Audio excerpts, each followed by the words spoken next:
Dedication. I want to dedicate this book to my haters. I used to wake up angry at you, but now I wake up grateful that you've given me something to fight for and given fuel to my fire. Because of every slimy pyramid scheme out there and every insurance agency that overpromises and underdelivers, my wife Leanne and I have created a better model that unlocks financial freedom for entrepreneurs in record time with record results.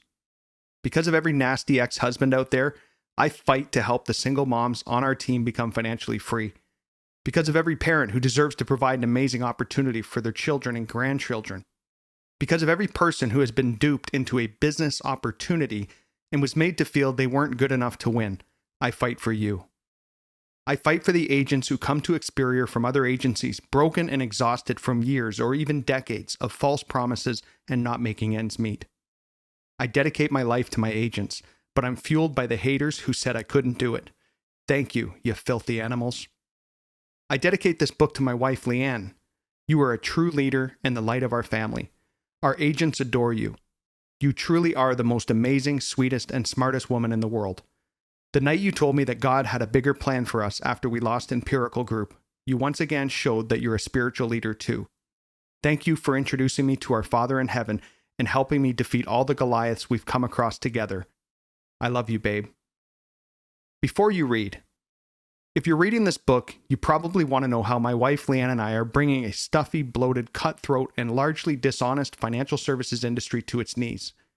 You want the inspirational rags to riches story about how a couple of struggling entrepreneurs built a company with over 1,700 business owners working with us, a number that is steadily growing every day. You may want to hear the stories of how everyone from immigrants, the downtrodden, and even folks in their 60s and 70s have built $1, $2, and $5 million businesses, some of whom are now earning up to $500,000 annually, soon to be in the millions, of passive income through our revolutionary model that compensates the agents more than any other companies dare to part with. And finally, you may be reading this book because you're simply curious to learn more about how to apply the principles we've used to skyrocket Experior Financial Group to one of the fastest growing companies in Canada and the US. Forward. Jamie, what's that noise? My wife Leanne mutters through her makeup face. It's the duck face one where you pout your lips while sucking in your cheekbones to apply blusher and lip gloss. I don't know, babe. You just worry about you and I'll get us there on time. We're 10 minutes away, Leanne. You look beautiful without makeup, you know. I wink, but she doesn't see. Leanne doesn't wear a lot of makeup. She doesn't need to. She's got ocean blue eyes and a smile that lights up a room. She's not worried about makeup as much as she is about the complexion of her heart. That's one of a million things I love about her. The alarming noise our car made instantly goes from a scratch to a deafening screech. Leanne has a shocked look on her face, which could be from the mascara, or it could be due to the noise. Jamie, something isn't right. This is now quite clear, as it sounds like we are driving a rocket ship.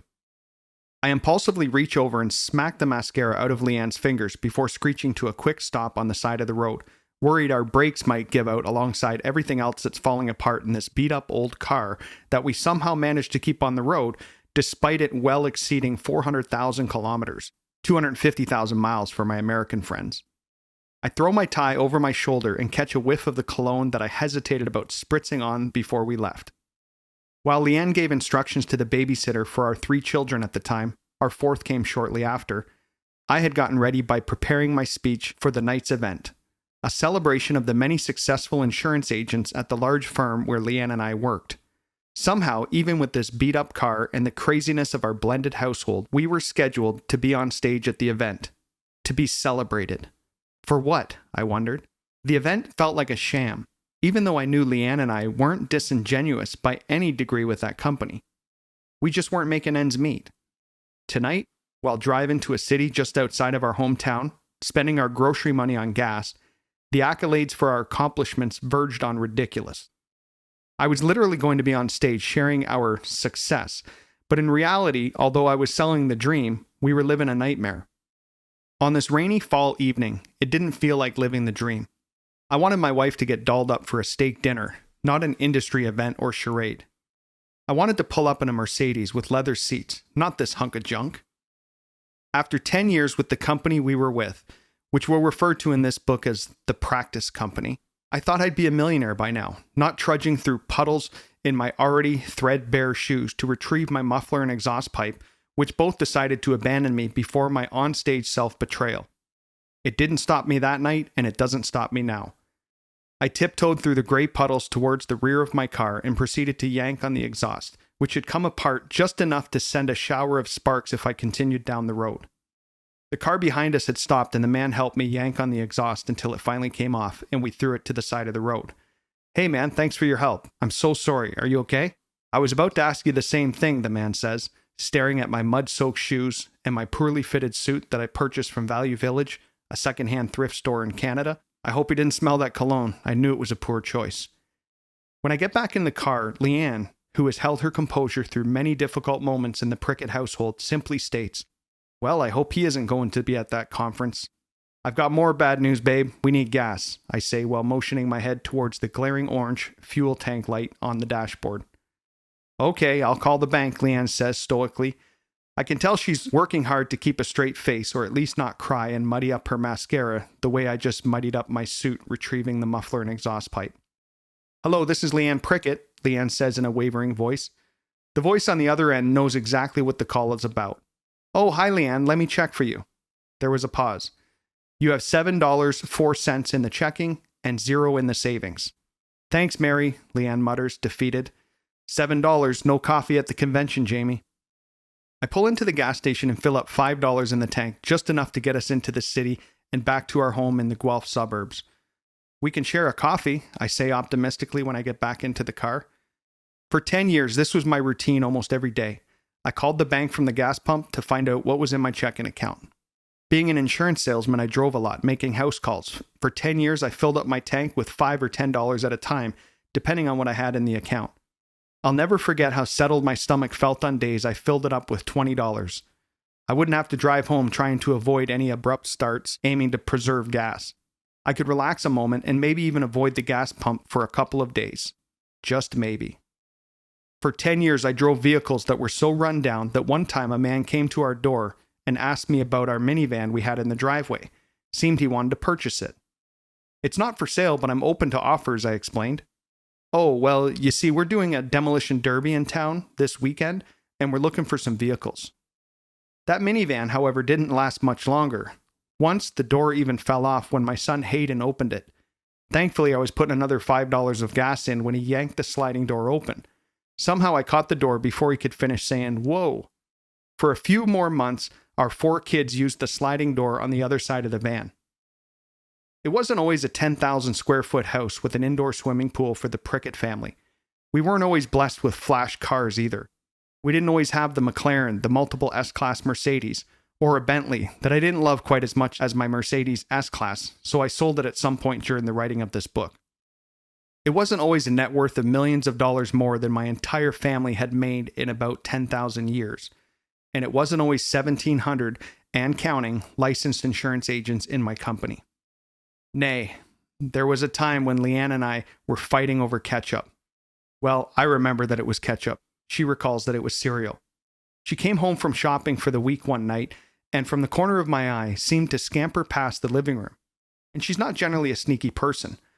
Our budget at the time was $50 for 5 people per week, which we only increased to $60 when our youngest was born a short time thereafter. "Leanne, what's going on?" I asked as I entered the kitchen. Leanne jumped a mile high, and that's when I became concerned. I looked at her grocery bags for something that she could be hiding. Heinz ketchup? Who really needs to slather their food in sugar sauce with such prestige? "Leanne, was that really necessary? Cheap, no-name brands taste just as good at a fraction of the cost. Why didn't you get the ketchup at the dollar store?" A fight ensued about ketchup. Damn, I can't believe she didn't walk out the door right then and there. Leanne and I once took a course by Dave Ramsey in those days at the practice company when we were barely making ends meet. One of Dave's strategies was to sell stuff in your house that you don't need. I remember his joking line, "Sell so much stuff that the kids think they're next." We took his advice so seriously that we sold the kids' bed frames and even sold our couch to keep up with running our businesses, to pay for our office and licensing fees with the practice company, as well as put gas in those horrid beat-up cars. When people came to the house during that period, we explained that it was empty because we were remodeling. If they'd asked about my car, both quizzically and disapprovingly, I'd explain that Leanne told me I can get any car I wanted if I got my car to reach 400,000 kilometers. Well, I made it to that number, but instead of a new car, the junkyard rewarded me with $200 that I put back into the infamous minivan with the broken door. Today, 11 years after the infamous catch-up fight, and 8 years since we started our own agency, Experior Financial Group, my wife doesn't have a budget for groceries, cars, or vacations. She certainly doesn't have a personal shopping budget. Did we win the lottery? Absolutely. We won the lottery. And in this book, I'm going to give you the winning numbers, or letters as it may be. H-U-S-H. The hush is that beautiful moment in a sports arena when the basketball player shoots for a three-pointer just before the buzzer. Even the opposing team can't help but stare wide-eyed, silent, jaws dropped. Will he do it? Yes, he will. So did I, and so can you. HUSH stands for haters are fuel, underdog advantage, stay in the fight, hope. This is my winning recipe for, well, winning. In this book, I'll give you concrete, actionable steps to help you win too. You'll learn about greatness through the eyes of my teammates, without whom I wouldn't have been able to pull this great heist of the entire insurance MGA IMO world off. In part 1, you'll learn a bit about how we built Experior, or rather, built up ourselves enough to create it. In part 2, you'll see through the eyes of the teammates who helped build Experior and what leadership qualities we consider to be inextricably linked to our success. In part 3, we'll give you guidelines for creating a leading company in your industry, just like we've done with Experior Financial Group. Neither Leanne nor I were born with silver spoons, although we do have a lot of love and respect for where we came from. We have even more love for where we are now, for what we've created, and the impact we've had on so many people. It's been suggested by great thinkers and philosophers such as Jordan Peterson that each generation is more conscious than their parents, resulting in things such as fewer abused children. The characters you'll meet in this book are evidence of this evolving consciousness in humanity and especially in business. You'll meet over 20 of our executive directors from within Experior Financial Group. They aren't just business leaders and partners, they're some of our dearest friends. In fact, I'd rather kick it with my wife, my 4 kids, or our agents any day than flaunt my Rolex in some stuffy-looking golfer's gear. It's a badge of honor to spend an evening revving up sales teams and hearing everyone say afterwards, one after another, "That was awesome, man. You changed my life." Success hasn't lured me away from what and who counts. This book is going to reveal a winning formula from a real guy who neither went to the fancy prep schools nor got his start as an independently wealthy or otherwise well-bred trust funder. The team you'll meet in this book isn't altogether polished either, but they are absolutely powerful. If we can do it, so can you. Experior Financial Group wasn't funded with handfuls of investors or partners with mountainous books of business to pillage. We certainly didn't fund it with a year or two of rainy day funds so that we could get on our feet. It was me, Leanne, a lot of guts, a lot of grace, and a lot of hope. There wasn't time or money to get on our feet when we started Experior. But the reason we are where we are now is that we were always on our feet, especially when we didn't even have a couch to sit on. We've never backed down. We've never quit. We don't play the victim or ask why. Rather, we ask, why not? So why shouldn't you? Part 1. The road to greatness isn't always paved. Chapter 1. The Tortoise and the Hare. Once you've wrestled, everything else in life is easy. Dan Gable. Experior is one of the best self-development programs out there, and it happens to come with an awesome compensation package attached to it. Jamie Prickett. Growing up, I only wanted to be a wrestler. My dad had been a wrestler and had drilled it into me when my mind was young and impressionable that it was the greatest sport in the world. The problem was that I was short, chubby, and I couldn't run or jump. This made training for my Olympic dreams tough. In the 7th grade, I went hard. I began spending every spare moment I could lifting weights or even offering to take on tough jobs around the house just to train, happily helping mom with groceries or enthusiastically offering to lift heavy things with every chance I got. My parents weren't rich either. Dad was a mechanic and mom was a baker. She later helped my dad in the mechanic shop. Growing up, I knew that if she came home with boxes instead of plastic bags, it meant that she had been to the food bank that week. I struggled in school, eventually graduating by the skin of my teeth with a D+ average over 5 years. In fact, the only reason I finished high school was because I wanted to stay on the wrestling team. I'd rack my brain during math tests, sweating with anxiety when I saw dizzying pages of numbers and equations on standardized tests, which is actually now quite funny to me as my wife and I have built a massive organization because of our understanding of financial instruments, numbers, an outstanding comp plan, more numbers, as well as our winning formulas to grow a company in our industry faster than any of the other 400+ companies in Canada. In school, I'd turn the zeros on those tests into little Cheerios and visualize being in the Olympics for wrestling, getting my Cheerios sponsorship. I'd be on the cereal box, and one day I'd live off the sponsorship money. The hard work and naive dreaming paid off, despite my dad's tough, take-no-prisoners approach. I took second place in Canada in high school and fifth in the senior competition 2 years after high school. I'll never forget returning home after my gold medal match where I lost in the finals and got silver. I remember announcing, "Dad, I just got the silver medal." His face was surprisingly somber, and he paused a moment before replying, "I guess the other guy wanted it more than you." I thought my dad was a real piece of work that night, but I meditated on those words for years to come. I knew I'd trained hard and that 99% of the wrestlers in the country would have loved to get that silver medal. They would have settled for it happily, but for me, and especially for my dad, silver wasn't acceptable. It wasn't a win. You remember the story of the tortoise and the hare? In later years, I began to see everything in life as a race for the gold, with this story being the quintessential, see, I'm using those big words now, Leanne, formula in the story. The tortoise starts slow, but he's consistent. He doesn't have the ego of the hare, who bursts out of the gate and gets so cocky that he stops to chat with onlookers during the race. He's fast, yeah. He has some natural gifts and even a God-given physique that would make him perfectly suited to win the race against even the most impressive tortoise, but he doesn't have the drive, consistency, and habits of a winner. In fact, his mindset is that of a total loser.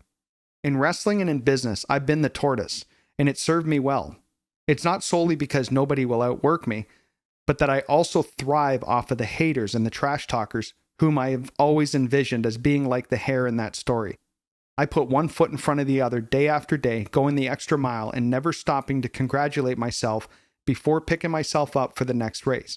I'm not the smartest, prettiest, or naturally advantaged competitor, but with a dedication to my craft and my stubborn unwillingness to give up, I am able to keep moving forward.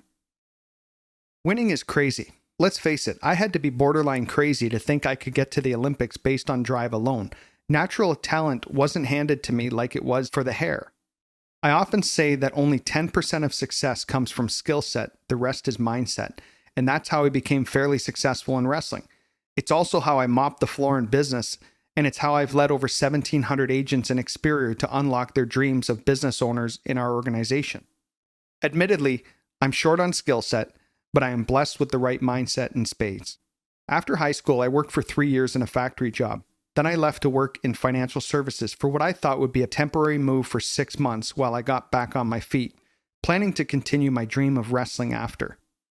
Turns out, I am still in the industry 20 years later. I only made $13,000 my first year in the financial industry. I started like the tortoise, but I knew that, unlike wrestling, business has a level playing field. You can be short, fat, skinny, black, brown, or white. You can have a questionable past, come from the wrong side of the tracks, yet you have the same opportunity to win as if you've been fed with a silver spoon, coddled in country clubs, and attended all the right private schools. And guess what? My Experior agents aren't the latter of those two.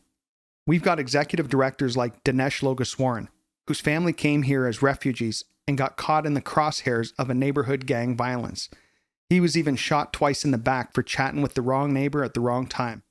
We've got men like Tyrone Hines, another six-figure earner who just bought a pool for his new home and his wife and 3 kids, who once heard so many gunshots outside his front door on the wrong side of town that he slept in his daughter's bed. Both he and his little girl were too scared to sleep that night. We've got Neela Manon, who still chokes up remembering how in her previous financial services company, she went as far as to sell her jewelry to get by, including pieces she brought with her from her home in Dubai, earmarked for her daughter's wedding. In business, it doesn't matter where you come from or how old you are, you can get where you're going when you believe in yourself. You may be wondering where my Olympic dreams went. Now, at 42 years old, I'm not going to compete in the Olympics, and a sponsorship from Cheerios wouldn't pay for one of my vehicles. but I have made it to the Olympic standard in leadership. When I started with my first insurance company as an agent, I thought I was going to make so many millions so fast that I was going to retire and wrestle.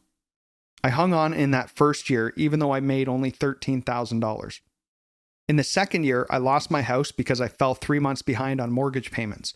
I drove to people's homes for appointments with the practice company. I was in such straits that my car wasn't even insured at one point for about 6 months. To add insult to injury, I went through a divorce during my second year of having the business, but to cushion that pain, I was blessed with my second child as a consolation prize. Believe it or not, I returned to competitive wrestling several years later. Even then, I never lost sight of my dream. I had started drinking and smoking in my mid to late 20s. I was altogether pretty washed up, but I still won 5th place in Canada that year, just to get my head straight while several other relationships were going south before I finally met and married my bride Leanne in 2010. In 2012, my little brother Chris retired from the sport of wrestling, where he had some major success. He became a 2-time national champion, bronze medalist at the Pan American Games, and an Olympic alternate. Shortly after he retired from the sport, Leanne and I were starting to experience success with Experior. By 2016, I'd attracted veritable heroes in the industry to build our company with us, including Frank DeLeo, Mauro Arturi, and Laval DeBeau. The verdict was still out as to whether or not I was crazy, but they were all in. Having taken a decidedly different approach to Chris's success, I spoke to Chris shortly after he won the final match at the Canadian National Championships, where despite being injured, not a single point was scored on him the entire tournament. Unreal. Chris, why are we both able to be successful despite not growing up in a family of sports legends or millionaires? Chris didn't skip a beat. Because nobody wants to put in the daily discipline that's required. They want it to happen fast. When they see the sacrifice that success requires, they make room for guys like us who are willing to put in the daily discipline and consistency. It's the tortoise and the hare, bro. Not everyone on my team wins awards every year, but I also don't teach them to need constant pats on the back or participation trophies. Hell, that stuff will ruin you. I teach them leadership the same way I teach our clients about compounding interest. Yeah, I still have a few clients whose assets I manage, although they're few and far between these days. A little consistency over time compounds. That's how you develop your dream life. January 2014. It was Leanne and I, along with 6 others, sitting around a fold-up table. It was in one room on the second floor of a flower shop where we had just started Experior. The space was very rustic, with no parking whatsoever. Not surprisingly, the team looked confused and skeptical. I took a deep breath and spoke. Nah, who am I kidding? I preached, I hooted, hollered, and cheered as though I was on stage at a stadium in front of thousands of agents who just made millions of dollars that year. That's what the vision of Experior always was, and that's what is materializing for Leanne and me now. The flower shop must have thought that we had a football game blaring as we heard a gentle knock on the wall, like parents reminding a kid to turn down the television. I didn't turn it down, I got louder. At that moment, I heard myself saying that we'd all been through hell, but we'd gotten here, and this was our destiny. We'd trudged our respective ways through other companies with their sleazy practices and broken promises, but Experior was going to be different.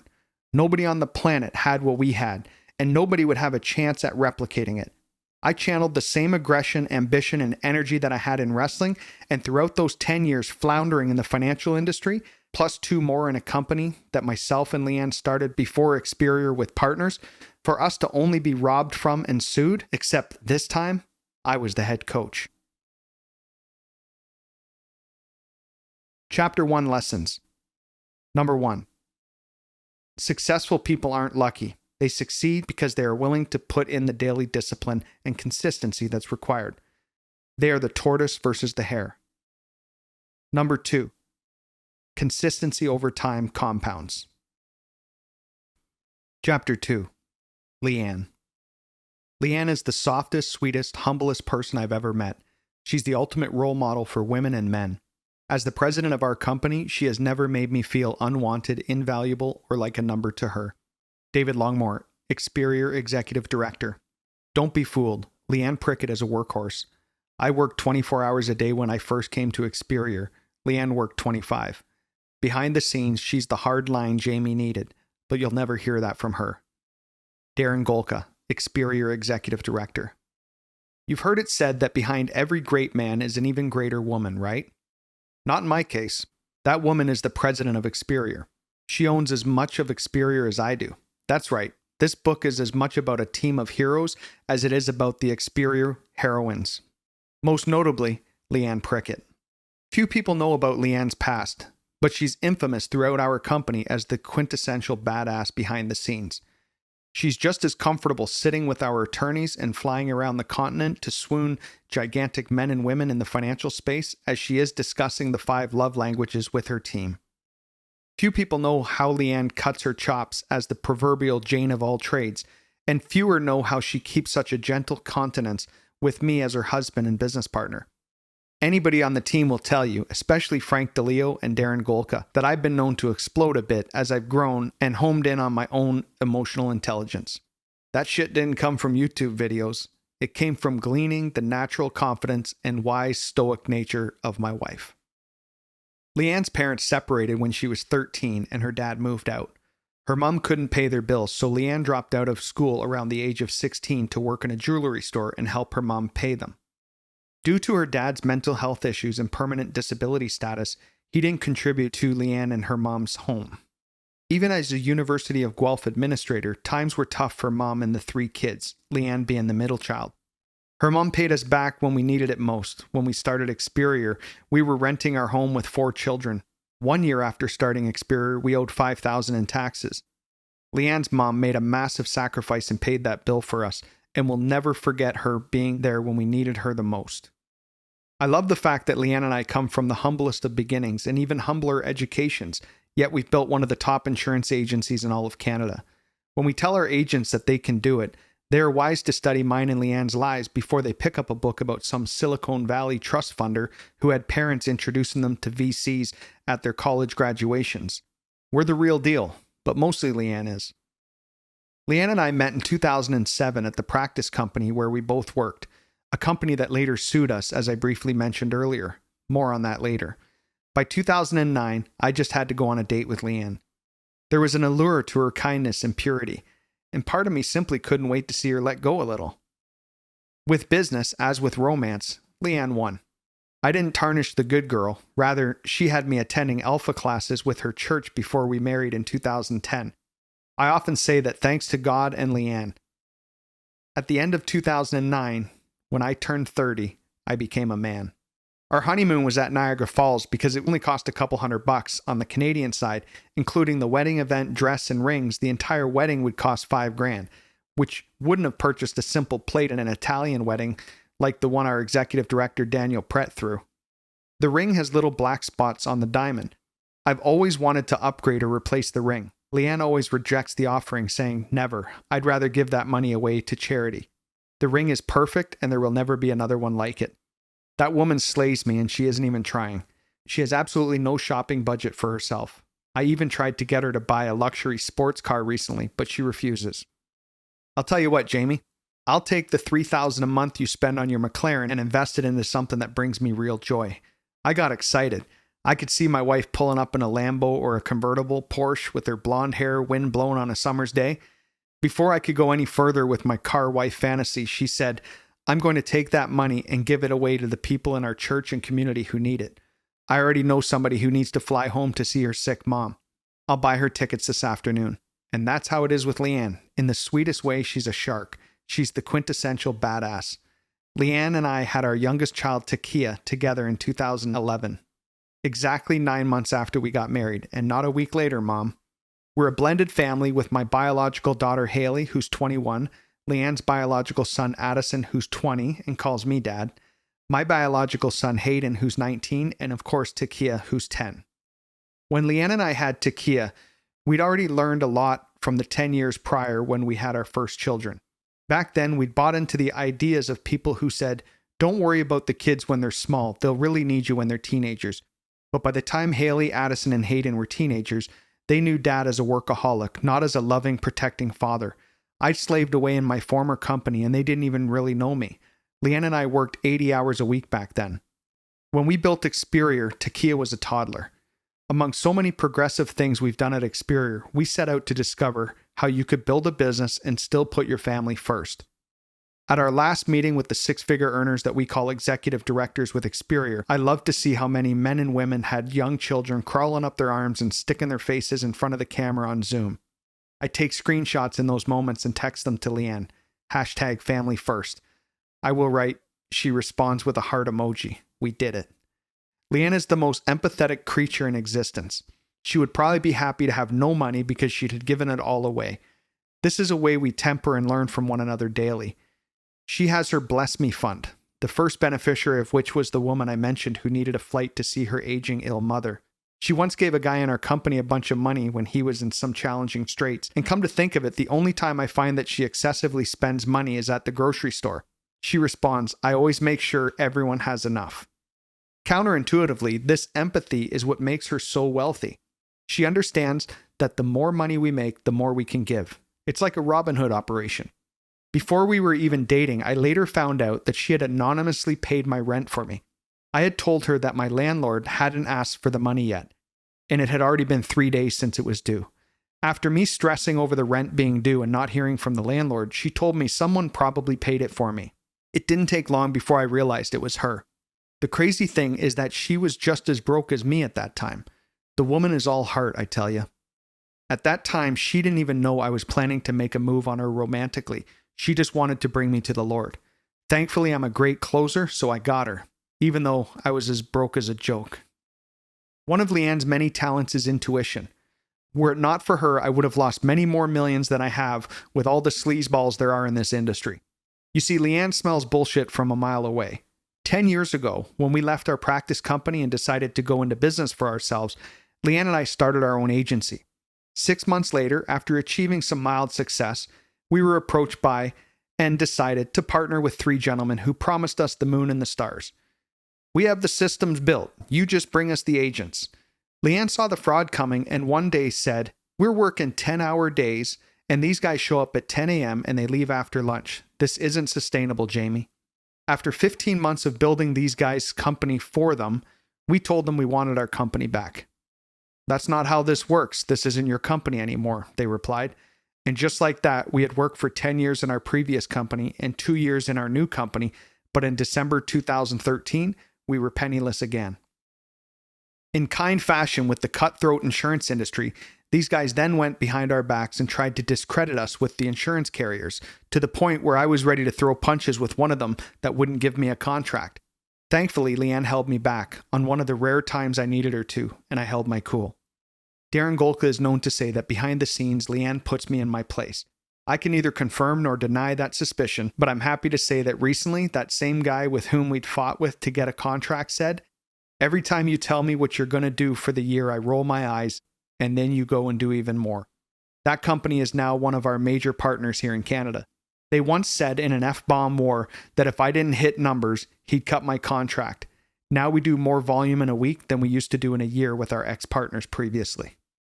Leanne and I have now been in this industry for a combined 35 years, but it's only in the last 8 that we've gone from a negative net worth to building a $50 million company that's exploding in growth every year. When we set out to build the UFC, Ultimate Financial Company, there were moments when we would butt heads. I think about sales, whereas Leanne is passionate about the personnel.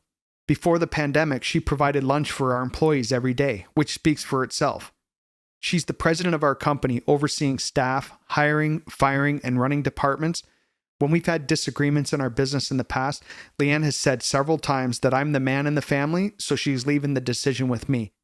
I think that's code for, look out, we're probably going to be better off doing it my way. Chapter 2 Lessons. Number 1. A great woman isn't behind every man, but she is beside him. Number 2. The more money you make, the more people you can bless. Chapter 3.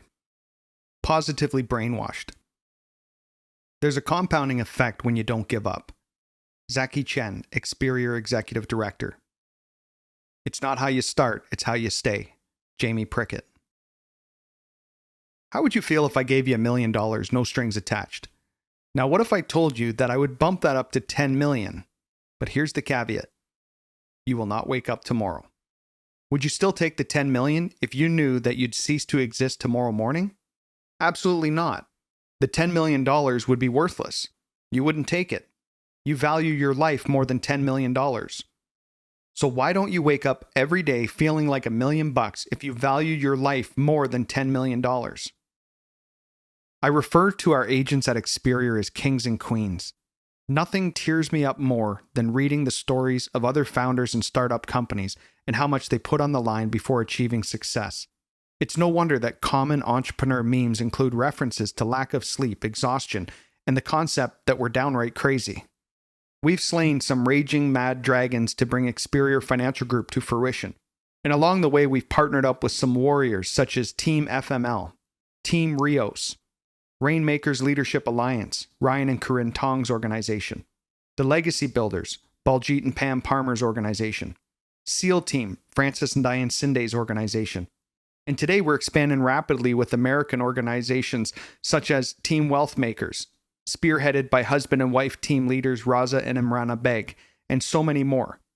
Team FML originally referred to Frank, Morrow, and Laval, but became affectionately known as Team FML for their slogan, Free More Lives. The FML team joined Experior in 2016. Team Rios joined us 2 years later, in 2018, led by Darren and Stephanie Golka and their longtime friend and former business colleague Bhupinder Chima. Rios stands for Recognize Each Other's Success. The road to success with Experior wasn't paved in gold. In fact, it wasn't paved at all. It's been more of a slog through the jungle with dull machetes. But every time we encountered a new menacing snake, there were many, or a rodent of unusual size, a lot of financial services bad habits and poor models that were changing, Leanne and I have been diligent in remembering this phrase: you can change your life in a single breath, but you must decide. In a single breath, you can make a decision. You can decide to win. The word decision comes from Latin. The suffix side means killing. With decide, you make a decision to kill off other alternatives. Also, think homicide, suicide, or pesticide. In a breath, you can manifest your perfect future even if it takes time to materialize. I tell my team that when you make a decision, you are effectively killing off all other options than the option to win. I already mentioned in Chapter 1 that Leanne and I don't come from money or privilege. Considering she's a high school dropout and it took me 5 years to graduate by the skin of my teeth, we don't have any special MIT-level talents that make us stereotypically fit to have built an industry-disrupting financial services agency. What we do have is mindset, and some might say that we are positively brainwashed. The term positively brainwashed has been used by many agents as a double entendre. It illustrates both my own positive insanity at times and also supports the fact that I'm leading what we affectionately call a personal development program with a great compensation package. Authentic, genuine, honest mindset training is a core component of our agents' success. It's far more important than financial degrees or even industry experience. Your team will go miles further with a mindset core competency over a standard skill set, and you'll be wise to remember that in your hiring and recruiting efforts. I also believe that the industry that I am in is not for everyone, but could be for anyone. Sometimes people don't know until they try. My goal is that if someone pursues a different career path after a stint with Experior, they can walk away knowing that they have grown as a person. Our dream wasn't to just make people rich. Our dream was to show people how to be successful leaders in their businesses, as well as their communities, places of worship, relationships with their spouses, children, and so on. Leanne and I are the proverbial underdogs, but we implore you to commit this critical life lesson to memory right now. If we can do it, so can you. It won't be easy. We're rule benders, mold shatterers, and the hardest working couple you'll ever meet. Some of my agents even argue that Leanne is the real workhorse because she spends a bit more time doing a bit less time talking than me. If you're positively brainwashed, extroverted, rally the troops, dynamic sales and marketing type of person, I can't express enough the value of having a humble, systems-oriented, behind-the-scenes partner in your business.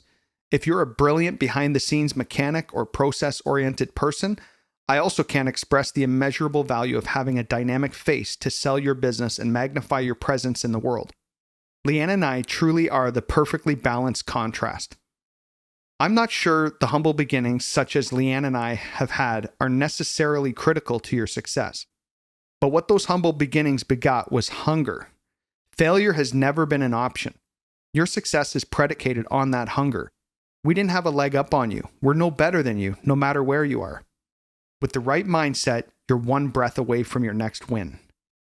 Maybe you've lived or are still living paycheck to paycheck. Maybe you walked out of your last job without notice because you worried that if you didn't get out of there, someone was going down. And maybe that someone was you. Maybe you dream of buying a house or stocking money away for retirement while you're still young enough to enjoy it. Maybe you dream of a trip to Europe, not just in a lifetime, but every year. Maybe you have feared that without a trust fund or nepotism, it's not possible to get ahead in life. Your only option is to be a slave to a 9-to-5 job, clocking in and out of some soulless, whitewashed cubicle, and that scares the crap out of you. Maybe you're like Leanne and me. You're an underdog. And to you, I say, don't stop, don't give up, ever. The successful agents you'll read about in this book choose to prove the haters wrong. They put blinders on to the criticism, berating, and bullying. Maybe haters have made fun of you for your grades, your sports performance, your clothes. Hell, they made fun of your mom. Maybe worst of all, that hater is in your head. Those negative thoughts are the enemy. Those negative thoughts are the haters. If you're somebody who wants to put those haters in their place, me too. We have something in common. Rest assured that over the course of this book, we'll tackle some of those negative thoughts in an unprecedented way, without all the ooey-gooey psychobabble and fluff. We're going to make a great team. You will remember from chapter 1 that I loved wrestling as a kid. I wrestled well into my 20s and even took home some awards, even after my first marriage ended. This happened despite having almost no recent training, being slightly above my preferred weight class, and having spent a few too many hours drinking away my sorrows at the broken home I had. Wrestling was my first addiction, and in so many ways, it's like the addiction I have now. To fight a worthy opponent and win. Wrestling to me was going to be my ticket out of the seemingly inevitable fate of being a loser. So I did it, and I did it well. As I mentioned earlier, in high school, I graduated by the skin of my teeth with a D+ average, 59% to be exact, and even that took me 5 years. On the very morning that Leanne and I told our upline that we were quitting at the practice company on September 9th, 2011, our 10-year-old son Addison was rushed to the hospital with kidney failure. Only 2 people from that company I'd worked with for 10 years showed up in the hospital. One was a lady from our church, and the other was a woman who now works with us at Experior. I'll never forget that afternoon rushing to Hamilton Sick Kids Hospital where our boy was in the ICU. Thoughts of neglecting my children raced through my head. Leaving the practice company where Leanne and I met was my attempt to right some wrongs, a lot of them. "We're not sure whether or not he's going to make it out of here, Mrs. Prickett," the doctor said to my wife a couple weeks into the ordeal at the hospital. Leanne showed emotion, but me, I was paralyzed with grief and humiliation. I couldn't heal his kidneys, but I could have given Addison a better life. I knew that when he got out, if he got out, I'd be around a hell of a lot more. Over the 10 years that I was with the practice company, the last 2 of which I was honored to be Addison's stepdad, I worked ding to dong, 7 days a week for the entire decade. The only way I knew how to unwind was to drink in the evenings. That is until Leanne and the Lord smartened me up. Even today, I lament having listened to my upline when they said that ridiculous phrase about how children don't need you when they're small, they need you when they're teenagers. By the time my children were teenagers, it was too late. One fell into serious drug addiction, another dropped out of high school and has been in trouble with the law, and Addison still struggles every day with rejection medication and a constant feeling that he explains is similar to having the flu. Thank God, as of late, they are all doing much better. If you take just one more critical life lesson away from my story, remember this. Your children love you. They're wired to love you. They need you. They want your attention. They need your loving reprimand. They need discipline. They're not psychologically equipped to figure it out on their own. You will never, ever get the time back with them when they're small. I pray you won't be like me and piss that time away for a company that ultimately leaves you destitute. On literally the same day that Addison was in transit to the hospital, my upline at the practice company made it to my office and removed all of my branch files. He could have waited a few days, as I had no intention at that time of even staying in the industry, but I suppose he was motivated by fear. Returning from the ICU with Leanne and Addison a month later to that empty office reminded me of the heartless place I'd worked at and the void left in my children's lives. For 10 years, this gentleman had been like a brother to me. I envisioned that we'd still hang out on the weekends once in a while. But no, I was no longer an asset to him. I vowed that going forward, I would live, love, lead my staff and team, and parent with compassion and respect. In that first month when Addison was in critical care, not once did my upline come to visit. That neglect fueled anger in me and planted the seed that maybe, just maybe, I would stay in this industry, just to do it better. Prior to this disappointment, my commitment to my upline would never have allowed me to feel good about working with a competing company, let alone building one eventually. I guess this is the silver lining in that story. Today, Addison works with Experior 2 to 3 days a week. The rest of the time, he's too sick to leave the house. He'll most likely live with us for a very long time, if not forever. We found a place for him, though. He handles some marketing and has a keen eye for graphic design. Today, Leanne and I have Takia, our 10-year-old daughter, at the time of writing this book. Takia doesn't know the life her older siblings endured. She doesn't know a dad who isn't there. She doesn't know what it's like to hear mom and dad have swearing fights. The worst she'll ever hear is some sarcastic comments and arguments that more resemble business negotiations. She'll never know what it's like to go to a restaurant and order the starchiest, most filling thing on the menu because we can't waste money on empty calories like vegetables, salads, fruit bowls, or salsas. After our scare with Addison and the sobering realization that I was at rock bottom in life, things actually got a hell of a lot worse. For 6 months following our resignation from the practice company, Leanne and I started selling insurance independently. We couldn't believe how much more income we were immediately able to earn. Another 6 months later, we started a company called Empirical Group together, just the two of us. Alas, we were still in the industry and working like slaves, but we were independent. We didn't feel like we had to beg people to sell a dream to others while we were living a nightmare in order to recruit them. After 6 months building Empirical Group, our new baby, we were approached by 3 guys who looked to have a valuable company, on paper. The problem was that we didn't know that they were lazy. They'd have us doing all the work while they sat back and collected paychecks. It started innocently, though, and like many people I encountered over the years in business negotiations, they promised us the sun and the moon. They were impressive enough, at least to me. Leanne always had her reservations. So we ended up with 25% ownership in the companies that we merged, and 75% split between our new partners. At the time, it wasn't a big company, but we were cranking around $75,000 a month in insurance premiums, which was more than I'd ever done in 10 years with the practice company. Leanne and I began to make $20,000 to $25,000 a month, and we thought things were going pretty well. That is until Christmas time 2013. I called a meeting with our 3 partners, which was a struggle to organize considering they only worked 4 hours a day or less. I told them that we weren't happy with the 2 of us working more in a single day than the 3 of them worked in an entire week. The infrastructure that we'd set up wasn't designed in our favor. We were aware that we'd been played. After a few choice words I had with them, and then Leanne jumping in on the verbal war, I was so proud of her for standing on guard. They asked us to give them a few days to see what they could work out. Well, they sure tried to work something out all right. 2 days before Christmas, they sent us an email. In that email, they laid out 3 offers. Each one of the offers actually made things worse for Leanne and me, not better. That was 8 years ago. I didn't just cry about it. I experienced the first glimpse of depression I'd ever felt in my life. I'm usually the most upbeat, friendly, downright boisterous, and bellowing voice in the room. No doubt about that. But that year I was paralyzed. Reading that email, my stomach turned as I wondered, how can I start over again? That night, Leanne and I were standing in our bedroom. I could barely take off my clothes, so I sprawled across the bed, staring at the ceiling, motionless. I heard my wife's sweet voice gently say, "Maybe God's got a bigger plan, and he hasn't shown us yet." I knew that she was right, even though I didn't want to hear it. I felt completely defeated. This was an emotion that I'd never felt before. Thank God it only lasted for about a week.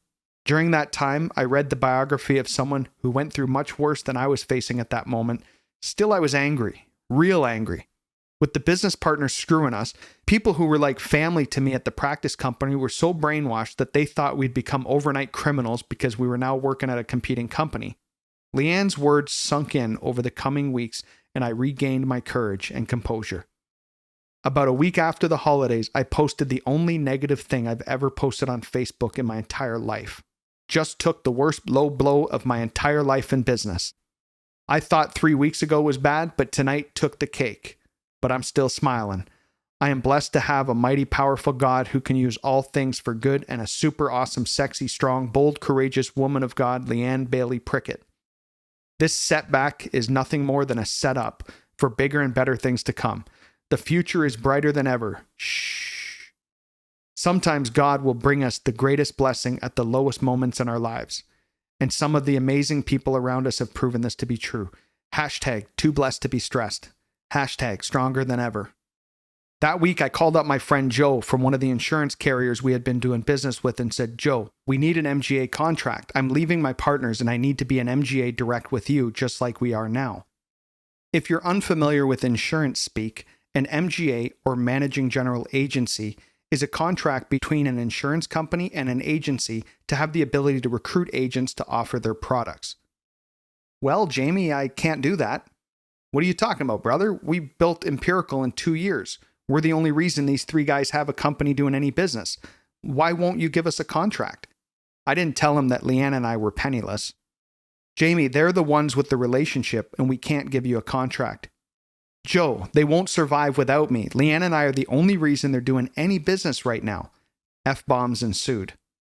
Finally, Joe relented. Fine, Jamie. I'll give you the blankety-blank contract, but if you screw this up, I'm pulling it at the end of the year. Let's do it. And so we received our contract, and on January 22nd, 2014, Experior was born. Chapter 3 Lessons. Number 1. With the right mindset, you're one breath away from your next win. Number 2.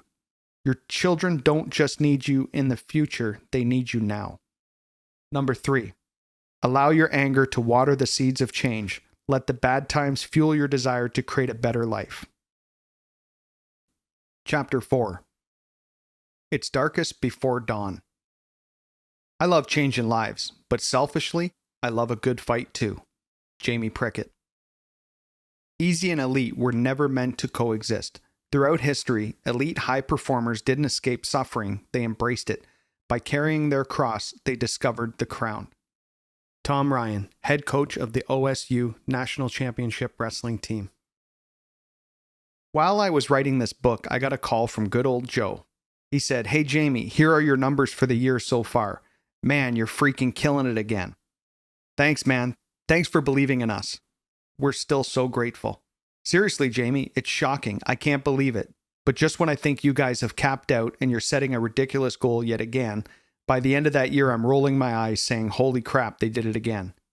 This is the same guy from Chapter 3 who 8 years earlier almost didn't give us a contract because our ex-partners tried to have us blocked. Unfortunately, this is just some of the backstabbing and vicious behavior that is frankly commonplace in our industry. Maybe it's commonplace in every industry. But remember, if you aren't a threat, they're not going to talk about you. They're not going to say, Jamie's a raging lunatic and he's going to run that company into the ground, unless you pose a threat. We started Experior fueled by a combination of wanting, not needing, to prove our haters wrong and desperation. 1 year later, well, that was the year we couldn't pay our taxes and had to borrow $5,000 from my mother-in-law. And the setbacks didn't cease for us. 2 years into building Experior, shortly after the FML Warriors joined forces with us, I'm sitting in my office with a stack of contracts piled next to me, looking at a late night, possibly working until 2 a.m. Experior was still a relatively new company, and Leanne and I were once again working around the clock to build it up. My eyes are dry. Every time I blink, my eyelids stick to my eyeballs and threaten to scratch my corneas. I kick open the door to our fridge. Not an iced coffee or energy drink in sight, so I settle for a bottle of water that I keep on hand for clients. I glance at the wastebasket in the corner. There must be 20 coffee cups in there. I determine that I am just a bit dehydrated, take a swig, set the water bottle on my desk, and decide to walk out to the front reception area of the office we moved into shortly after our flower shop office. I remember Rochelle, who has played just about every head office admin role for us at that point, saying, Jamie, you have a big package that just arrived from FedEx. I take it back to my office to open it up, and it's 2 large binders. I'll never forget that moment. The words blurred a bit. My hands went numb. I blinked slowly and begged my heart to keep beating. It was stuck in my throat. Those binders revealed to me that we were being sued by one of the largest financial services companies in North America, the Practice Company. David versus Goliath. In the financial industry, some companies have a non-solicitation clause indicating that you can't solicit any of your clients for 2 years. I think this is complete BS since agents are the ones who develop their own clientele, many times starting off with friends, family, and acquaintances. The lawsuit accused Frank DeLeo, Mauro Arturi, and Laval Dubois of violations of their non-solicitation agreements. It also accused Experior of using trade secrets to recruit people. I didn't know it was such a secret that we were just more awesome than them. In the 40-odd years since that company was founded, we were the exponents of the biggest raid their company had ever experienced by a competitor in Canada. They were intent on making a public spectacle of our hanging to threaten others. If it were medieval Rome and during biblical times, we'd have been nailed to a cross or stoned in the middle of Piazza. The most frustrating part was that we were merely being targeted as we posed a threat, and not because of the validity of their claims. Over 10 years, I had represented that company with pride, honor, and ethics. Not one blemish existed on my record. But now, 4 years after leaving them and 2 years into building Experior, they started a war with us. To add insult to injury, our biggest team, one that had been doing $100,000 a month in premium prior to this debacle, quit as a result of that lawsuit. They told everyone that Experior was doomed, that we were going out of business. They scavenged people we'd brought into Experior, but we rolled up our sleeves and prepared ourselves for a fight. Even my old upline at the practice company, a man who was at our wedding and was like a brother to me, said, "We're going to crush Experior." Not thinking about my wife, my family, or my agents. I thought that dealing with betrayal and haters was bad, but it was soon going to get much worse. Look, Frank, Mauro, and Laval, or Team FML, always thought I was nuts. Bonkers, in fact. Mauro said that when they first saw me speak, he thought I was batshit crazy. But those men stood with me through that fight. They believed in me, in Leanne, and in Experior. Once I finally gathered the courage to read the contents of those 2 binders, I recalled the words of my high school wrestling coach, Frank Corning. He'd say, "Jamie, you need to eat, sleep, and shit wrestling. Do you want to win? You got to suck it up, Prickett." I thought about Doug Cox, a 3-time Olympian and one of my wrestling coaches after I graduated from high school. He'd say, "I'd rather have a wrestler who doesn't have talent but gives it their all."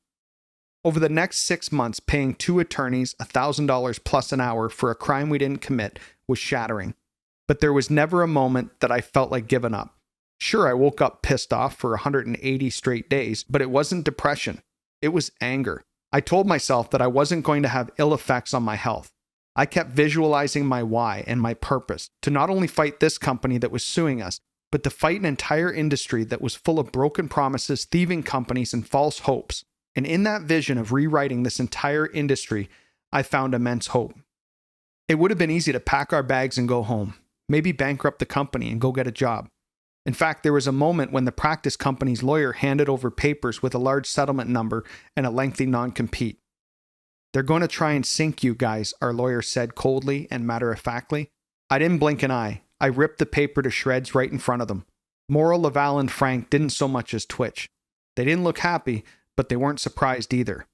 At that moment, they were either scared of me or they respected me. To this day, I'm not certain. So we kept fighting, and sometimes we even found ways to make it fun, but mostly it sucked. Laval Dubois remembers sitting in the high-rise of the Toronto office building where our attorneys were soon to arrive. He nodded his head towards a table with pastries, drinks, and other treats. I nodded back and we made our way over to the table, stuffing our plates with breakfast before the attorneys arrived at the office. We must have looked guilty because when they abruptly entered the conference room, one of them said, "Go ahead and have your fill. Those Sprites cost about $5 each, but you're paying for it." I looked over at Laval and he read my mind. "Cheers, man," I said as we twisted the cap on my soda to prepare for another brutal meeting. We've had some tough times. I already told you about how our son's kidney failed in 2011, right when we left the practice company. One of our children had substance abuse issues. I've been divorced, and as has Leanne, and we didn't pay our taxes our first year in business at Experior. But nothing stings like being accused of something you didn't do by a company that was worth over $7 billion at the time they sued us. Like the cheese danishes in the $5 Sprite episode, the attorneys didn't care about us. Remember, they were billing us $1,000 plus an hour to listen to us talk. They knew we were being made examples of, that we were being exploited because we were a threat. That really soured me on attorneys, to be honest. Anybody with enough money can file accusations against another individual who then has to come up with enough money to clear their name, even if they were innocent all along. Hence the anger I woke up with every morning for 180 straight days. What does a wrestler do with anger? He lifts heavy weights until he pukes. To manage that anger, I started immediately seeing a personal trainer, Matt Dasu. Matt is an embarrassingly beautiful man and is totally jacked. Ironically, he used to be with the insurance company that was suing me. Through a combination of empathy and rigorous drilling, Matt helped me reconnect with my fire and light when everything else threatened to dim it. He became my veritable therapist during those months. There were a few sunny moments during this circus of a legal battle, such as the handful of times that representatives from the practice company flew all the way from Georgia, USA to Toronto, Ontario with a handful of lawyers. We knew the practice company must have been paying each one of these suits at least $1,500 an hour. At one point, the practice company's lawyer said, "We honestly can't believe you're putting up a fight. We're all bleeding money." To hear that the other side was suffering too was music to my ears. I knew we had a chance. We were exhausting our opponent. Goliath was getting tired, lazy, and sloppy. The lawsuit ended around the Canadian Thanksgiving time in late October.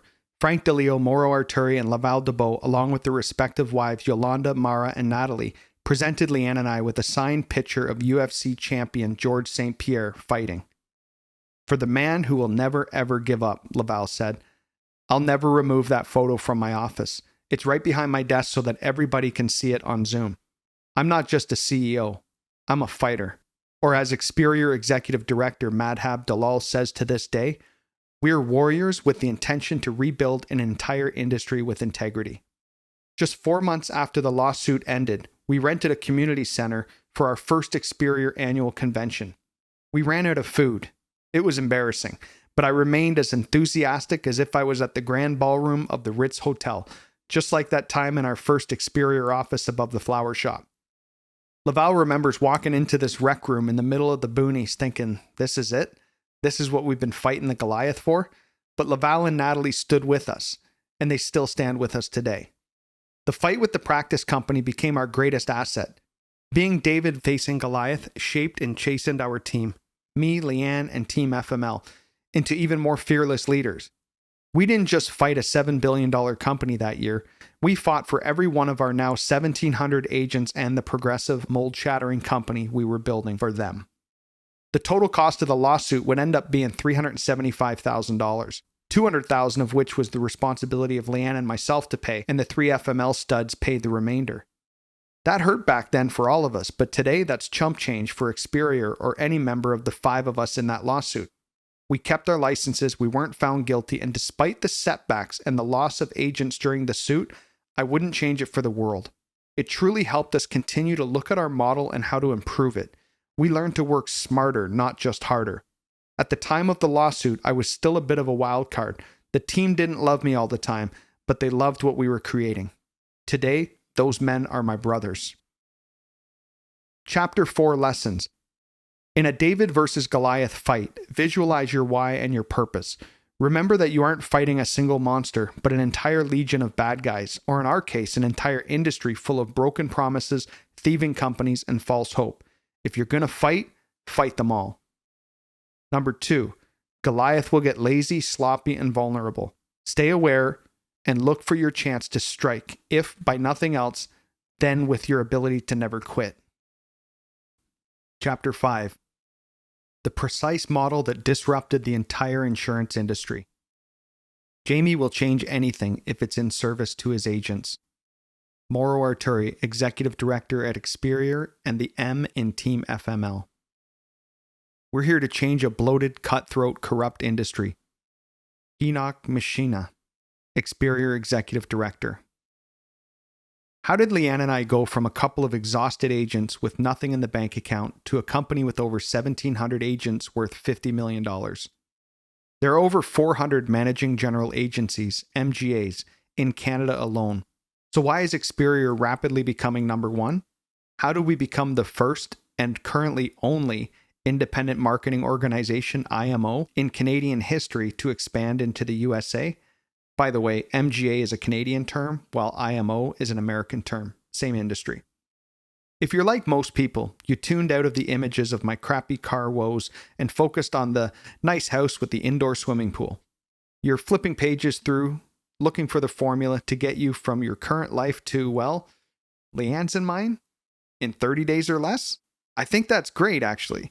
You deserve everything you want and more, and you're probably reading because you want to know what we did so that you can duplicate that formula in your own life. That's smart, and I commend you. We all learn by standing on the shoulders of giants. Not a day goes by that I don't consume books or training from great leaders that have gone before me.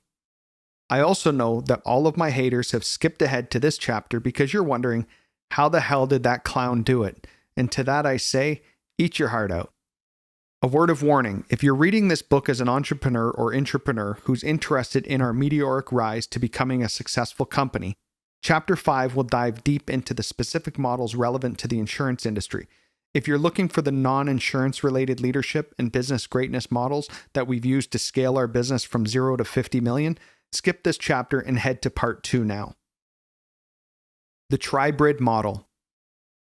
Experior has disrupted the insurance industry for good with something we call the Tribrid Model. The Tribrid Model is a combination of the 3 more prominent models from the Canadian financial advising and insurance industry rolled up into one system that allows everybody to win, from agents to agency builders and all the way to the clients. If you're American, don't stop reading. As of early 2021, we licensed our first IMO agent in the United States, a feat that was thus far unprecedented by any other Canadian company. IMO stands for Independent Marketing Organization, an organization that works with companies to market their products. By the time this book reaches your hands, we'll likely have agents in all 50 states. If you're trapped in a system where you feel like the entire thing is rigged for the old dogs or the founders to win, or where you're not earning your worth and where you don't own your clientele or agency, head over to YouTube and watch this earth-shattering description of how we've disrupted the entire industry. These links will take you there. www.experiorcanadavideo.com. People are generally familiar with 3 primary models in the insurance brokerage world. The first model is the independent model, or IMO MGA. In this model, brokers chase the highest compensation for the products they sell. They're focused on the highest rate they can get paid for products. From the perspective of a salesperson, it makes perfect sense to want to make the most commissions for the products that you're selling. In addition, you will typically have access to different companies or carriers, sometimes over 100 different carriers, to find the product that best suits their clients' unique needs. I've found that the IMO MGA offers the most benefits for agents on compensation and because of the flexibility of finding the product that gets your client from point A to point B, regardless of his or her life situation, health, or financial means. Because of their appeal, many companies disguise themselves as IMOs when they're really just pure network marketing or MLM companies. Number 2. The second model is an MLM, multi-level marketing, network marketing, or builders model. Agents can recruit other agents in their downline as well as work part-time around their schedules. I know it sounds odd to associate insurance agencies and financial brokerages with network marketing, which one generally associates low-ticket products like pills, potions, lotions, makeup, cleaning products, or even clothes. But believe it or not, this has become a common practice among insurance agencies for decades. The issue with these models is that if you don't get in early, it may be difficult or near impossible to make a great living. The compensation is extremely low for the agents that are actually making the sales, while the whales collect most of the revenue. Number 3. The third model is the captive agency model. Most captive agencies offer incredible training and support to their agents. Some of these companies are great companies that will show you the ropes, so to speak. Some of the challenges arise around client options, as many of these agents are not able to broker out better solutions for their clients' needs. A word of warning regarding MLMs or network marketing companies.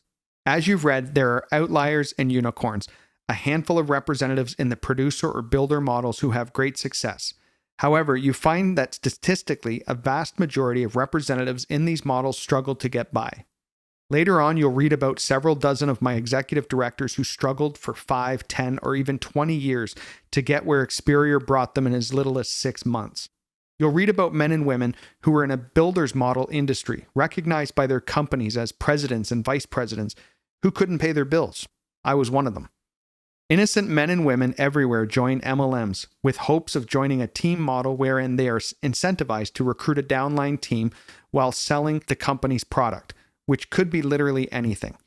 Although MLMs are generally packaged as low investment opportunities for anything from a busy corporate executive looking to earn cash through a side hustle, and most tragically to mothers who need to work from home, and that between incentives, products, phone, internet giveaways, computer supplies, advertising, monthly training products, conferences, and travel, MLM participants in most cases spend more money than they actually earn. Again, there are outliers, but this holds true for most. I'm all about investing in one's business. Nice clothes, a fast computer, traveling to have a face-to-face time with clients and teammates, and attending conventions are valuable investments. I encourage everybody on my team to make them. But in the MLM models, do they provide enough return on investment, ROI, to justify the expense? Traditionally, no. The AARP Foundation found that only 25% of MLM participants profited from their upfront investments in MLM companies.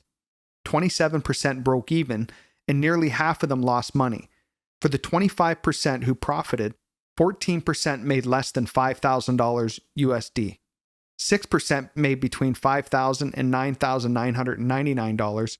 3% made between $10,000 and $24,999. 3% made $25,000 or more, and just 0.5% made $100,000 or more. The AARP Foundation found that 44% of participants in MLMs dropped out after just a year. 90% drop out within 5 years, and nearly every single soul who entered an MLM filled with hopes of being the next $1 million producer dropped out by year 10. Houston, we have a problem. And if your wife is as intelligent, driven, and heart-centered as mine, you would have done exactly what we've done. Enter the Tribrid model.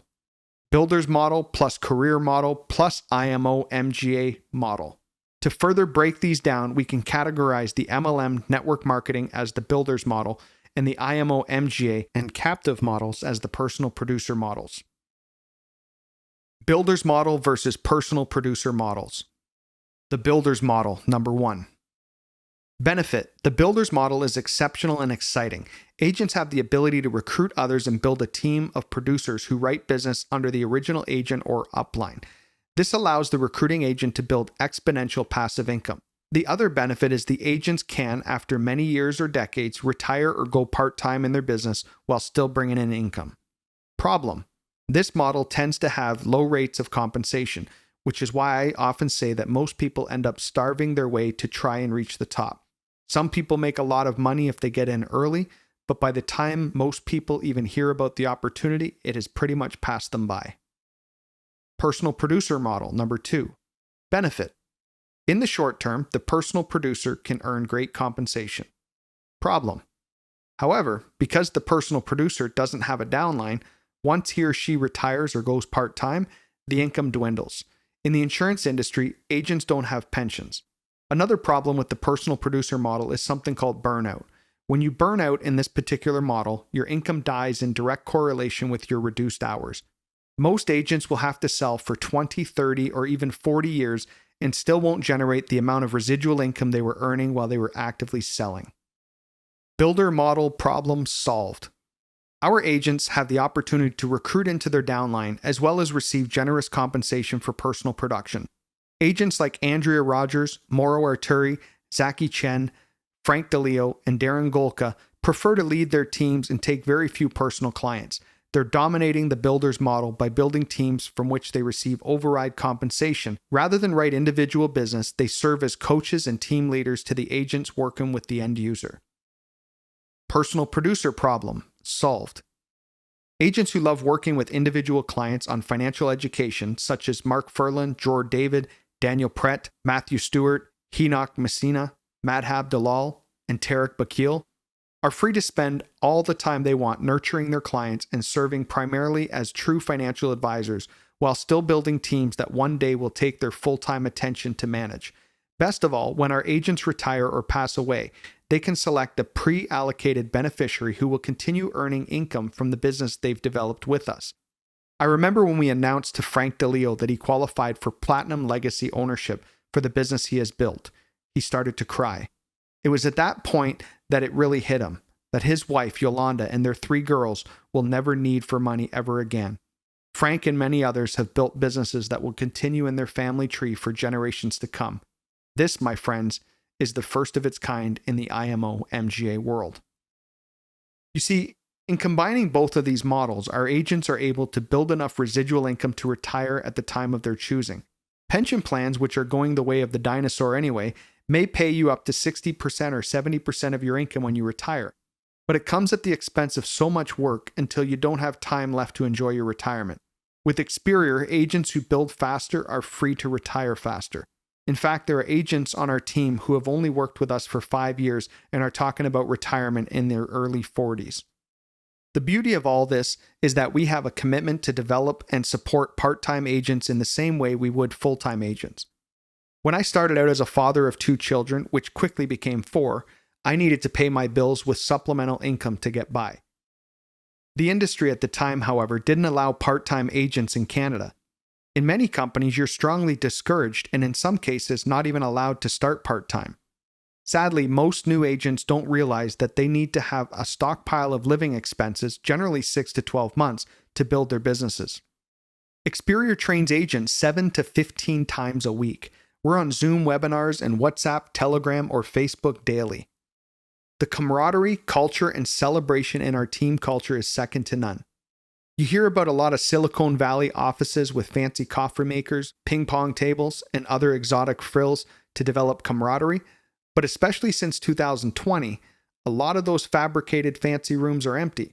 Real camaraderie comes from celebrating one another, supporting one another, and above all, every person in the organization being treated as a human being. A couple of months ago, I was at one of our offices in Edmonton, Alberta, when an agent approached me to say, "Jamie, I want to thank you." "You bet, Melvie," I responded. "No, really, I'm so happy. I just bought my first home. I'm a single mom and moved here from the Philippines, and I honestly never thought this could happen." "High five, I'm so proud of you." "Yeah, I'm just shy of hitting $100,000 in income with Experior now. I may even quit my job soon." My jaw hit the floor when I realized what Melvie was sharing with me. "Wait, what? You're part-time and a single mom?" That moment was, for Leanne and I, like Christmas wrapped up in a single moment. This is one of the reasons we knew that when we created Experior, we had to provide the same care and attention to our part-time agents as our full-timers. Would any other MGA, IMO, or large agency kill for Melvie's talent? Absolutely, but they are generally too short-sighted to see and appreciate it. Compensation. I would love to detail compensation for you in this book, but as we continue to expand in the US and worldwide territories, the products and licensing vary. Therefore, if you're looking for specific numbers in our compensation plan, head over to USA, www.experiorUSAvideo.com, Canada, www.experiorcanadavideo.com. Shares in Experior. Whether or not Experior goes public, shares in the company are another valuable bonus we add to the compensation once an agent hits the executive director level. Executive directors receive 2,000 company shares. When you become a senior executive director, you receive 3,000 shares.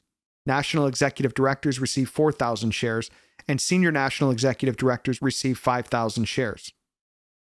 Few things bring a brighter smile to my face than hearing executive director Raza Beg say, "What CEO gives away 21% in equity shares back to his team?" And they aren't stopping. I'll tell you, here in America, there are none. Our agents are building a company within a company, but they also own a piece of the mothership. Is this realistic? In a word, yes. In 2 words, hell yes. You don't need to have a team of 1,000, 500, 200, or even 10 people to achieve these levels. You can become an agency owner with just 7 licensed agents. Agents such as Mauro Arturi and Darren Golka, who have just crossed over 600 licensed agents in Canada. Frank DeLeo has crossed over 500 agents, also in Canada. And we haven't even scratched the surface in the United States yet, where we just recently started building in 2021. Our team of crazy Americans in Maryland, Aurelio Evans, Dr. Mary Robinson, and Eric Robinson, built an organization of over 70 licensed agents before they were with Experior for a full year, and they have 0 experience in the industry to boot. Raza and Imrana Beg began writing business in June of 2021, and on December 31st, 2021, they became our #1 personal producers. Raza and Imrana Beg did $35,000 in personal production in June 2001, $55,000 in July, $53,000 in August, and the husband and wife team were up to $294,000 in personal production in their first 6 months. There's a lot of meat on that bone. There is a veritable feast to be had for our future U.S. agents. The Experior difference. Equity ownership. As mentioned above, our agents enjoy equity ownership in Experior. You can become an owner in the company as soon as you reach executive director level of promotion. Some men and women have achieved equity ownership within 6 months of joining Experior. Vesting. Our agents are business owners vested from day one in our company. With some companies, you'll wait 2 years to become vested. Not here. Even more importantly, a lot of agents who come to us feeling frustrated that their previous MGAs, IMOs, hold their business for 6 months after they leave, some even up to 2 years. When an agent leaves Experior, we don't hold anyone up for any period of time whatsoever. We release books instantly when an agent leaves Experior, which is in line with the integrity of our business owner values. Technology tools. We currently invest a little over $20,000 a week into our technology tools. Executive Director Mark Furland was delighted to see that, while watching dozens of agents he knows in other companies suffer during a halt in business during the pandemic. Experior didn't miss a beat because we weren't reliant on outside rented software. Whilst renting software for commissions, training, CRMs, proposals, learning systems, and other back office technology would be cheaper, it slows down agencies. We have Leanne to thank for adamantly insisting that we don't rent any software, both for security reasons as well as so agents would have the ability to custom build their experience as they grow and we grow as a company. At first, some of the team were a little irked by the tremendous amount of work and the time that it required. But today, our custom technology makes us hands down one of the greatest insurance agencies in the world and number one in the world very soon. Marketing. We don't market Experior, but we market our agents. Our head office is staffed with 30 individuals, 6 of whom are solely invested in marketing our agents. Our agents come up with progressive, avant-garde, and even downright crazy marketing ideas. They run them past the marketing team, and we'll support them to elegantly and tactfully, compliantly marketing in their unique ways. You'll love to read about the various creative ways that Dr. Mary and Eric Robinson have used to generate interest in their U.S. organization in Part 2. Leads. The bane of so many salespeople's existence. Here in Canada, we've had the luck of not having to generate leads to become a leading insurance agency. We built the company in a warm market, friend to friend, neighbor to neighbor. However, in the US, this is a paramount concern to the American agents. We've developed a system for these agents to garner leads, costing anywhere from 75 cents up to $28, including appointment booking abilities and personal messaging delivered straight to the agent's mailbox. Experior doesn't earn a penny on these highly discounted leads that are generated. I've heard of other IMOs who in fact mark up the price of leads so much that it's a substantial revenue generator to their bottom line. They make more money selling leads than they do selling insurance. Transparency. When we run our payroll every week, our agents get weekly statements that show every single sale that took place, every customer, policy number, every carrier that they sold for, and the amount of premium or commissions that they earned on that customer. All of this is also securely stored in our back office. Some of our big leaders get weekly statements that now exceed 400 pages because of the custom-built payroll system we've developed that itemizes every single penny our agents earn. In other organizations, agents may need to run from carrier to reconcile commissions. Turnkey system. We currently charge $150 for somebody to register with Experior and between $19 and $79 monthly in system fees to run their organization with full transparency along with tools to quote and help agents develop a professional financial analysis for the everyday consumer.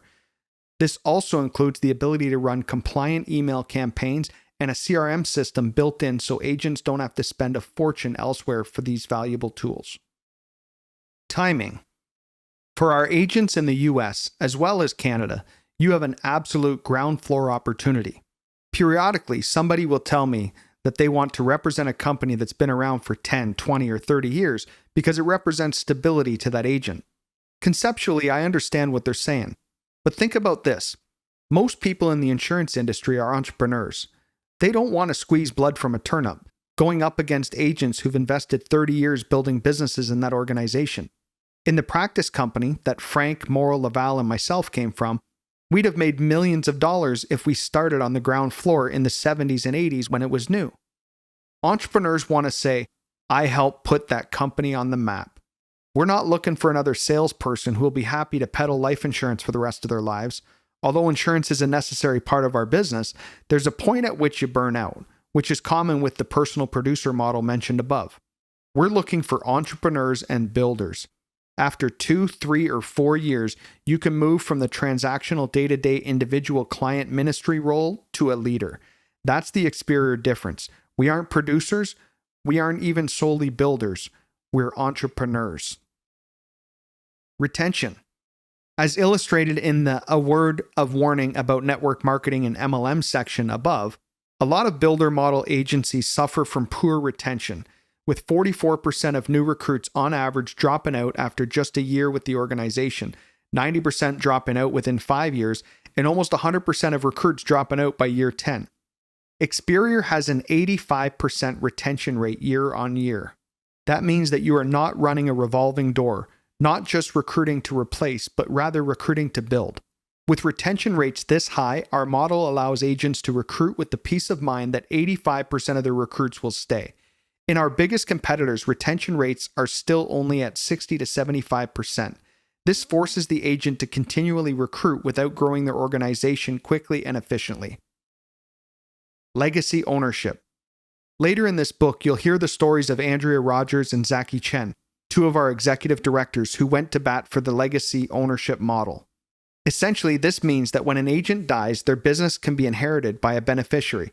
In other organizations, your business dies with you. With Experior, your family will receive 75% of the commissions on your code or book of business as soon as you hit executive director level. Agents such as Ryan Tongs joined Experior for this very reason, and it attracts excellent agents almost daily who are free to bring this contractual agreement to their lawyer or accountant to make it as a part of their estate planning. We've even recently rolled out Gold, Platinum, and Platinum Plus legacy ownership, where your heirs or your estate can be paid indefinitely on the business you build with Experior. Executive Director Raza Beg learned about Experior from his friend Jacques Vaughn, along with his wife Meredith, who are now also executive directors with Experior themselves in Maryland, USA.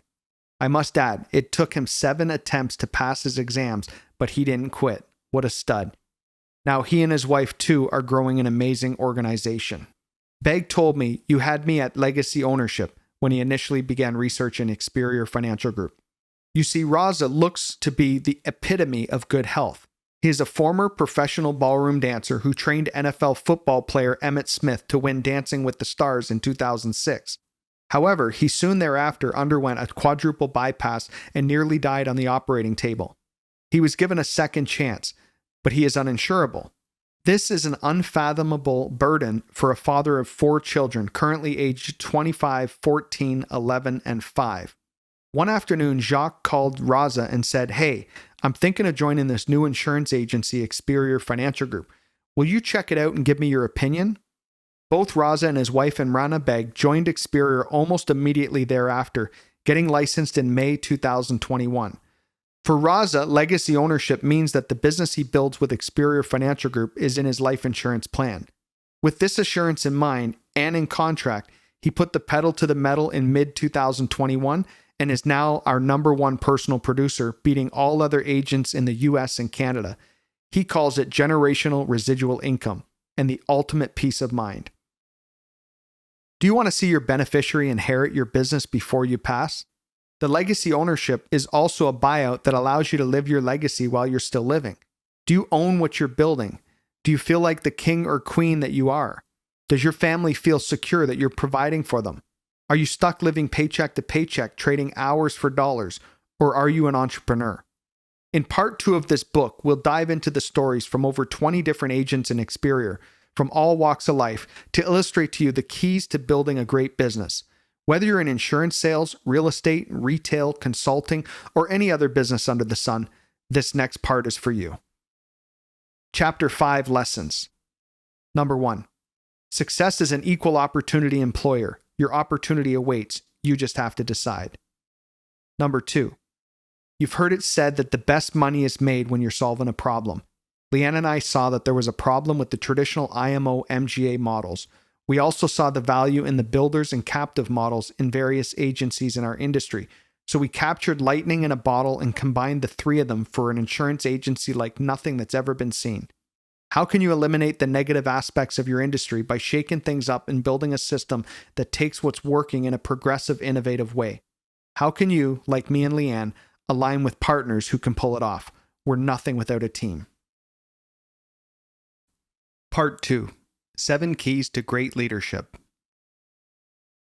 Chapter 6. Great leaders are critical to building a great company. To build a long-term successful enterprise, when you don't close a sale, open a relationship. Patricia Fripp. I think the most important thing about coaching is that you have to have a sense of confidence about what you're doing. You have to be a salesman, and you have to get your players, particularly your leaders, to believe in what you're trying to accomplish on the basketball floor. Phil Jackson. People regularly interview me and ask, Jamie, how did you and Leanne grow the company so fast? How did you recruit so many people? It's not hard for me to answer this question.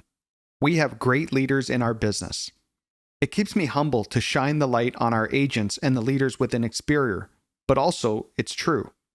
When a team is run by a good leader, that team can win. Just look at NBA Hall of Fame coach Phil Jackson. Jackson took the Chicago Bulls from nothing to a dynasty in the 90s, winning 6 NBA championships. Could lightning strike twice? Was Jackson's success due to the incredible players on his team, including Scottie Pippen, Michael Jordan, and more? When Jordan retired, Jackson joined the Los Angeles Lakers shortly after. That team was struggling, but Jackson led them summarily to 5 NBA championships. The numbers don't lie. Chicago Bulls NBA championships: 1991, 1992, 1993, 1996, 1997, 1998. Los Angeles Lakers NBA championships: 2000, 2001, 2002, 2009, 2010. Some argue that these 11 NBA championships didn't have anything to do with Jackson, but are a reflection of having great players on his teams. Yes and no. Why did Jackson have the best players on his team? Because he was the best coach. Jackson raised everyone's game to levels they couldn't achieve without him. The success of the Bulls between 1991 and 1998 and the Lakers between 2000 and 2010 was due to a combination of an excellent leader and excellent followers. The players from those respective teams relay stories from that era, speaking about their time with those championship teams as though it was something mystical, like something out of a dream. But for the Bulls, that era came to an end when the ego crept in. Jerry Krause, who was the general manager at the time, wasn't feeling the love. He was unhappy with the credit Jackson had been receiving about the Bulls' championships and felt underappreciated. Some reports even hinted that Krause believed Jackson was indebted to him for giving him his first coaching job. Rather than celebrate the success of Phil Jackson, he wanted to have more focus on himself. For the Lakers, it was well known that Shaquille O'Neal and Kobe Bryant did not want to play together. They were both superstars, and neither wanted to take a backseat to the other. When there are issues at the top, all players on that team are affected. It dampens spirits, destroys camaraderie, and eventually it can hit your bank account. When it comes to success as a leader, if the team is winning, it's because of the team. If the team is losing, it's because of you. This is a hard pill to swallow, but I have learned that you elevate others by elevating others. I want to see your organization run with this level of leadership, and in the second part of our story, I'll detail a few more stories to illustrate how Experior mastered the art of leadership that inspires, motivates, and elevates our agents. Great leadership lesson. Number 1. A great leader raises everyone's game to levels they couldn't achieve without him or her. Number 2. A great leader is nothing without a great team. Chapter 7. Great leaders use motivation versus manipulation. The difference between the impossible and the possible lies in a man's determination. Tommy Lasorda. Blood, sweat, and respect. The first 2 you give, the last you earn. Give it, earn it. The Rock. Let's pretend that I'm going to train you to make a fortune in real estate. Come to my seminar, for which I'll charge you $4,000 to attend, and I'll walk you through step by step how to buy and sell real estate.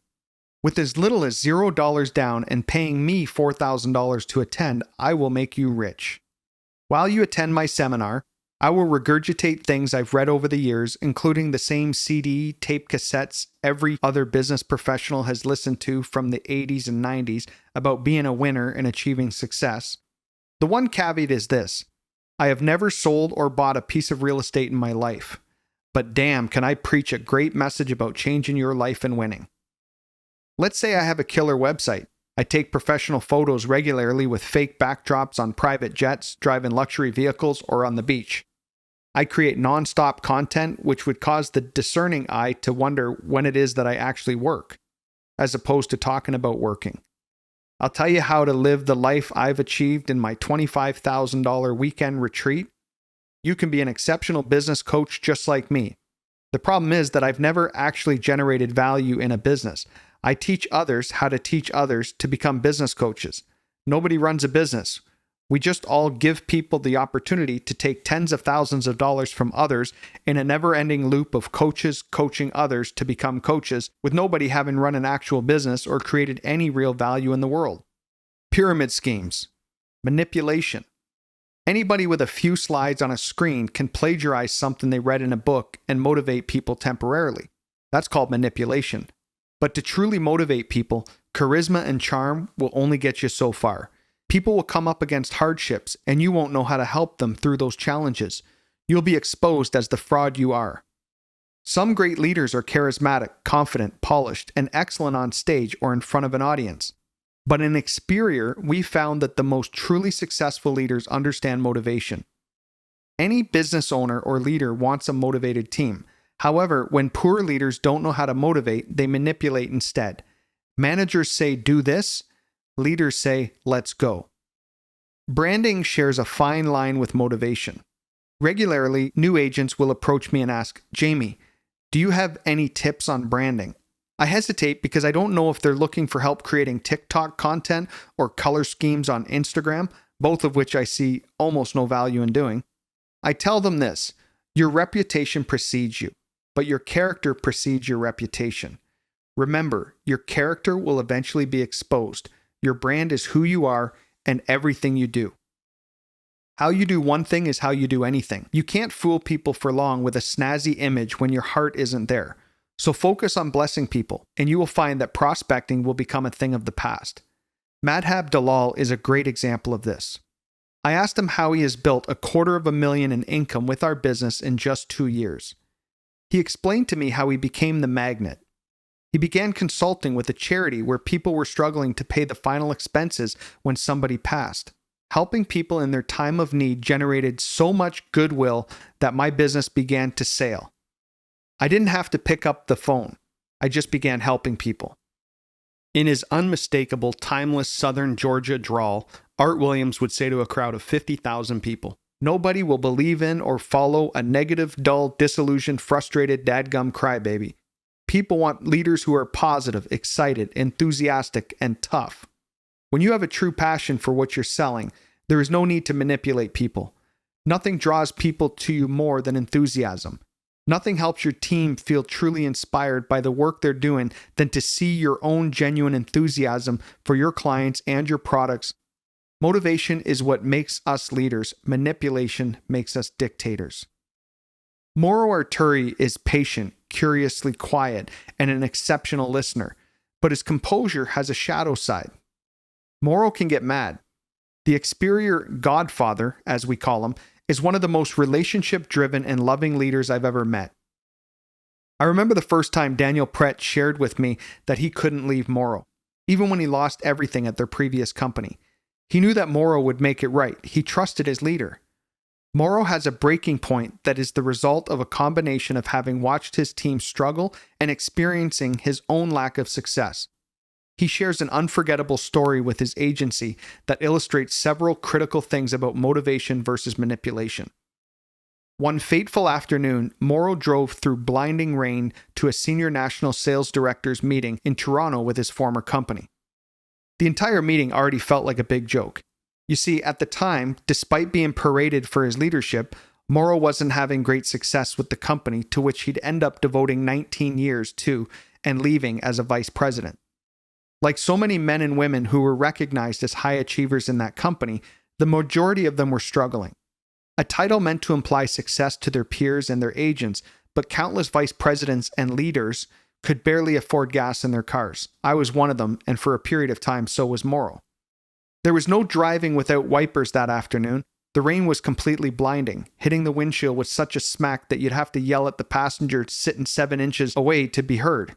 And those damn wipers wouldn't budge. Now at this company, you'd be made to feel bad if you went to a funeral over a sales meeting. So Morrow dug around the pockets in his back seat to find some twine, which I imagine he and his wife Mara were going to use for an epic Braziola later that night, but I'm not shy about Italian stereotypes. Maybe the twine was there to use as a backup shoelace. I don't know.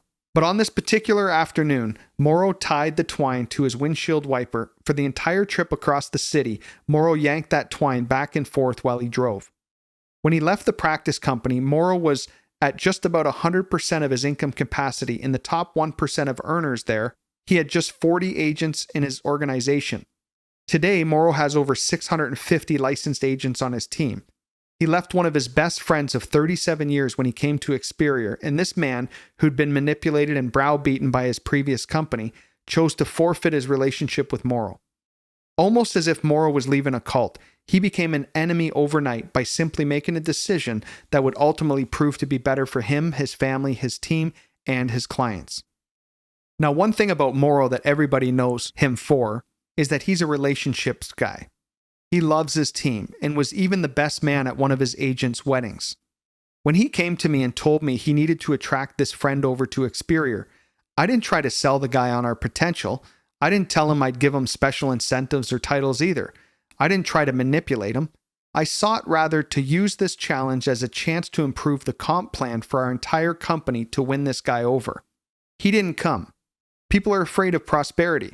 In a way, it's like an abused spouse who knows intellectually that they deserve better but doesn't feel worthy. When people don't feel worthy, when they choose to suffer, when they can't leave abuse because of the fancy titles and the cult-like ganging up on the competition without provocation, that's manipulation, not motivation. In the financial services industry, manipulation is endemic, which is why our Chief Experience Officer, Sheldon Smolin, a guy who got started in the industry before I was born, says Experior marks the end of the MGA system as we know it. As I see it, everybody in our company is a leader. Either you're like Morrow Arturi and Andrea Rogers, who essentially coach their teams all day, or you're the newest agent on the block educating a client about various life insurance products or investment solutions. We're all leaders, and if you're reading this book, you're either a leader or you want to become one. But what kind of leader do you want to be? Do you want to motivate or manipulate? Both mine and Leanne's hearts break when we hear stories of people being manipulated into loyalty with their companies. I'm floored at the tricks and games that have been played.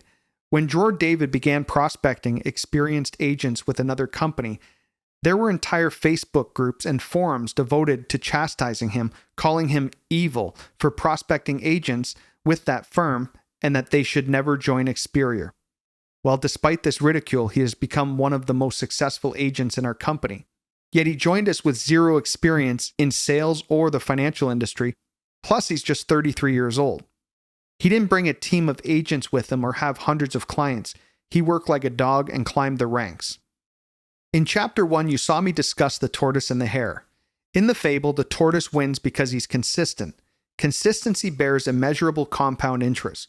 Consistency trumps natural gifts every time. But what if we put a third species in that race? A dog. This is the next level. When my dogs are off the leash in my backyard, they'll run for hours, and it's nearly impossible to get them to settle down. When there's room to run, they don't stop. When we give our dogs space, freedom, and trust, they are as happy as any animal could be. Their energy is truly remarkable. They're totally in the zone. But what makes those dogs happy is knowing that they're free, but also still being led. When I, their leader, gets in the car and makes like I'm going to leave, they'll be at my side faster than I can say, "Here, girl." My agents are free to run, but I'm there as their leader, not their boss, but their coach. The more successful they are, the more successful I am. They're not pawns. They're my family. I love to watch them thrive and have fun in business while earning hundreds of thousands of dollars a year. About 1 year after Morrow joined us in business, he and I were sitting down in his office while his team was running a career seminar. I'm babbling on about some compensation plan or contract when Morrow sets his phone down in front of me. It was a text from his wife, Mara, with a photo of her and his 2 boys holding a bunch of bags after some back-to-school shopping. The text simply read, "Thank you so much for making the change." That image of Morrow's happy family is forever burned in my head. I looked up at Morrow. "Thank you, sir. This is why we do what we do." Great leadership lesson. Number 1. A great leader will motivate, not manipulate. Number 2. Your reputation precedes you, but your character precedes your reputation. Remember, your character will eventually get exposed. Your brand is who you are and everything you do. How you do one thing is how you do anything. You can't fool people long with a snazzy image when your heart isn't there. So focus on blessing people and you will find that prospecting will become a thing of the past. Number 3. Managers say, "Do this." Leaders say, "Let's go." Chapter 8. Great leaders value mindset over skill set. Determination is the strength needed to succeed. Dan Gable. You're never a loser until you quit trying. Mike Ditka. A few months ago, one of our executive directors, Frank DeLeo, called me and said, "I've got an idea for training and supporting my team, and I want your input." DeLeo shared a story I'll never forget. He went on to explain that 20 years ago, his friend and business partner, Morrow, won a trip to Miami Beach, Florida, with a company they'd been working with. Morrow had recruited Frank and wanted him to be inspired by the trip, sharing in the reward Morrow had received as an esteemed top producer in the company. Funnily enough, although being esteemed and regarded as top producer, Morrow didn't have money to put gas in his car at the time, and Frank didn't have it either. While preparing for the trip, Frank shared with his mother that he was proud to be going on the trip where his business idol would take the stage that weekend. Frank's mom knew how hard the financial services industry was and handed him $200 in cash for incidentals. "Ma, I don't need this. I'm a businessman." "Just take it, honey. You never know when there'll be emergencies while you're traveling."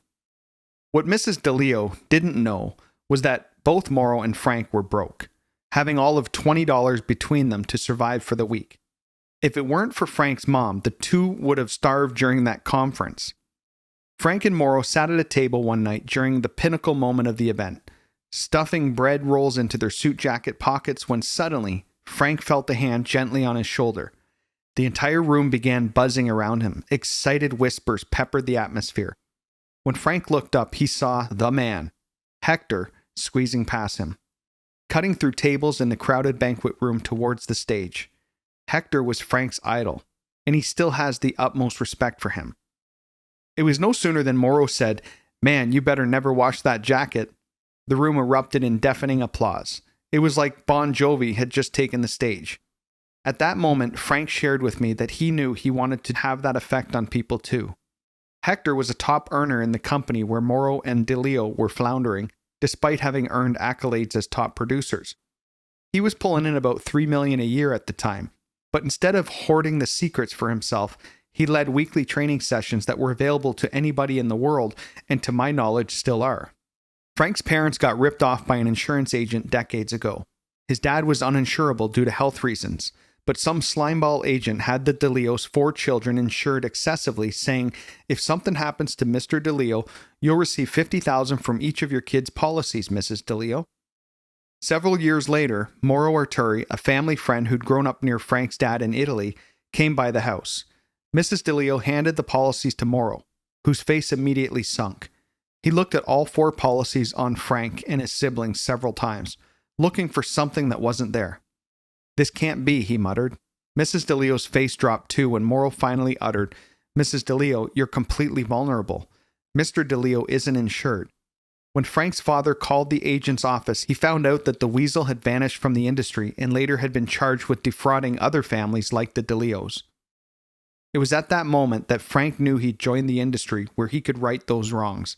He'd turned the pain of his mother's face into joy for other families. Frank didn't succeed in the industry until well after his first decade, and after 15 years he only had 20 agents under him and was making $160,000 annually. I'll never forget one night when we were locking up the office in the early days of Experior when he placed his hand on my shoulder and said, "Jamie, I'm going to work as if I own this company." You better damn well believe he did. Just 2 years into his work with Experior, Frank had over 100 people in his organization, with some earning over $100,000 annually in their first and second years with Experior, where they used to earn just $20,000 annually with their former company. So here's the plan, Jamie. I'm going to run a weekly training session called Mindset over Skill Set. I want people to know that winning is a mental game. They don't have to be smart or independently wealthy to make it here at Experior. They just have to believe. This was one of those moments that I wanted to drive to Toronto and hug Frank, but since he's a pretty tough guy, I held myself back. Frank, you couldn't be more accurate. What can I do to support you? Today, Frank runs an organization with over 550 licensed agents at Experior. He's cleaning over $500,000 of passive annual income, and it continues to rise every month, and has made countless men and women financially free, both as clients and as agents on his team, because he gets it. Almost every month, he is popping out new six-figure income earners. He's the Experior spirit. It's mindset over skill set. I remember one time in late 2016, after the FML team of Frank DeLeo, Mauro Arturi, and Laval DeBeau joined us, things got heated at the attorney's office where we were defending ourselves against accusations from our former company. I felt like we were innocent of any of their accusations, but people didn't want me to keep fighting. I didn't know what to do when the attorneys walked out of the room to confer with the opposing counsel. The tension was killing me. I literally couldn't sit still. I saw an opportunity to remove some of the stress in the form of an empty 18 or so inches on the wall in the conference room where there wasn't an overpriced bad print of a bridge or a peaceful river, and before I knew it, I was upside down in a handstand against the wall. Frank looked concerned and broke the silence in the best way possible. "Well, Prickett, we're here because you're borderline genius and borderline crazy. You're illustrating that point perfectly right here and now." Periodically, I read business articles and magazines where editors suggest that so many jobs will become redundant once robots and AI replace them.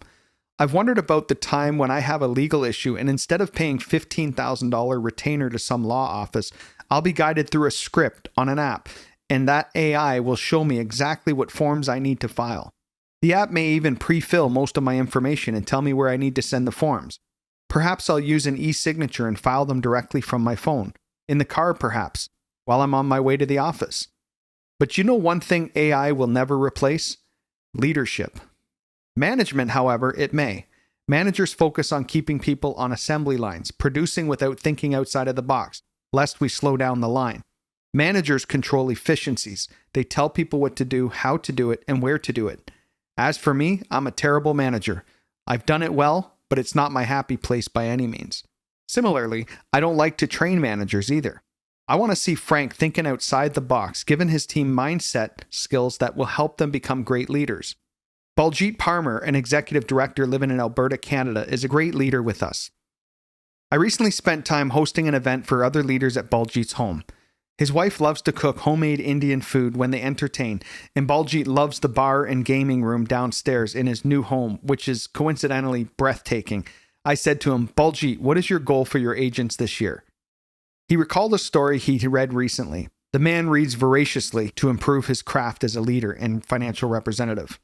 In the story, he'd read about a time Viktor Frankl said, "Do you know the problem with America? We have a Statue of Liberty, but not a Statue of Responsibility." I want more of our leaders to not merely strategize in our organization's mastermind, but I want more of them to courageously review mistakes they make so that we can improve together. And what about you, Baljeet? What mistakes do you regret? I don't have many regrets, but I once worked with a man named Curtis in construction. At the time, Curtis wasn't making that much more money than me, not enough to make him a millionaire, or so I thought. After working as a fry cook, a taxi driver, and even a dishwasher when I came to Canada, nobody told me that I could make 10 times the income in construction. What I gained didn't come from an increase in salary, but from the relationships I began to build with influential, intelligent investors such as Curtis. One day, my friend invited me to his cottage. Now, in India, a cottage means 4 walls and a sparsely decorated 1,000-square-foot room. Not Curtis's cottage. It was a mansion on the lake with at least 5, maybe 6,000 square feet. I said to myself, Curtis is one of my dearest friends, but he's living a life of luxury. What do I need to do differently? I didn't play victim and blame my skin color. I didn't blame my accent or my status as an immigrant. Rather, I took responsibility for my own education and mindset. I began reading Napoleon Hill, Jim Rohn, and I've committed Steve Seibold's 177 Mental Toughness Secrets of the World Class to memory, even traveling to Atlanta, Georgia to meet the author. Since starting with Experior in March of 2018, I've seen people in my team, such as Raju Brar, go from never having made more than $30,000 a year to making over $100,000 for 3 consecutive years. Prakash Bashal hit $100,000, and he's the recruit of one of my mentees and fellow mastermind participant, Madhab Dalal, who's hit over $250,000 annually. My team earned over $2.5 million in commissions in 2021. My only known regret is that I didn't start 10 or 15 years ago. But even in that, I take responsibility. Now that I have the mindset, the mental toughness, there is no end to the success my team and I will have. Because Experior is a ground floor opportunity, I even have time to catch up to my friends who began wisely investing decades before me. Great leadership lesson. You absolutely have the skills to succeed. Mindset trumps skill set every time. The Experior spirit is mindset over skill set. Number 2. Great leaders review mistakes and keep evolving. Chapter 9. Great leaders make promises they can keep. If it weren't for the dark days, we wouldn't know what it is to walk in the light. Earl Campbell. I love telling people the story of Leanne and I breaking down on our way to a conference with our practice company where we were being celebrated as leaders in the industry. I don't feel ashamed that I devoted 10 years to a company where we were living paycheck to paycheck. I'm not embarrassed that we invested almost 2 years building Empirical Group only to have it stolen out from us. I'm not even ashamed that our practice company dragged Team FML, Leanne, and myself through a brutal 6-month lawsuit that cost the 5 of us entrepreneurs in the startup phase of our business nearly $400,000 for crimes we didn't commit. I am fueled by the broken promises in our industry. I recently spent time with Experior Executive Director Daniel Prickett, who told me that he could retire in 3 or 4 years because of the passive income he is building with his business at Experior. In Daniel's previous business, he made a maximum of $6,000 in his best year. This is absolutely bewildering considering he was there for 8 years. Maybe he had a crappy leader or upline. Nope. His upline was Mauro Arturi, the man who was also the best man at Prett's wedding a few years ago.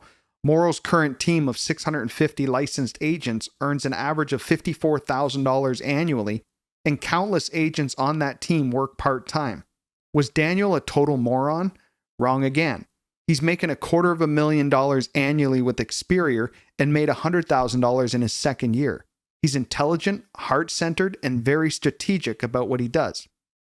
The difference is that Mauro and Prett's previous company continually dangled a carrot in front of them.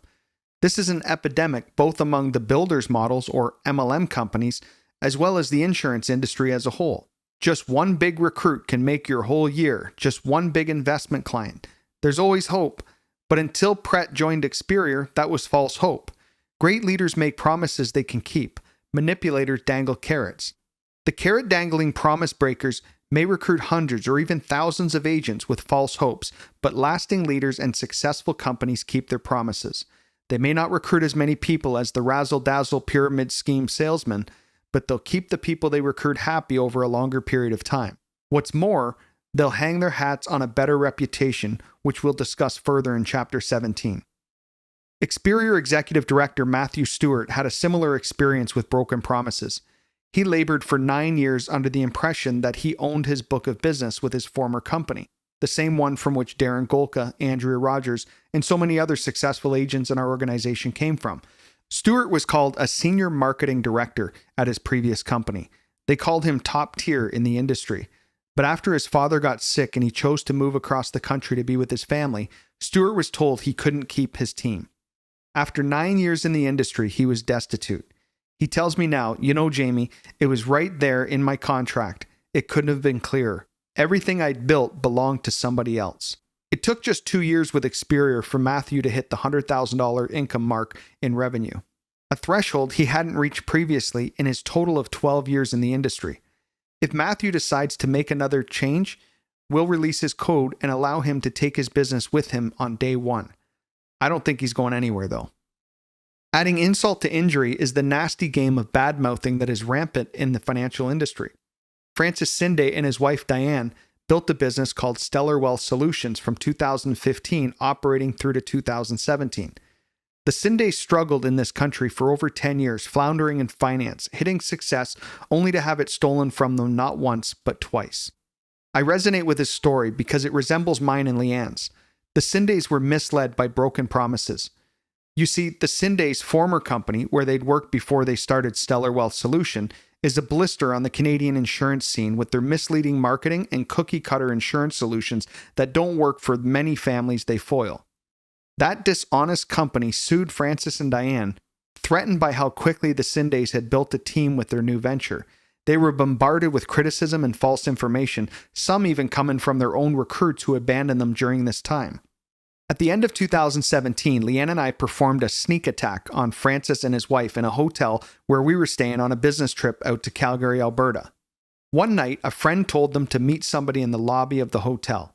Diane and Francis thought they'd be recruiting somebody to their agency. Instead, Leanne and I sat with them until past midnight and told our story, assuring them that nobody could ever fire them from their own business when Experior was behind them. They joined us in 2018. Within a year, became the #1 agency in Experior. Prior to getting on their feet, Diane and Francis considered sending their children back home to the Philippines to live with family while they got back on their feet.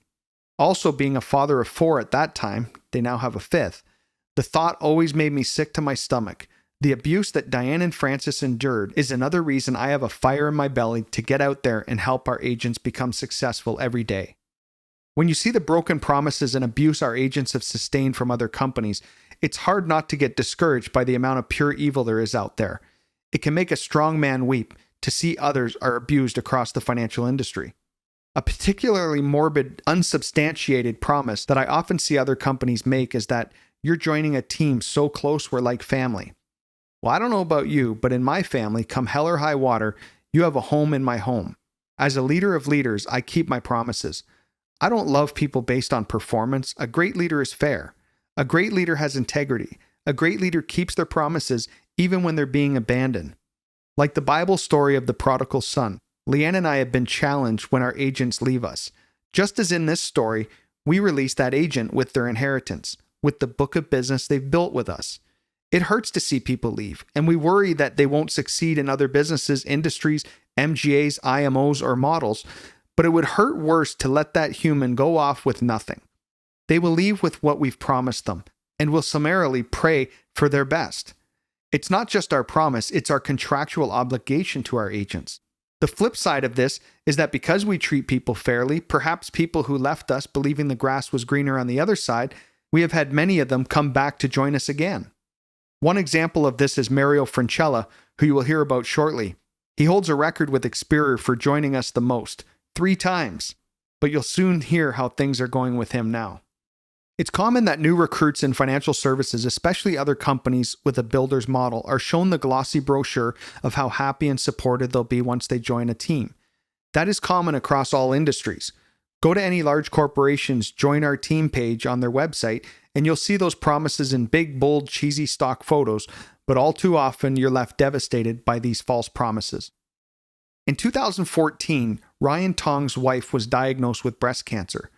Fortunately, she overcame her illness, but while digging into his own financial security with his former company, he learned that his business would only pay his wife $800 a month if something happened to him. He describes feeling totally naked, like his family had absolutely no security. At that moment, Tongs felt like the emperor with no clothes. This is one of the most fatal flaws people experience in the financial industry. When they die, their business dies with them. You can't designate an heir to take over your business, like having your son or daughter come in and run your restaurant or your gym. You're touted as an entrepreneur because you're responsible for building your client base and your downline, but in truth, somebody else has control over your business. Even before the 18 years that Tong spent with a competitor of ours, Ryan recalls being laid off by another company in a completely separate industry. They thought he was irrelevant. He wasn't earning his keep. After 12 years with that company, he received just 1 day of severance. The CEO got laid off simultaneously and received a $1 million bonus. I'll tell you this, Ryan Tongs is anything but irrelevant. He's one of the top producers in our business. After 30 years working for companies that lack security, Ryan and his wife Corinne are finally appreciated for the value they bring and paid for it. Although we're going to spend some time in part 3 talking about immigrants and creating a great team with equal opportunities for immigrants, I would be remiss at this point not to honor Susan Caceres, and the promise Leanne and I are honored and excited to keep with her. On December 19, 2016, Susan moved from Honduras to U.S. under political asylum. She worked in retail for a natural medicines retailer before becoming licensed in March of 2019 with another financial group. In April 2021, she joined Experior and quickly began building her organization, already having promoted 2 executive directors in her first 8 months with us. Leanne and I have particularly loved watching the freedom that this single mom, leveraging both the builder and the personal producer models, has, who is a full-time parent with a 3-year-old daughter who has tragically been born with a disease that leaves her needing even more care than your average time-intensive and totally dependent 3-year-old. If you've tried to take your eyes off a 3-year-old for 60 seconds, you can visualize the hurdle that any single parent of an otherwise healthy toddler would have working from home while caretaking a child out of school, much less Camilla, Susan's adorable daughter. How do you do it? I asked Susan one day while celebrating her enormous accomplishment of 35 licensed team members in just 8 months. Susan had achieved as much production in the past 90 days as she'd had done in an entire year with her previous company. Susan laughed and admitted, "When I'm on calls, I tell Camilla that if she doesn't make any noise, I'll get her a gift." I remarked once, "Your daughter has the cutest little freckles, Susan." Camilla has melanosis, a condition that only affects 1 out of every 500,000 children. It gives Camilla these black and brown spots that look cute, but it also causes chronic infections. The challenges don't stop there for this remarkable single parent and this exceptionally successful agent. You see, just a few weeks ago, Susan called me to let me know that if she doesn't get a court date scheduled for her visa, she'll lose her political asylum and have to return to Honduras, even though her daughter was born in the U.S. She sounded worried on the phone. "Jamie, will I lose everything I've built with Experior?" "Susan, we'll pay you for the rest of your life for the business you have built. Even if you get deported, you have my word." "Oh, and it's contractual." If Susan returns to Honduras, although she won't be able to write business, she can leverage the builder model to continue building her organization. She'll still get overrides from the work she has done and will continue to do. Finally, after all the years of living with the threat of their companies not keeping their promises, Daniel Prickett, Matthew Stewart, the Sinde family, Ryan Tongs, and Susan Caceres are living and prospering in the security of leadership that sets the bar high and keeps their promises. Great leadership lessons. Number 1. If you can't take your employer's contract to your accountant or attorney to substantiate the claims they make when they recruit you, you may be vulnerable to having everything you built taken from you in an instant. Number 2. Remember, even if you spend 30 years floundering, there is a company or agency out there that will reward you for your brilliance and hard work. It took Ryan Tongs just 2 years to become a top producer with his new home. Don't give up. Chapter 10. Great leaders keep evolving. You can raise the bar, or you can wait for others to raise it, but it's getting raised regardless. Seth Godin. Darren and Stephanie Golka will tell you that when they joined Experior in 2018, I was a bit of a loose cannon. I remember sitting down with Golka one day and getting into a passionate conversation, which is standard. I got heated when the conversation turned towards another industry leader who had publicly badmouthed Experior. Although I talk about haters being fuel, it's taken years for me to transmute the knee-jerk reaction of slandering my haters to mindfully thanking them for being so obviously jealous of what and who I am, of being threatened by what Experior is building. Prickett, I love you, man, but you're off the walls sometimes. Exercise deep breaths and don't respond until you've slept on it. When you're upset or angry, don't speak a word or react in that instant. Respond the next day. 9 times out of 10, what you say the following day will be very different than in the heat of the moment. Leaders don't just evolve, but they recognize the people who've helped them evolve along the way. I recently texted Golka to thank him for helping me evolve into a better friend, husband, and leader. I often refer to fellowship before leadership on Experior team meetings. Fellowship means being coachable. Even though most of the time you may not want to be coached, fellowship means going out of your way to learn from the person you are following. I've never been a huge social media user, but I'm floored at what leaders like Raza and Imrana Beg have taught me about leveraging the platforms they use to keep their teams engaged and the warm referrals coming in. It's been an honor to incorporate Dr. Mary and Eric Robinson's 1-2-3 sales system into our company training. Few things light Leanne and me up more than seeing our leaders come up with creative ways to market their organizations that aren't in the traditional scope of what has helped us grow our own businesses. Because we are committed to the evolution and understanding of what our team needs, they help us grow the entire Experior agency as a whole. While editing this book, I toiled about adding quotes from one of my favorite speakers and a veritable giant in the insurance world. After much consideration, I decided to remove his quotes from the book, even though they're extraordinary and compelling. What's more, I genuinely believe that this man wants what's best for the world and the hundreds of thousands of clients his company has served. But the truth is that this great teacher, now at least 80 years old, hasn't been directly involved with that company for a few decades. His methodologies have become dated, and as a result is that the company's clients are no longer provided with the best products that are out there. In turn, the clients aren't as protected as they could be. The agents aren't able to grow wealth as powerfully as they once could, and that breaks my heart. In addition, this once unanimously revered legend in the insurance world founded a company where today agents are operating in an antiquated state of mind, and they've become downright predatory. Many of them became stone cold wealthy and are great people, but they are so far removed from the struggles and issues that people on the bottom experience every day. These agents certainly don't benefit from the power that comes from a great reputation, which you'll learn about in Chapter 17. This leader started a company, but that company chose not to evolve with the times. Although they were avant-garde, cutting edge, and doing amazing work for their clients and agents in the early years, or at least as good as anything available back then, so many decades later, the company has failed to invite more products, carriers, selling systems, and fair compensation for new agents into their organization. Nonetheless, I have great respect for this individual and many other pioneers of this great industry. But when you rip the heart out of a booming organization, get rid of the founder that built it, that organization will never be the same. As long as I'm healthy and able, I plan to help steer this ship until my last breath. Besides, when do you ever get tired of showing and helping people do more, be more, and have more with their lives? Some days I spend hours not only listening to great leaders in my own company, but to countless teachers in our industry and others. I'm familiar with all the great sales leaders, business coaches, real estate gurus, and personal development experts. I won't just listen for the feel-good aspect of listening to the great leader. I listen with an open heart and mind. I'm eager to change. I'm eager to evolve. Leanne is no different. This lady learns something new literally every day and continues to grow over the years. Her growth encourages me to keep growing and vice versa.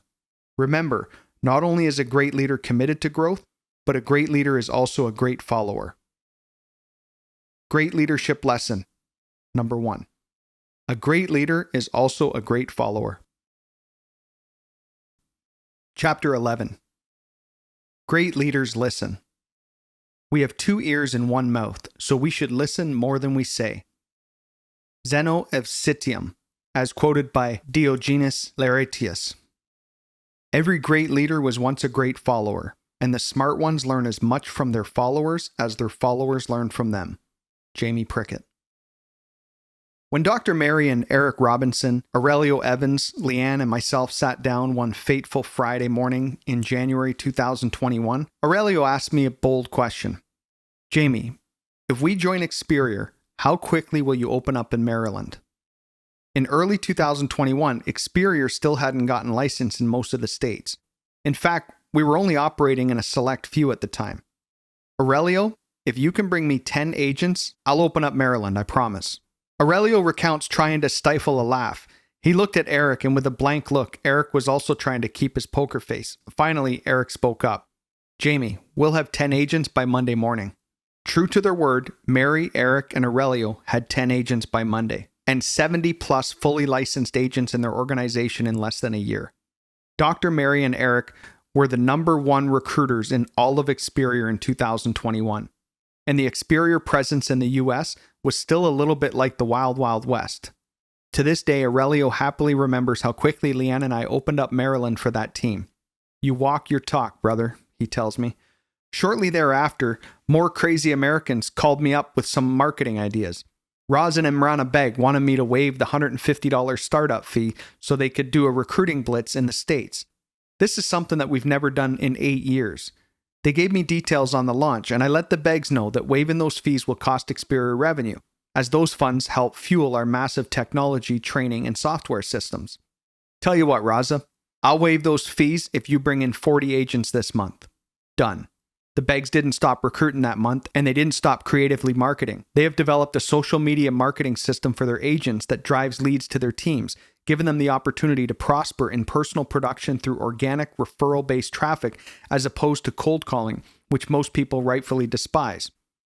Not being a strong social media user myself, I hesitated when the Begs ran their plans past me and Leanne, but we remained open and flexible to their ideas, challenging them with goals that would motivate them to hit leaders' boards, prosper, and have fun in the process. Great leaders listen. Great leaders trust their team. In business, there's a well-known problem of CEOs only having access to a fraction of the intel they need to run a business. Executive coach Don Holly Johnson illustrates the iceberg of ignorance, a popular model coined in the 1980s by Sidney Yoshida. The iceberg of ignorance illustrates that management fails to understand an organization from the perspective of their customers, which may suppress company profits by as much as 40%, according to Johnson. If 100% of the problems are apparent to a frontline worker, why are 96% of those problems filtered out before reaching the CEO and decision makers of the organization? David Longmore will never forget the time when Experior was performing a logo change. I asked David one day on an infamous contract delivery stop if he'd provide some feedback and support on the logo change. "Jamie, you're the CEO. What do you need me for?" He still fondly recalls how valued he felt when I solicited his support in that important decision. Darren Golka says that he can build with heart because he trusts Leanne and I with our word, which is a far cry from the atmosphere he came from. When he came on board with Experior, one of his first questions was whether or not we could begin building in the United States. "Absolutely, brother. We'll make it happen one day." I literally got straight on the ball and began to learn about how Experior could operate in the United States. 3 years later, Golka has one of the biggest teams in the USA. Stephen Covey calls this phenomenon the speed of trust in his book on the same name. When your team trusts you, they can build with heart, as Golka says.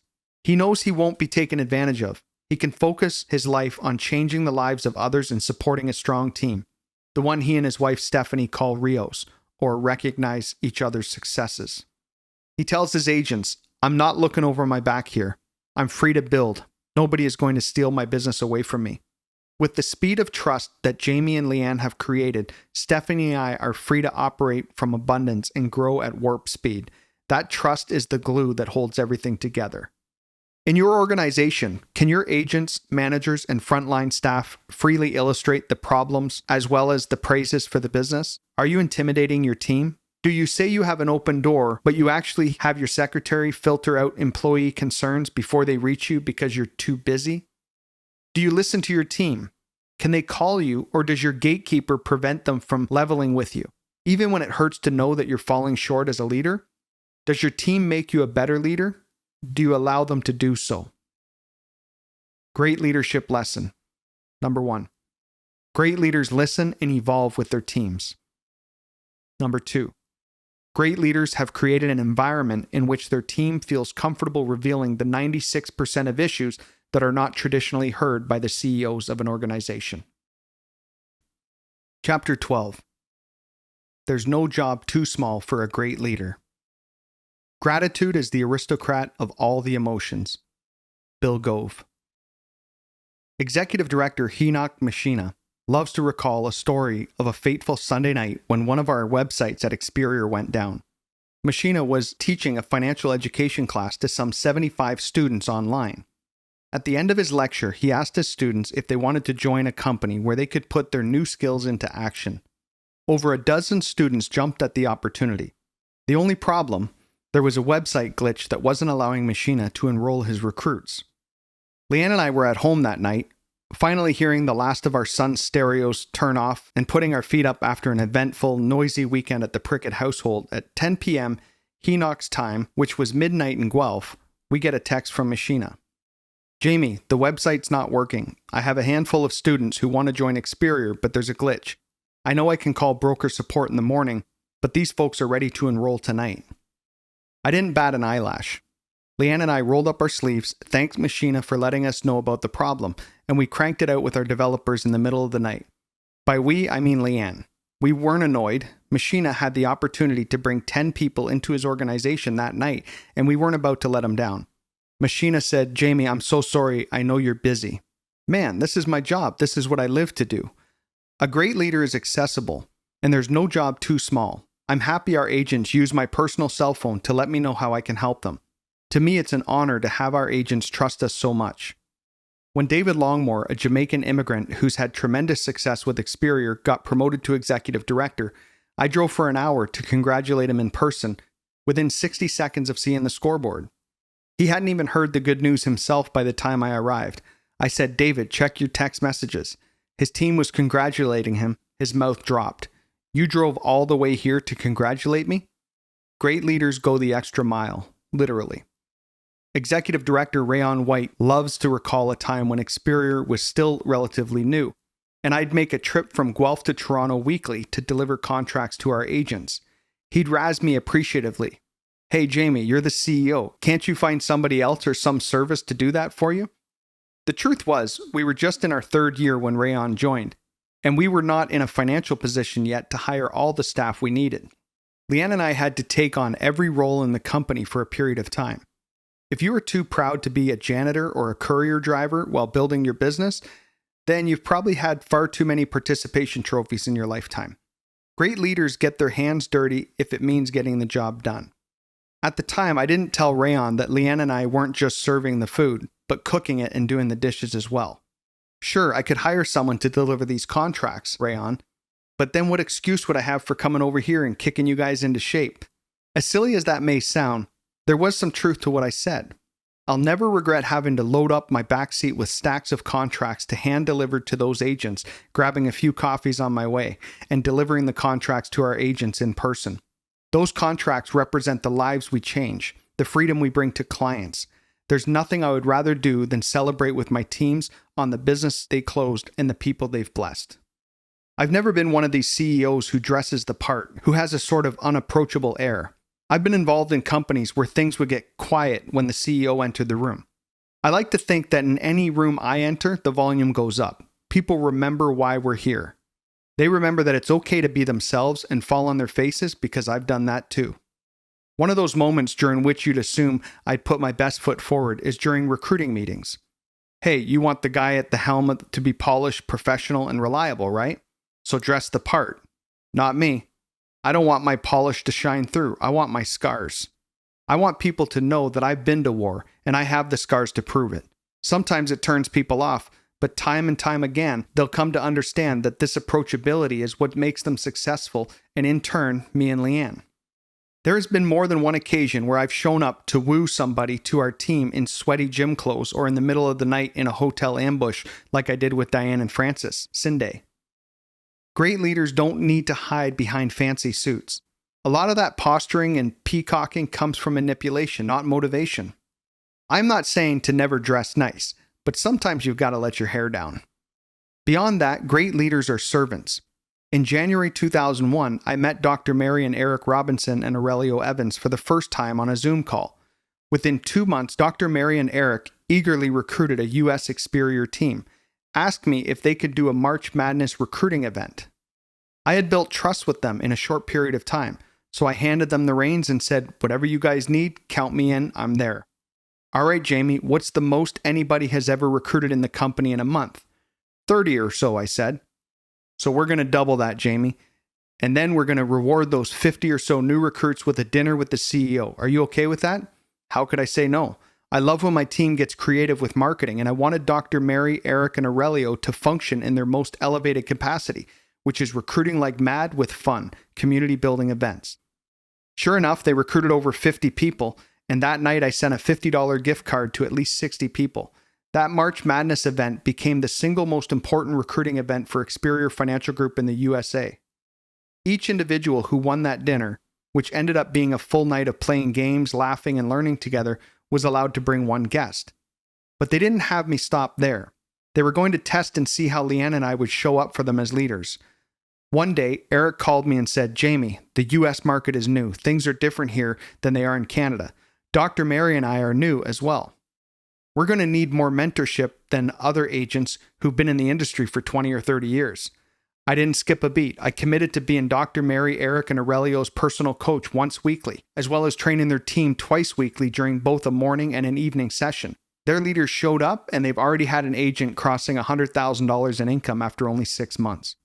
Darren Golka showed up for our United States team as well, also spending one-on-one time nurturing and training the Maryland team weekly. Dr. Mary and Eric continued to push throughout 2021 to see where Leanne and I would meet them. They kept calling Leanne and me not just to show up as mentors, not just to show up on Zoom, but to literally fly across North America to support their new team. We packed up our passports even when it wasn't easy. One time, Dr. Mary and Eric had arranged a conference in Texas to celebrate the new agents they'd recruited there. They asked Leanne and me to fly in. There were a few hiccups to that plan, however. First, we were worried about crossing the border to the US. This was during the height of lockdowns all over North America. Secondly, a few days before this event, we had not one but 2 Mercedes vehicles stolen from our driveway. Eric still laughs about the day we finally made it to Texas. We drove all the way from Guelph, Ontario to Dallas in a brand new Bentley SUV we had picked up just 2 days prior. The air conditioning went out on the trip when I ran over a truck tire, the tread that transport trucks shed sometimes. And in case you hadn't heard, it gets hot on those planes driving through the Midwestern United States. Any event these incredible leaders are throwing is going to be a success and a lot of fun, but this was a weekend I'll never forget. For 2 nights straight, Takia, Leanne, myself, Dr. Mary, and Eric stayed up playing board games until 4 a.m. together. On the second night, I looked at Eric and said, "You're forever going to be the Crazy Americans team in my book." We're crazy. You've got your family here in presidential suite at this hotel. You drove 20-something hours from Canada, and you're sitting here playing board games with us instead of having caviar and filet mignon at the Ritz. Who's crazy? I love that our love for our team is disarming. We live to serve, I told Eric. Well, he took me literally that night. A few months later, Dr. Mary and Eric decided to throw yet another event. This one was going to be a presentation to potential new recruits in their business at a friend's restaurant opening. There were some logistics to handle, but somehow we made it, and so did my remarkable wife. When we arrived, Dr. Mary said, "I have a crazy idea, Jamie. Why don't you, me, Eric, and Leanne serve the food?" I didn't know then that the restaurant didn't actually have servers yet. That's the night that Leanne and I weren't just the president and CEOs featured at an event, but we got to show this new team that we are servant leaders in the most literal way. I treasure the fact that several dozen people's first impression of me and Leanne was serving them. Because that's who we are. That's what we do. We live for these agents. If only we could serve every single new recruit we bring on just so that it's explicitly clear we're here for you. What would you do if you got that middle of the night text from Henoch? Would you have pretended you didn't see it until the morning? Would you have told your agent that your phone was on airplane mode? Would you have snapped back, "It's a weekend at midnight. Are you insane?" Do you invest time in celebrating your team? Are you too good to support your team? Or are you so good that your team can rely on you anytime, day or night? Do you want to hide out in your presidential suite ordering caviar and champagne? Or do you love to commiserate and bond with your team? Is your team like family? Do you want them to be your servants? Or do you live to serve them? Great leadership lessons. Number 1, great leaders don't require of others what they themselves won't do. Number 2, great leaders sometimes take the role of the chief cook and bottle washers. There's no job too small when you're building a great organization. Chapter 13. Great leaders inspire others. When I met Frank DeLeo, he was getting beat up in his old company, where we both worked. He admits that deep down, he had imposter syndrome. He didn't feel worthy of the accolades he received in that business. And how could he? At the top of his game, after years of building his organization, his family didn't have real security. They were still cautious with money. One night, when he began checking out Experior, I told him, "Frank, you're going to make $1 million a year in no time. I love your enthusiasm, brother, but I'm not so sure. Let's see what happens. At his current pace, it would be hard for Frank not to make $1 million a year. And I will put it out there right now. But before he crosses year 8 with us, he will be over that threshold. After all, he crushed through $500,000 a year in 5.5 years. Now with some compounding? He remembers that night when I told him, Frank, you're going to change 10,000 lives, and with Experior, you're finally going to get paid to do so. At that moment, Frank shifted from hope to hustle. He made over $200,000 his first year, and he started to believe. Then $300,000, and he believed me a little more. Now he's over $500,000 a year, and I asked Frank what changed. I believe in myself was what he said. After sucking wind with the practice company for a decade and getting scammed by our first business partners when we went out on our own, why did we keep going? In short, we were positively brainwashed. We were dreamers. The Bible says that without vision, the people will perish. What Leanne and I dreamt about was a company that was so full of integrity that the agents could make more than the owners. Not the shareholders, not the corporate bigwigs, and not the VCs, but the agents. Experior Executive Director Zaki Chen says that there's a compounding effect when you don't give up. Your playing small doesn't serve the world. It keeps you playing small. Just like the hare in the story I told you about in Chapter 1, the Goliath you learned about in Chapter 4 gets lazy, cocky, overconfident, and eventually he tires. Being born with natural talent never, ever outpaces consistent hard work. It hasn't been easy to put my name on this book because anybody who works with me knows that I don't want to take the glory. I merely shine the light on my team. Dr. Mary and Eric Robinson, my crazy Americans, developed a remarkable system for their new recruits who had different products, different markets, and different business structures than our Canadian counterparts. They call it the green sheet. With Dr. Mary having her doctorate in education and Eric having over 20 years of experience in selling anything from clean energy to cars, they were uniquely qualified to bring their selling skills to the table. Despite being less than a year old with Experior, one day I began using Dr. Mary and Eric's 1-2-3 selling system called the Green Sheet as part of our Experior training program. I didn't try to rewrite or rebrand it and call it my own, as I'd seen too many leaders do before me. I made sure that the creators of the system received recognition for bringing their inspiring system to us. Eric and Dr. Mary are excellent at inspiring new recruits to dream big about what they can do with Experior and this brand new US market. On the ground floor of a new business, the opportunity for the agents is limitless. I've often told my team that I wish I'd been with my practice company on the ground floor. I'd have been earning millions a year as opposed to struggling for a decade. Frank, Morrow, and Laval would have too. But the opportunity is different here. To inspire others, and as a nod to our board game habit, Eric has an elegant way of making the opportunity simple to inspire his new recruits. He says, "Who wants to be a millionaire?" Look, if you had joined a company that currently has 50 or 100,000 agents in the beginning, you'd have the opportunity of a lifetime. But the world has changed, and so has the industry. Leaders need to be at the forefront of these changes. Goliaths don't want to change. They'd rather not ruffle any feathers and just keep it the way it is. To me, rewarding our agents with the single greatest compensation plan is a no-brainer. The agents are the ones who make the company. Sure, you can try to nickel and dime folks, but then turnover is horrendous. You might ask, what if I treat them well and train them so well that they leave? Well, I think that's better than not treating them well and training them well and they stay. Sometimes inspiring others doesn't come from having complex processes or algorithms. Sometimes it comes from something as simple as systematizing a selling tool in a 1-2-3 process, such as Dr. Mary and Eric have done. Sometimes it comes from simply showing people that they no longer have to worry about losing their business or their income when a company sells, as has happened to Dr. Mary and Eric in the past. Sometimes it comes from simply asking the question, who wants to be a millionaire? And allowing that person to craft a life that doesn't just make it possible for them, but makes it fun too. Great leadership lessons. Number 1. Great leaders inspire others. Number 2. Inspiring others doesn't have to be complex. Sometimes people are most inspired not by numbers, figures, or formulas, but by knowing that their dream can be materialized with ease. Part 3. 5 keys to creating a great company. Chapter 14. Create a great company with equal opportunities for all. All of us do not have equal talent, but all of us should have an equal opportunity to develop our talent. John F. Kennedy. Venture capitalists will tell you that they'd rather buy a great team than a great idea. Joe Kraus, co-founder, Excite. As the title of this book suggests, Leanne and I started at ground zero when building Experior Financial Group. We built a great company with a great team that's determined, motivated, hopeful, and happy.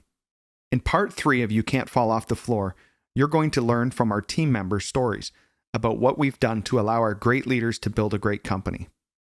If you struggle to allow a certain level of success and abundance into your life, at the risk of sounding like a total hippie, I'll suggest that it's because you're letting something hold you back. That something is generally one of two things: A, a limiting belief, or B, imposter syndrome.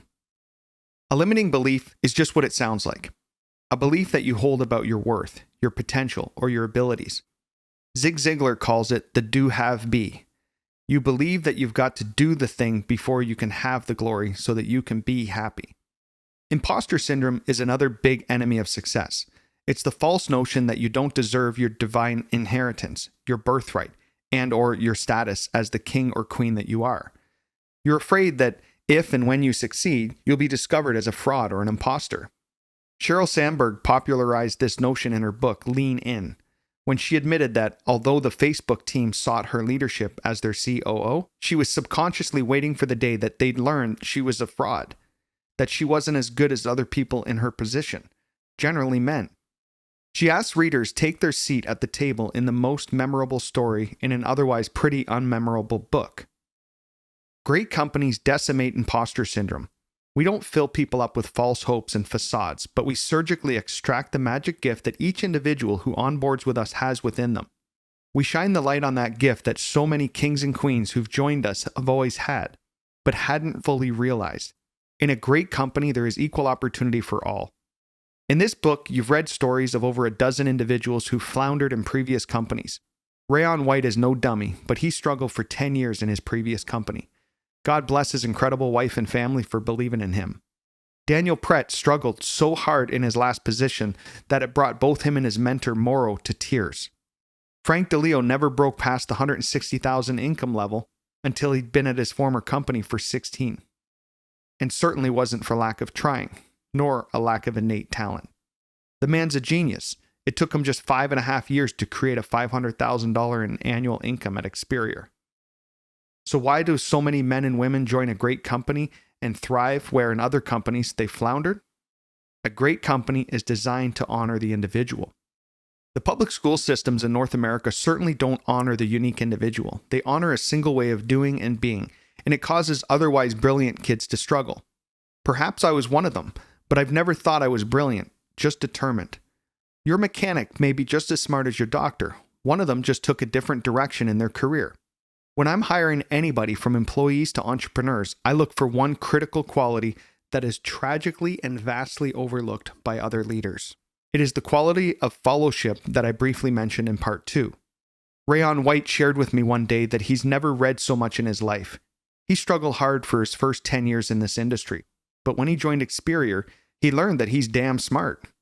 We unlocked his divine essence. He's intelligent, kind, compassionate, and he's a remarkable leader. How do you look for team members with great fellowship? How do you give this opportunity to people who have never been honored, adored, and respected the way we love our team? Look for language patterns that illustrate a person's mindset. Fellowship signs include great listening skills, humility, and personal responsibility. I'd rather have somebody say, "No, I don't understand that. Will you elaborate?" than someone who says, "Of course I understand. Here's why I'm right." These know-it-alls aren't just a bummer to work with, they're dangerous. In my previous business, I was a know-it-all. I was blue-pilled, brainwashed, I drunk the Kool-Aid. If you weren't for me, you were against me. I lacked understanding for anybody who didn't see my way of thinking. Among the many qualities I've tempered over the past 8 years, it's my ability to have grace for others that I've tempered the most. But when it comes to building a great company, I look for great followers, not know-it-alls. Equal opportunity for immigrants.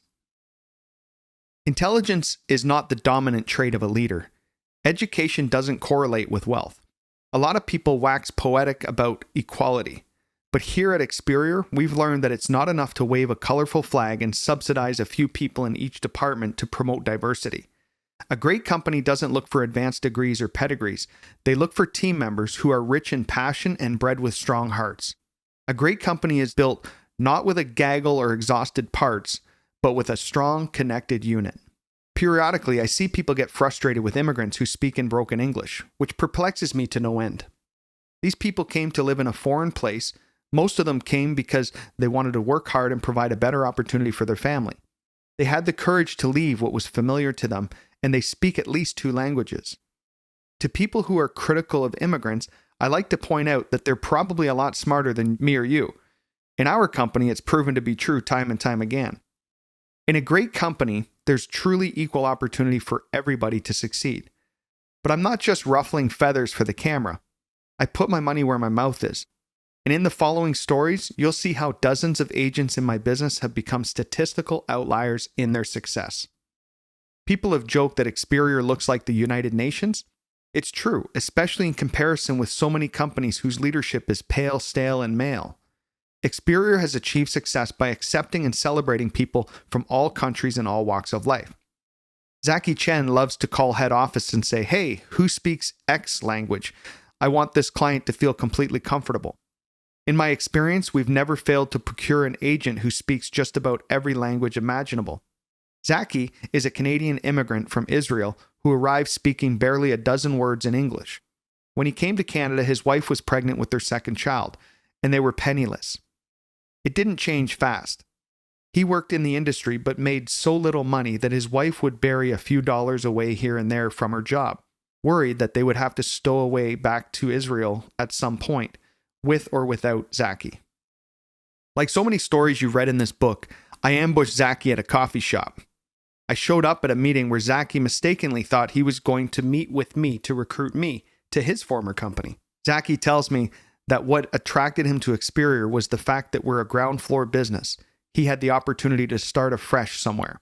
After slamming through his personal contracts in just a week, Zaki worried that in order to see success, he'd have to become a workaholic. But today, Zaki earns over $100,000 a year in passive income and more than triple what he used to earn. He loves to remind our immigrant agents, in 2005, he came here with nothing, but his kids will be millionaires. He'll retire in less than 10 years after starting with our business in 2016. He's not unlike Bhupinder Chima from India, who reminds us that he used to walk 7 kilometers to school and dream of having a car as he and his friends would watch cars drive on the roads past them. Sadly, Chima lost his father at 8 years old, and in his teens began working as a mechanic. There, he met a financial planner who introduced Bhupinder to the industry of financial services and taking care of families. Still feeling the stress on his family of losing his dad so young, Bhupinder wanted to devote his life to protecting families' incomes and came to us by way of England. Today, Bhupinder leads an organization of over 400 licensed agents. Also motivated by transforming families is Madhab Dalal, originally from Nepal. In 2008, Dalal left his job at a grocery store and immigrated to Canada, where he was delighted to make $50,000 annually at a Walmart warehouse. After 2.5 years, he found that he would cap out at $70,000 annually if he'd become a manager in the warehouse. This was his Canadian dream. Dalal later left that job and spent several years with another financial service company. Being obsessively devoted to delivering financial freedom for clients, Dalal couldn't move forward with his company, where he only had one carrier's products to promote. Sometime during my editing of this book, Dalal hit $250,000 in annual income with Experior after only 2 years with us. I called him up and asked him how it felt. He said, "What felt better than hitting $250 was that one of my teammates, Prakash Bashal, hit $100,000 on the same day." "So what's your next big goal, Madhab?" I asked. "Jamie, once I hit $1 million, I'm writing my book too. You better believe I'll buy the first 1,000 copies, brother." Speaking of guys who should write a book, Dinesh Logaswaran has seen his share of gunfire. His parents fled Sri Lanka as refugees after witnessing bombs and wars. They were able to become Canadian citizens, but they didn't come here with money. As we learned in part 1, Dinesh was caught up in the crossfire of gang violence and got shot twice in the back. In his 20s, he worked for $12.75 in a warehouse. He felt like a slave working 9 to 5. When he was told that there was hope that he could become a forklift operator and make a full $2 more per hour, he was done. It's one thing to work hard, but another to feel like you're dead inside to do it. After a couple of years of grinding in a warehouse, he met Andrea Rogers, a woman so passionate and purpose-driven that she can melt anybody's heart and give anybody the ability to believe in themselves. Rogers became Dinesh's mentor and picked up where his grandfather had left off in teaching him about entrepreneurship himself as a car parts salesman. Dinesh was eager to make his grandfather proud. Even though his grandfather had since died of prostate cancer, Dinesh felt that his natural proclivity to business ownership came from the man he admired so much. He often fondly recalls the moment when he fractured his arm falling from a slide at the playground. His grandfather grabbed Dinesh with one hand and the tricycle with the other and walked home. It was not long after that he found out that his grandfather was in severe pain at the time due to his cancer. Andrea, nobody will trust me selling financial stuff. A guy who's been shot and who grew up on the wrong side of the tracks. Rogers let Dinesh know that rather than focus on his past, he ought to focus on the thousands of immigrant families who have virtually no financial education that he would help. In the company where Andrea and Dinesh started, he made $14,000 during his highest income year, and he was there for 8 years. Today, he's making over $100,000 annually and will surely be over $200,000 in the next few months. When asked how he overcame the self-doubt of being a punk turned financial advisor, he responds, "My new life and wealth attract others. Like Madhab Dalal, Dinesh has found prosperity in becoming the magnet." Tarek Bakil is originally from Saudi Arabia, but grew up in the hood of Toronto. He, like Dinesh, lamented the lack of understanding among immigrant families and worried that he was doomed to mediocrity because he had grown up on the wrong side of the tracks. He points out that so many immigrants come from the cash-based societies. His wife Sophie, now joining Tarek in the business, points out that she found as an immigrant from Cambodia that immigrants subconsciously hold limiting beliefs that come from the visual representation around you of all the brown and black people struggling. She points out that the immigrant families have negative beliefs around money, saying that it doesn't grow on trees and life is hard. Being an immigrant is tough, she says, but largely because we inherit this anxiety about life from parents who went through hell to bring us here. Tarek and I are here because we have to show people that it's possible when you believe in yourself and the service you're providing. For us, that's providing people with financial freedom. We live for that. Today, they earn over $200,000 annually with Experior. Adita Ramel also came here with little more than hope. She worked as a nanny in 2004, leaving her 4 children behind while she worked towards a better life than she had in the Philippines. She had worked as a pharmacist in the Philippines. She remembers when her sister called and said, "You're heading to Canada to work as a caregiver when here in the Philippines you have 2 nannies? What are you thinking?" From 2004 to 2009, Adita worked along, eventually settling in Alberta where she saw more opportunity. She was fueled by the naysayers who said she needed to give up and come home. During those 5 years, she only saw her family twice. She worked in a hospital, Subway restaurant, and cleaned houses. Finally, she was hired in Alberta at the university as a pharmacy assistant, but she still lived paycheck to paycheck. When she got into finance in 2010, her company promised her the moon. They said, "You'll make $100,000 a year if you just take this exam." 9 years later, Ramel was a senior marketing director with her company and would have been an executive or CEO level director soon, but she wasn't even making enough money to buy a house. With her family now living in the United States, she yearned to work in a business where she could enjoy time with them. When she evaluated the possibility of moving to Experior, she made it clear that she wanted to get paid for her value. She knew her worth coming in. In just 2 years since 2019, Ramel is earning $200,000 a year on her way to $300,000 soon. She loves to tell her team, "If your plan doesn't work, change the plan, not the goal." Her husband, Wilson Ramel, has now joined her in business. Another inspiring story of husband and wife teams in our agency. Fellow immigrant David Longmore remembers coming to Canada from Jamaica looking for work. Once, he took a job moving furniture for an Italian family. He said it felt like he had emptied Buckingham Palace before they were done. Another time, he was directed to cut a tree down with an axe. He laughs about it today and says, I just put $30,000 into renovations in my home and we didn't even think about it. His good friend Rayon White, also from Jamaica, only made $28,000 a year with his previous company in financial services. He was beholden to one product. Today, he too is designing his ideal home. When sharing home remodeling stories with David Longmore, White began weeping. He says, "I can't believe how good God is. My life has changed in every way, in every positive way."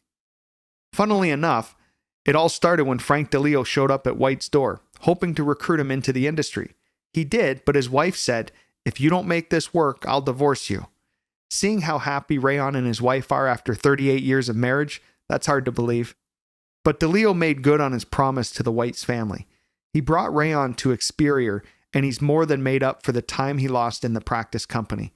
He says, "My kids call him Uncle Frank, and he calls me his black son from Italy.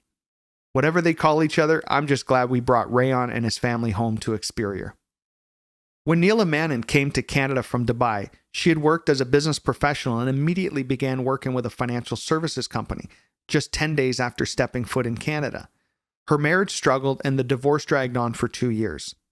In 2016, she came to see me. She was exhausted but still had hope. She hated the situation in her life but loved the industry. I asked Neela why she wanted to join us. She had seen Frank DeLeo come from another company to build Experior, and she'd heard rumors that her clients would be better off, her team would be better off, and ultimately her family would be better off. To this day, Neela has to grab a tissue to tell this story, but after 15 years of struggle in the industry, she finally had to sell her most prized possession, jewelry she'd come here with from Dubai. Jewelry is a big deal in Dubai, and she had earmarked some of those pieces to give to her granddaughters or grandkids. I once asked her if she feels better now about selling the jewelry, as now she can buy it all back and more. She says that she has an even better legacy to leave her kids and grandkids. She can show them a woman who never gave up, a woman who started a business with Experior at nearly 60 years old in 2016 and created a legacy for her family. Her daughter now works in her business with her. She said, "This is a dream come true." Chapter 15. Create a great company as a family. There is no such thing as a self-made man. You will reach your goals only with the help of others. George Shin. I always say, I'm not going to work, I'm going to play with my friends. Brian Tyree Henry. So do you miss home? I found myself asking Executive Director Adiola Abiodun one day. Adiola comes to us from a previous company where he had an organization of 34 agents.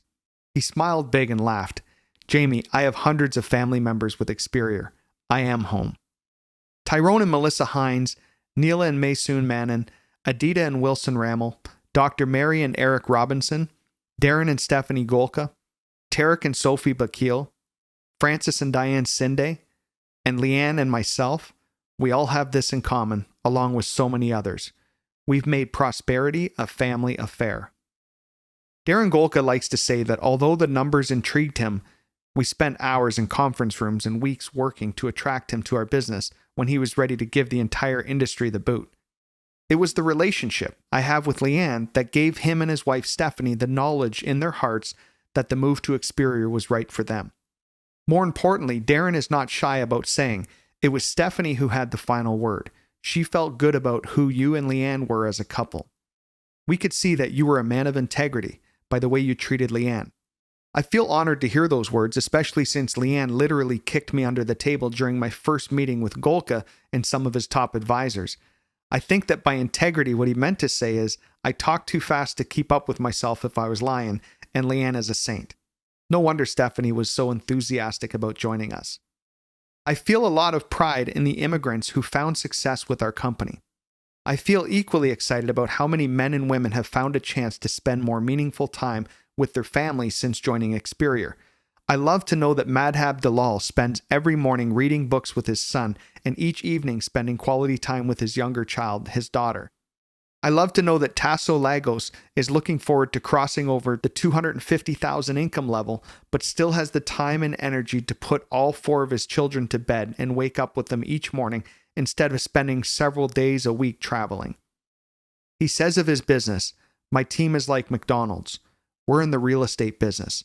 I'm focusing more on recruiting than serving individual clients transactionally so that I can build more passive income and spend free time with my family." Sophie Bakil says, in her Cambodian culture, parents go to temple to read their children's future and see their destinies. Her parents learned when Sophie was a girl that she would meet her true love at age 27, get married, become very wealthy, and change the world together. She says that when her son was born, it was like going to a confirmation when they brought him to an Experior convention. "This is your family, little one," she says to her son, who's been to nearly every Experior event since his birth. Roz and Imrana Beg love to remind new agents they recruit that Experior Financial Group gives them the opportunity to homeschool their children and never miss a day in their children's lives. Although they've become the #1 personal producer, they're a husband and wife team who share the same code, in our entire company, Raza and Imrana have taken 4 or 5 family vacations since joining us in 2021, which is 6 months ago at the time of writing this book. They've taken their children to visit family, to Las Vegas, and even to Disney World. When Imrana is taking care of the kids and needs a break, Raza can step away from the business easily for the afternoon to make sure that his wife can recharge. Experior Financial Group is proud to see so many families thriving because of the freedom and flexibility our agents have in their businesses. Probably the most breathtaking story of families comes from Mario Francella, who suffered kidney failure at 10 years old and landed him in the Children's Hospital with a 10% chance of living from a disease called hydronephrosis. Sick Kids is where they send children who are seriously ill, which I learned when my own son Addison was there in the story that I recounted in Chapter 4. Francella spent 4 years of his life in that hospital, from ages 10 to 14. Not only did he have multiple surgeries and procedures during that time, but he watched 47 other kids pass away. He still has tattoos of the names of those he became friends with on his arm. Somehow, Mario healed, and at 14 he was allowed to leave the hospital. The problem was that Mario hadn't just lost his childhood and watched most of his friends die for 4 years, but his parents lost their dream home in funding his stay in the hospital. He remembers sitting in his room listening to them fight one day about money. He realized that all the insurance they had purchased through their financial advisor wasn't covering the expenses from the hospital. Knowing his dad had worked 7 days a week to have that home broke Mario's heart. To add insult to injury, his brother looked at him and said, "We're losing everything because of you."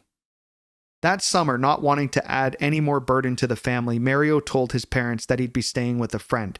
He told the friend that his parents got a condo in Florida and that they'd be there for the summer. Long story short, Mario wouldn't be a burden to anyone that summer because he was homeless, under the bridge at Lakeshore and Spadina in downtown Toronto. In 3 days, Mario had lost everything he'd brought with him. Another individual who was there took Francella under his wing a little. He said, you have 3 options. You can sell drugs, you can rob and steal, or you can become a squeegee kid. Mario chose the latter and stole a squeegee from a gas station that day. Well, apparently he chose both of the latter 2 options. He filled something that resembled a bucket he found with water at Lakeshore and began running up to cars. He says that it breaks his heart to see kids doing that today. He wonders who they are, where they're from, and what drove them to the streets. He used his clever wit to attract people that summer. They'd pull up and he'd feign a look at a watch that didn't exist on his wrist and say, "Hey, look at you, you're right on time. Shall I start with the front window or the back?" Or he'd hold up a sign that said, "I'm not homeless, I'm an entrepreneur, and this is my squeegee business." The more he made people smile, the easier it got to turn 20 cents into 50 and then into $1, $2, or $3. Mario didn't return home when summer ended, spending a little over a year on the streets. When it got particularly cold or hot, he'd stay in a sort of hallway house that was essentially a drug den. He remembers a black and white TV show that played on the cooking channel. He'd watch families gathering around a good meal and thought, "I'm going to be a chef." He went back to his parents' house and he made amends. But the next day he began knocking on the doors of every single restaurant he could to see who would give him a job. After he was called out of dishwashing to cook food a few times when the chefs didn't show up, he snuck his way into becoming a chef. He didn't just flip burgers. Francella eventually became one of the youngest executive chefs in Toronto. He won cooking competitions across Canada and even developed a successful catering business. He knocked on between 60 and 100 doors a day to get his name out there, and he made six figures at 20 years old. He thought he had the life of his dreams, a great condo, a great car, and a great girlfriend, but he knew nothing about business and didn't pay any taxes. Soon he lost everything, joking that everything got repossessed, including the girlfriend. That's when a friend of his said, "Come work for me in the financial services this summer." Mario struggled for 15 years in the insurance industry, but finally found a home with Experior. He bought his parents a retirement home, a gift that brought his life full circle. He now says that Experior is his family. He's experienced more love, acceptance, and encouragement from this company than he's ever experienced in his life. And he doesn't have to work till 2 a.m. in front of a hot grill to live his dream life. He's finally home. Chapter 16. Create a great company with continually evolving products. Do not follow where the path may lead. Go instead where there is no path and leave a trail. Ralph Waldo Emerson. One of the biggest complaints I get when the fish jump in our boat, as Mauro Arturi quipped to the attorneys during our infamous lawsuit, is that they don't evolve their products or business model. If every fast food chain on the planet can serve meatless options, every junk food purveyor can come up with a gluten-free option to add to their suite of offerings. If your local coffee shop can carry 25 unique vegan drink options, if Silicon Valley can adjust technology every 3 minutes to meet the demands of users, if hundreds of thousands of people worldwide can move towards progressive, decentralized digital currencies, why can't you continually evolve your products? Executive Director Daniel Prickett spent 8 years with another company where he was limited to what he calls 1970s financial instruments. In today's world, he has the opportunity to help clients create wealth and financial stability through a huge assortment of insurance and investment products. Prickett identifies as infinite banking through certain life insurance products. There are well-established insurance vehicles that allow our clients to grow millions upon millions of dollars completely tax-free. Prickett doesn't cold call or go to networking events. He doesn't run traffic to his social media pages or advertise on his local grocer's shopping carts. Prickett is 33 years old and he's 100% referral-based in his business. If you've toiled in sales, praying for new leads and cold calling until your jaw locks at the end of the week, you understand how remarkable it is to be 100% referral-based as a young agent in the industry. Experior has allowed Prickett to serve his clients with a suite of products that is so vast that he can truly do best by the client. Why doesn't every insurance company or agent in the world offer continually evolving products? Perhaps it's laziness. We've chosen to broker just about everything on the market, not just the products that we're incentivized to sell through our corporation. Raza Beg has been in the industry since 2008, but he loves the environment of abundance and ease that Leanne and I have created when it comes to what products our agents use. He used to feel pressure to sell certain companies' products, but today he loves to say that Jamie lets me do the right thing for my clients. I never feel pressured to do anything else. Not only do we continually evolve our business, but our agents are the benefactors of every single change or improvement we make. When Tasso Lagos came to the industry, he worked in restaurants. His wife got sick and he found himself working 2 jobs to support her while she was sick. 12 months after diagnosis, Tasso had depleted his savings and maxed out on his credit cards. When she died 18 months after their wedding, he was weeks away from selling their house. One of her cousins created a GoFundMe account for illness and final expenses, and Tasso was disappointed that nobody had talked to him about finances when he could have insured himself and his wife against illness, disability, and loss of life. Today, when people listen to his story, he feels blessed to turn that painful experience into something that will bless and prosper others. Tarek Bakil had a turning point moment similar to Daniel Prickett when working with a large bank. He chose one day to give a client some coaching on how to build credit. He was taken into a side room and berated by his manager for trying to help somebody. He was even given a written warning. He was told that his job is to hit targets, not educate customers. Unless that customer is going to apply for a loan or overdraft protection, Tarek was told that helping people wasn't his job. Today, Tarek is recognized in the top 10 agents in Experior year after year and even took home the #1 spot in 2020. Once Tarek was given the freedom to help clients, he prospered, and so did those clients. He loves to recall a story of a woman he met in her 30s who was turned down by several advisors because she didn't have enough money to invest. But she needed help. She was in massive debt, mostly from student loans, and recently diagnosed with breast cancer. The woman was willing to do what it took to get on track, but without money to invest, most agents and advisors looked at her like the bank did, as worthless.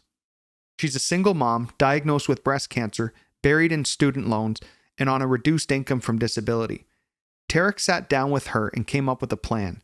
They reprioritized her debt and reduced it from 14 to 3 years, without taking additional money from what she was already paying in something called a debt snowballing technique. She's now debt-free with an emergency savings account and finally planning for retirement. Tarek recalls the moment he presented this plan to his client. They were both in tears with joy that she could find freedom from a situation that looked impossible to manage. Tarek isn't just a great coach and advisor, but he's a participant in products that have kept him and his wife in a financially stable situation. Tarek is autistic, and when his son was born, he decided to purchase a specific health insurance product that would cover the cost of occupational therapists and treatment in case his son presented as autistic. Sure enough, the boy did present as autistic at 4 years old. Tarek and his wife, Sophie, received the money needed to support their son because of the critical illness insurance he had on his son. His claim paid his family $100,000 to help the family out. Today, Tarek and Sophie are leaders in the Canadian autistic community, helping other parents protect their families if their child presents as autistic, which generally doesn't occur until after the toddler years. Because of great insurance agents like Tarek and Sophie, those parents can focus on being present with their children, not working 14-hour days to support the care their kids need from therapists. Because of the work agents like Tarek and Sophie do, children will get what they truly need when they're sick, more time with their families. Darren Golka, man, when I got a call from him and hit Google, my heart skipped a beat a little. He's a legend in the industry. He's not a small guy. I knew his organization would be massive. He started the call by saying, "Hey Jamie, before I get started, just a little bit about me. I love the book The Coach. Secondly, I come from a company where I sold term insurance probably 80% of the time." To neutralize my nerves from having been caught off guard at the beginning of the call, I immediately spat out, "Oh, so you mean to tell me you were only a total crook 20% of the time?" This was clearly a joke, and he understood what I was saying since the practice company I worked at for 10 years only sold term life insurance. We were brainwashed to believe that anything other than term is evil. That took me years to have that Kool-Aid wear off, and I knew that Darren was in fact a great agent. This brought Darren and me to a level of brothers and peers. Nobody was interviewing anybody anymore. We were just sharing, and the crook thing lasted for months as a great inside joke. But there's really no such thing as joking, right? Everything we say, everything, has an element of truth to it. I'd like to think that at that moment I reached out and extended a hand to Darren saying, "Yeah, man, the industry has some shady folks, so let's Robin Hood this puppy together." Oh, and I'll tell you what, Darren is getting a good chuckle about that last paragraph, not just remembering the crook comment or the effortless camaraderie that ensued the first time he and Stephanie came to our home for dinner from all the way across the country a few weeks later, but also, alas, another inside joke. It feels apt to share since I clearly have no shame. There was this moment in late 2018 when Darren and I were going into a huge meeting. We were pumped up, confident, and we'd huddled like a couple of athletes beforehand. Fist bump, quick nod, we got this. We're standing just outside the doorway of where we had just held an amazing meeting, and we're about to engage in a conversation with some serious players exiting the meeting room. And out of nowhere, I grabbed a hold of Darren's hand ever so gently, like a weirdo. I guess I thought he was Leanne for a short moment. I don't know what came over me. He reflexively whipped his hand. "What the hell, man?" he whispered. I think I responded with something like, "Oh, sorry," and kept my game face on. 3 years later, that embarrassing moment constantly pops back up when Darren wants to razz me in front of people. But for the life of me, when I analyze what took place, I can't help but think, what made me grab his hand? He's annoyingly handsome, sure, but he sure ain't my type. He's all yours, Stephanie. I reflect on the Robin Hood thing and the remarks of Enoch Messina and Sheldon Smolin. We're here to completely turn a corrupt, bloated, cutthroat industry upside down, Messina says. We are the Experior Mafia. We've liberated agents to serve their clients with every conceivable product under the sun that's worth brokering. Aurelio Evans loves to tell people that his job is a teacher. He says, "I can teach how to build Wealth 101 for a living. It's the class we all missed in school. My job is to give the world this continuing education so that every person I speak with is more educated and informed when I leave. I don't sell products, I teach. The clients become so educated that they choose the products that are right for them. Rather than sell, I empower clients to take personal responsibility for their financial futures. We're giving their lives and freedom back. We're helping people dream. We're getting people on their feet. We're making millionaires. We're facilitating retirement. We're giving grandparents and parents the ability to be present with their children. We're keeping roofs over single moms' heads. Damn, no wonder I feel so emotional. The feeling that overcame me when I grabbed Darren's hand in one of the most embarrassing moments I've had at a big event was appreciation, trust, and love that had nothing to do with canoodling. Like Darren pointed out so many months before, it's the trust factor. We're just that unified. Chapter 17. Create a great company with empowered teammates. I never won anything by myself. I was always strong because of the help that gave me extra strength to win. Dan Gable. Oh, I got into it with Jamie, Andrea Rogers recalls. The Experior leaders were meeting to discuss the compensation structure you learned about in Chapter 5. What I left out then was the legacy program that agents like Zachy Chen and Andrea Rogers fought so hard for. To preface the story, I'll start with the moral.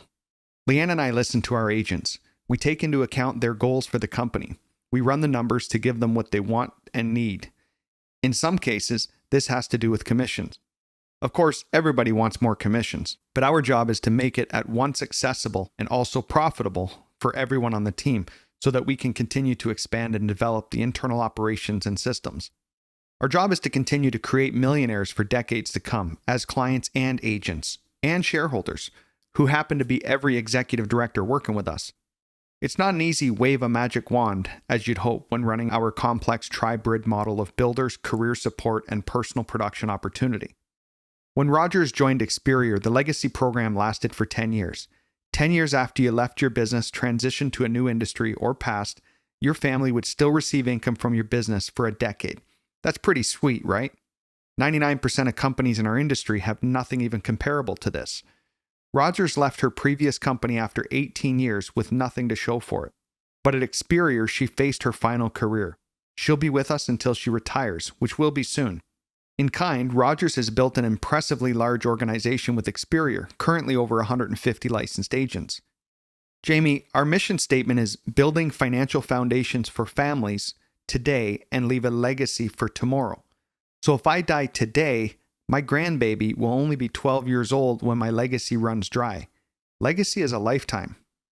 Is this even possible? I later asked Leanne, our accountant, our lawyer, Sheldon, our CXO, and a whole suite of experts in the field. Can this be done? Now there's the lesson.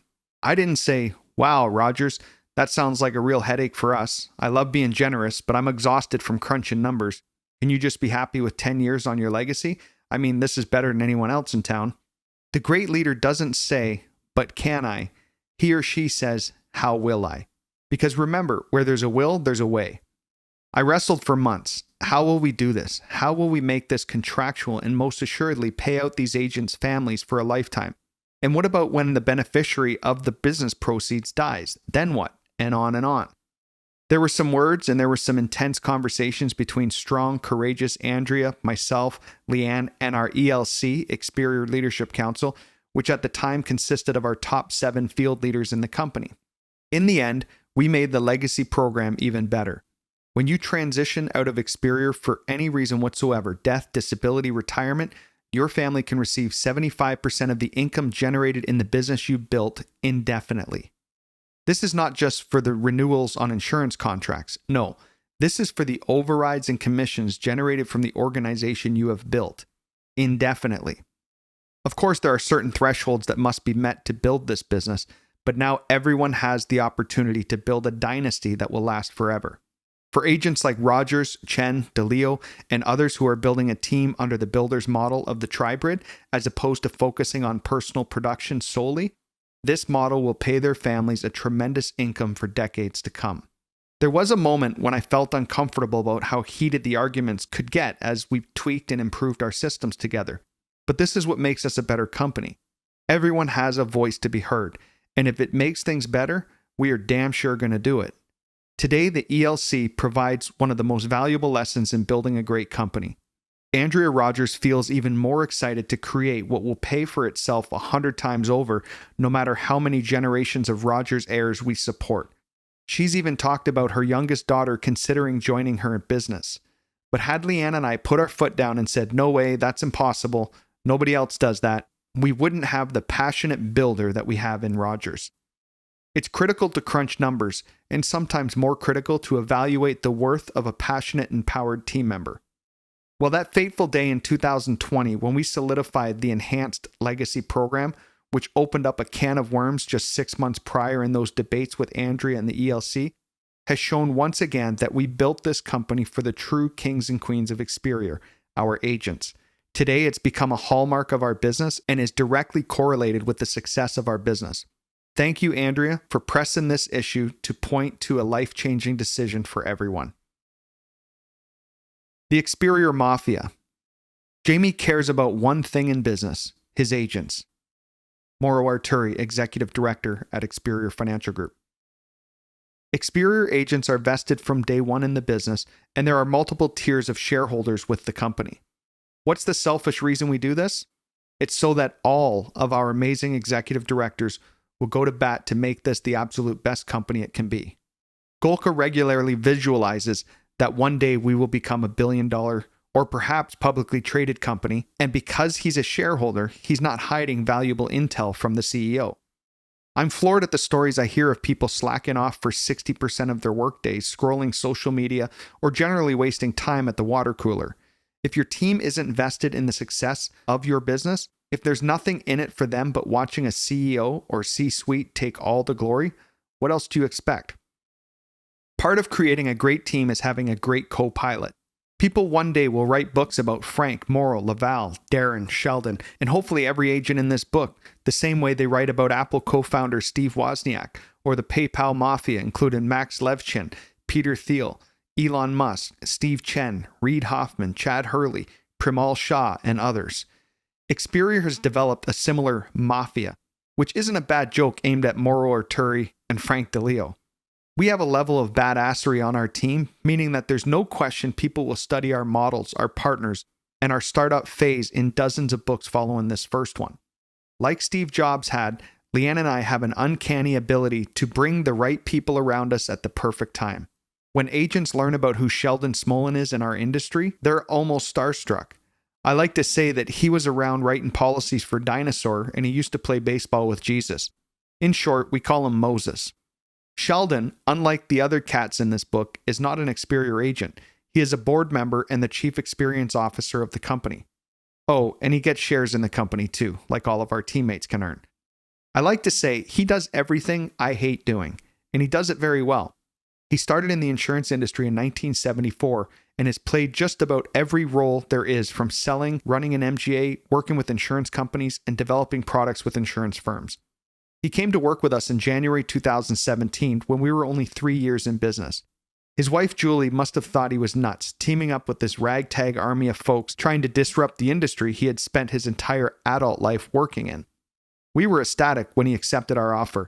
It was like we instantly got the necessary intel to continue along the road of domination and disruption. Mwahaha, in a deep, creepy voice. Smolin, like Mauro, lives, eats, sleeps, and breathes personal relationships. I'm told that once a week, since they only live 5 minutes from each other, the two enjoy a glass of scotch together at Sheldon's home, where undoubtedly they're collaborating and concocting a plan that will elevate our company and our agents beyond any levels Leanne and I could do on our own. Should I pay these guys for their happy hour? They wouldn't accept it, and they don't need it. Leanne and I have empowered a team that loves each other, loves Experior, and delights in the collective success of the entire operation. Nobody sheds a tear about my car fetish, or when they see Leanne and me moving upwards on the success ladder, because we only succeed when others succeed. As president and CEO, Leanne and I earn an income in direct proportion to our team. Not a fat salary or stock options. We are commissioned agents of our business. The way we see it is that if it's good enough for you, it better be good enough for us. And it is. We call this truly equal opportunity for everyone, including us. A sure sign of trust and love in my organization is when people bring in their families. I mentioned Rogers planting the seed with her youngest daughter, Sophie and Tarek, Stephanie and Darren, Tyrone and Melissa Hines. One late evening in March of last year, Mark Furlan got a call from his son. Dad, just from what I've been hearing and listening to you working, I want to join your business. What intrigues you, son? I love the rags to riches story of Jamie and Leanne.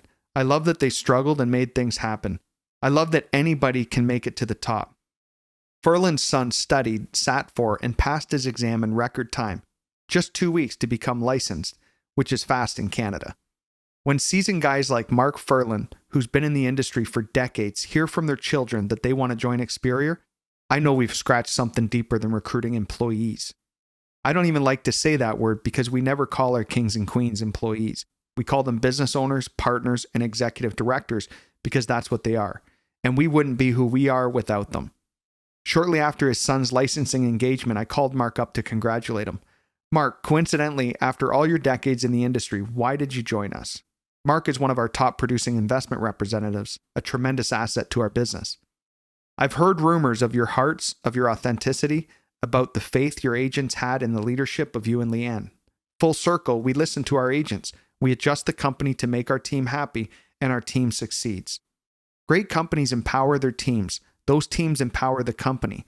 There's a never-ending circle of abundance when you listen to and look out for your team. Reputation. Venture capitalists will tell you that they'd rather buy a great team than a great idea. Joe Kraus, co-founder, Excite. When Executive Director Adeola Abiodun was looking for a new MGA IMO, somebody mentioned Experior. At the time, Adeola was looking to leave a company with whom he'd been for 9 years. The name Experior was known for excellence, and he'd heard that the advisors were well trained. Even more importantly, he loved the combination of building and producing that he'd heard about with Experior. One day, he showed up unannounced to our Vaughan, Ontario office, where he approached the receptionist and asked, "Can somebody here tell me more about this company?" The receptionist asked Frank DeLeo to sit down with Adeola, who warmly and enthusiastically described his Experior experience. "Well, Mr. DeLeo, you caught a big fish today," Adeola said enthusiastically when he left. Adeola did his research before making the jump from a company he'd been with for a long time, as he was already earning $200,000 there. He says, "I knew I'd be successful, but not on the verge of crossing $400,000 in income in just 3 years successful." A great company is preceded by a great reputation. You treat your employees well, and they treat your clients well. We feel proud to have built a brand name and image that empowers our agents and makes them feel proud to be with us. Sure, you'll always have competitors try to discredit you, and there's the betrayal that you could experience when you decide to move in your career from former associates. Some agents come to us feeling as though they've been robbed, agents such as Matthew Stewart and Andrea Rogers. But for every hater, there are 1,000 stories of admirers. The haters don't bring us down because there is measurably more excellence than ignorance by our haters out there. There are too many families being served by well-educated agents for us to lose credibility by the haters. Dror David, after being the target of several online hate pages, experienced some poetic justice a few days ago. He was taking his dad to the airport and he saw a guy wearing a green jacket. At first, he thought it was a cab driver, but saw the crest of a company for whom many of Experior's executive directors used to work and struggle. Dror, feigning ignorance, approached the man. "Excuse me, can I ask you, are you from XYZ company?" "Yes." "Oh, well, I'm in the industry as well. I know that green jacket commemorates good income and a big hierarchy. Congratulations on your achievements." "Why, thank you. Where are you from?" "Experior." The man suddenly paused, looked almost stunned. "Well, nice to meet you. Have a wonderful day." The man walked away. Experior is a direct threat to that man and his business. Would he have been wise to say, "Young man, I've heard a lot about you guys, and it's been nothing short of colorful. Why don't you and I have a conversation? Tell me more about what you're doing over there." Like Morrill, Frank, and Laval, this man could have had the opportunity to quadruple his income doing the same amount of work, and with people he may even enjoy being around, an empowered team of people who genuinely care about one another. But he didn't. He likely bought into the lie that no other company can possibly be better than his. It wasn't up for discussion. Dror felt some level of vindication in that moment. For all the hateful discussion groups that have been created to slander Jor for having the audacity to build a better life for himself and his family and serve the clients he loves to serve, Jor didn't have to say a word except "have a wonderful day." At that moment, he was the bigger man, the team player who showed grace and sportsmanship. I feel proud to raise leaders who act with dignity, even when faced with vicious, scarcity-minded bullies. I also love a story executive director Kevin Purnell, who was in the insurance industry for 30 years before linking arms with us, recently shared with me. He was invited to a very prestigious golf course where PGA tournaments had been run. Back at the clubhouse, after a round of golf, he was seated at a banquet table with other financial advisors. Everybody summarily went around the table introducing themselves. "I'm from Royal Bank. I'm from Edward Jones. I'm with the Bank of Montreal," all large institutions in Canada. One guy who seemed to have it out for Kevin decided to ask about his financial background. "I've got a degree in finance and asset management. I'm a former stock trader. I attended Oxford studying economic theory. And what about you?" Somebody directs the conversation towards Kevin. "Well, I was a server at a hotel." "And how does that qualify you for the industry?" Purnell was flabbergasted that somebody would call him out in front of his peers. "John, can you repeat your qualifications for me?" Purnell wisely asked. "I have a degree in finance and asset management. I went to university." "I see," Kevin said. "So you were nothing more than a student before you got into this? You and I have completed the same courses and have the same precise qualifications. We both started from square one, having come from different paths." The table cheered. Later, Kevin heard, "Way to stick it to him," from his peers. When Kevin got started in our industry, he studied and took his exams while raising young children with his wife, Pam. Before Experior, as you've seen through over a dozen stories in this book, that wasn't an easy life. Sometimes it wasn't an easy decade. When Kevin shared this story with me, he said, "Jamie, one thing I heard years ago from Art Williams that has served me my whole career is this: there's never been a test that will measure the heart and will of a champion." I couldn't be prouder of Kevin and Pam and their heart-centered, badass team of empowered kings and queens. Nourish entrepreneurship.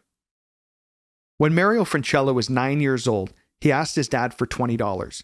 His dad pulled out $100 and said, "Here, head to the store and buy everything that the kids at the playing field will love. Freezies, candy, sodas, whatever." Back then, the items cost 10 or 20 cents, so the $100 went far. Back at home, Mario Franchella threw everything into a cooler with ice, loaded it into the back of his truck, and drove Mario and the cooler to the park, where he left him for the remainder of the day with a sign that read, "Cool treats, $1." Mario was elated. "Dad, I made $300, he exclaimed as he bolted towards his dad's truck when Mr. Franchella returned. With a serious face, Mr. Franchella took $280 back from his son, gave him the $20 he originally asked for, and left Mario with one of the most important lessons of his life. Mario learned that you get what you ask for. As an entrepreneur, Dad kept all the profits. As an employee, Mario kept $20. However, an intrapreneur might say, "Hey boss, I have this crazy idea. If I execute this idea with skills and creativity, let's split the profits 65-35. Mario would have walked away with $100 to do the same amount of work, not $20. The employee has no control of their income based on performance. The entrepreneur designs a position that rewards them a larger chunk of the pie than the employee. But the entrepreneur keeps the whole pie, doling out money to people as he or she sees fit." "I own my business in the financial services industry," Frank DeLeo says when people ask him what he does. Does it matter that he's an independent commission broker, a financial advisor, that he sells insurance, that he helps people make and save money, that he shows people how to protect their money and retire richly? According to my agents, absolutely not. They're business owners, and that's what attracts people to them. They're not New York Life or John Hancock or Chase Bank or Bank of England. They're entrepreneurs. They're business owners. Emphasis on the owners. Some of you reading this book are captive insurance agents. Others are financial advisors. Some of you are yoga teachers, doctors, or physical therapists. But in everything you do, you have the opportunity to be one of three things: an entrepreneur, an intrapreneur, or an employee. There's nothing inherently wrong with being an employee. You're paid to show up. You clock in when you're told, you do what you're told with whom you're told to do it, and you clock out when you're told. There's little risk. You have somebody else who tells you what to do. The next level is the intrapreneur. You work within an organization as an employee or sometimes an independent contractor, but you're motivated to win for the team. You create your own schedule and have a stake in the projects you take on. Because you are your own boss within the organization, there's more risk if you screw up. There's less to blame on the boss. In addition, you miss out on bonuses or commissions you've worked for as an intrapreneur, so there's more accountability. Finally, the entrepreneur. Entrepreneurship is experiencing a bit of a heyday now with industries such as technology and information marketing, where anybody can sell anything with virtually no credentials. The reward is high, but so is the risk. Entrepreneurs don't have a boss, but the smart ones have close relationships with industry leaders or business coaches. They aren't accountable to anybody throughout their day, so it's critical that they stay self-motivated. Entrepreneurship has a high rate of failure, but the successes are astronomical compared to being an employee or an entrepreneur. At Experior, we've chosen to create a culture of entrepreneurs. Although we have more than 30 head office employees plus 15 plus subcontracted staff for technology, they all think of themselves as intrapreneurs.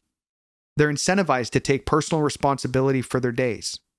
While Leanne is a fantastic manager, and I am not, she easily manages those employees from home due to so many lockdowns in Canada from the COVID-19 pandemic, and because of their self-motivated nature, she didn't struggle with the transition in 2022 from head office to home.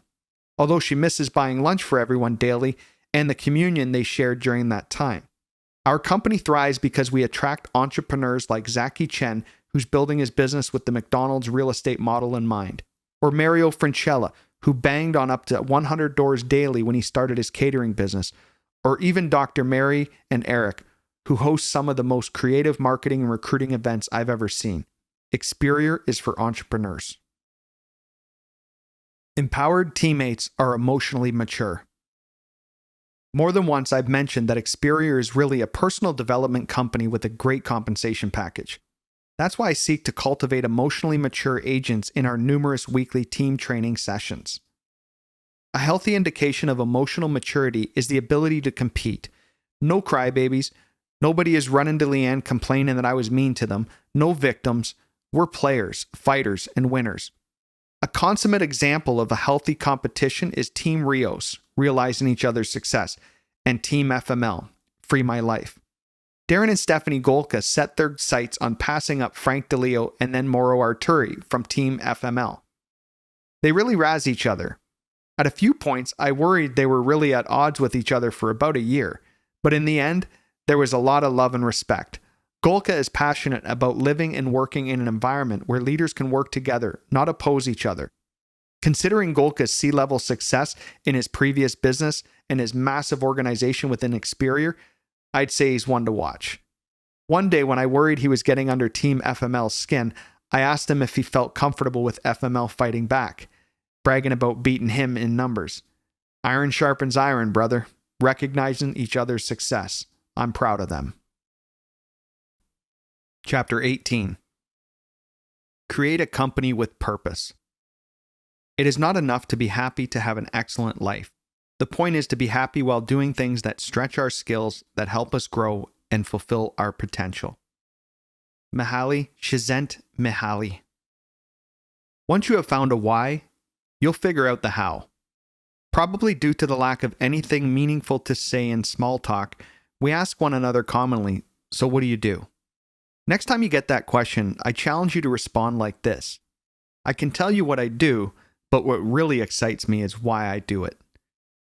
I'm the CEO of Experior Financial Group, but why I do it is more compelling.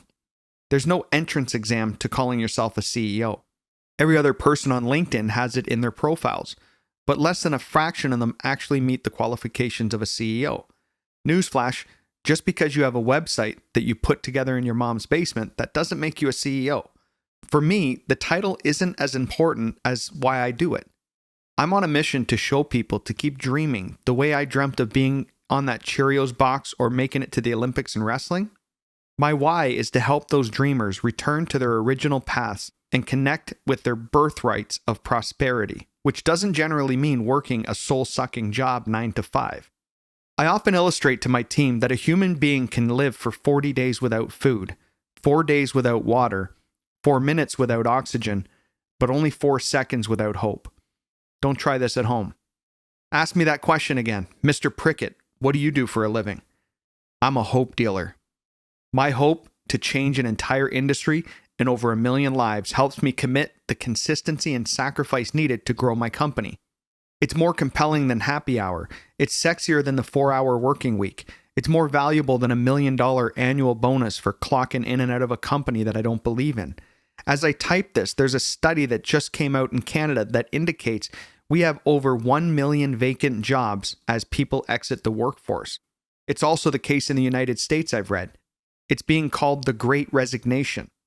One of my lifelong best friends since grade 3, Daryl Tonk, just got walked out of his place of employment after 15 years because he won't comply with the rules he cannot follow for personal reasons. He was literally walked off the job a few weeks ago as I type this.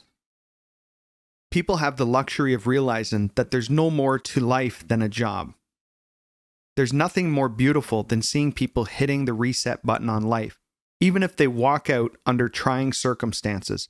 It's beautiful to live in a world where there's hope, where you can get 5 days a week back in your life because you choose to. What was Daryl looking for? What are you looking for? You're looking for that same thing that won't let Sheldon Smolin retire in peace. Not now.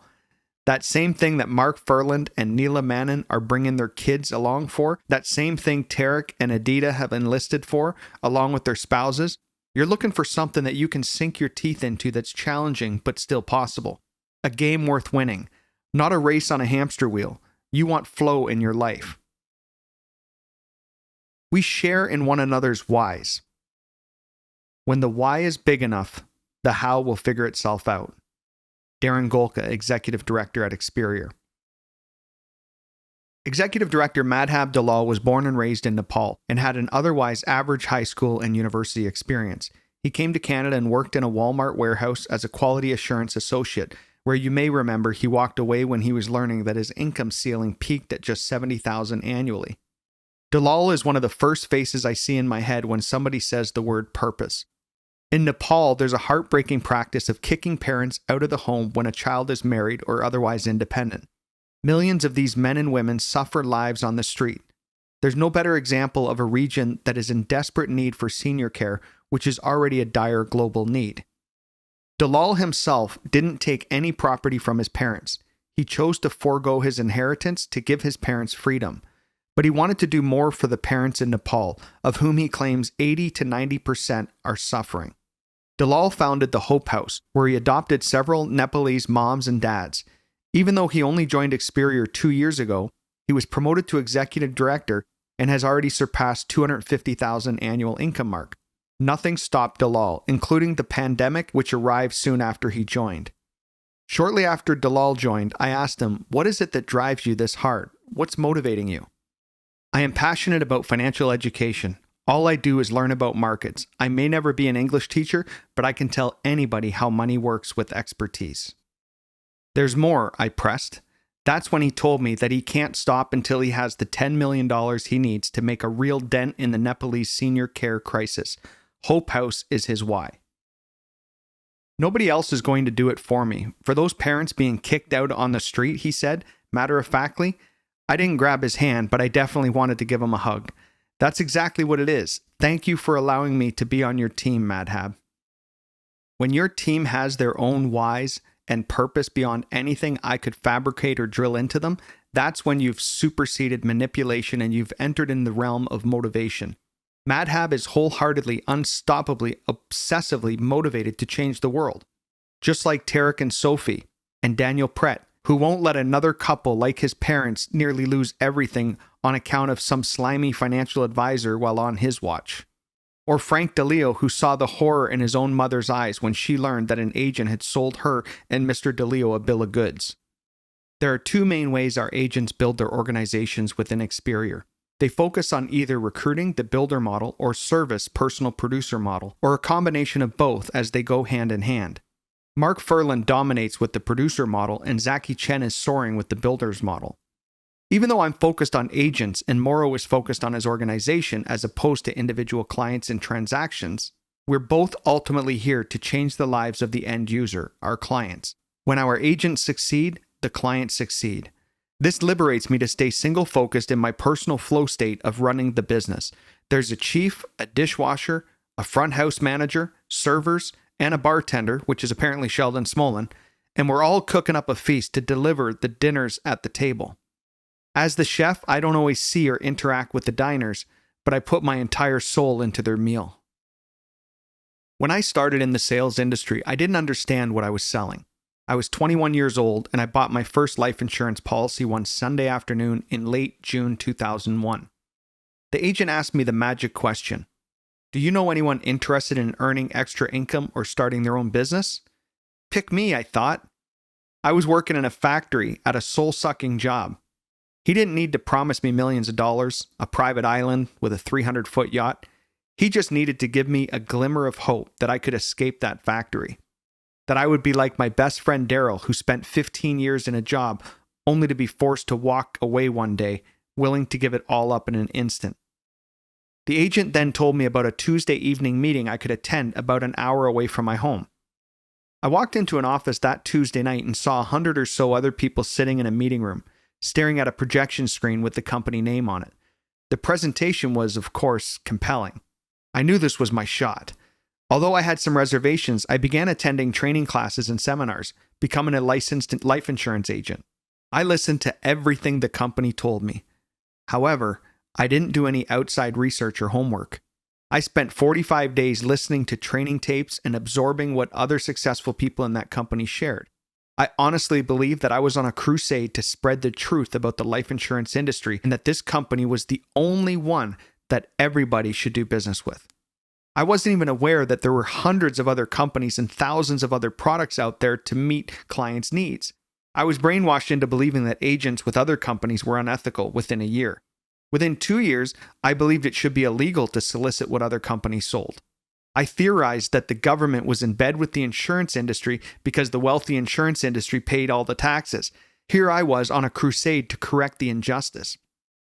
However, I didn't do a lot of research outside of the bubble I'd put myself into. I believe what people spoon-fed to me from people who drilled it into them, going back to what had been drilled into them from the top down.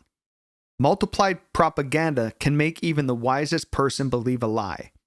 When I left a 10-year career with that company, countless people were shocked. I'd invested 10 years telling everyone how great that company was, how no other company could do it better, and how other companies were downright evil. Yes, I actually said that. You see, when this happened, people were hurt. Had I been lying? No, I had been deceived. But because of that deception, I perpetuated a myth. I perpetuated propaganda. People were threatened. Leanne and I were setting out to build a new agency that would be a direct competitor with our former peers. People were disgusted. I had said that anybody who sold for another company was evil. People felt betrayed. Friends felt like if I wasn't with them, that I was against them. I want to share with you how this is even relevant in sports. LeBron James couldn't win a championship with the Cleveland Cavaliers, so he left them in 2010 and went on to win 2 championships with the Miami Heat. Did his fans in Cleveland shout praises of glory when this occurred? No. He went from hero to hated over the course of a summer during the trade. Fast forward 4 years. He goes back to Cleveland.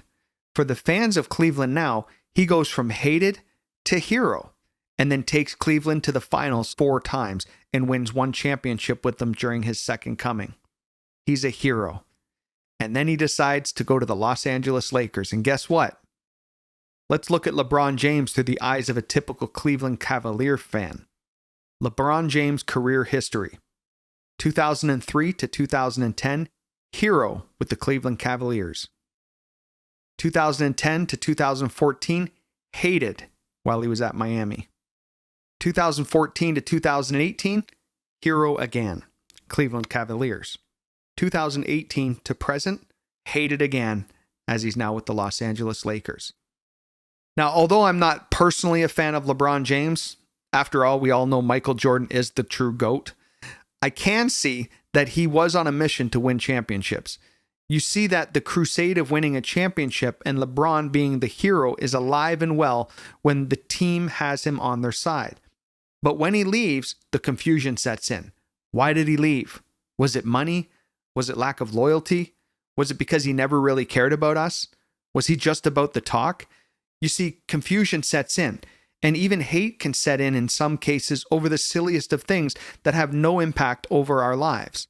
One of the biggest causes of this is that multiplied propaganda can make even the wisest person believe a lie. At some point, you're going to make a decision to follow your own inner compass, and some people will berate you and bully you like my former company and so many former companies have done to my agents. But to rise above that abuse, it's critical that we stay laser focused on our purpose. Mauro Arturi lost his best friend of 37 years when he left his former company. It breaks his heart, but he's on a mission. When you're driven by authentic purpose, when you're motivated, not manipulated, by great leaders with an honest cause, nothing can hold you back. It may feel like a war in the trenches sometimes, but you wouldn't have it any other way.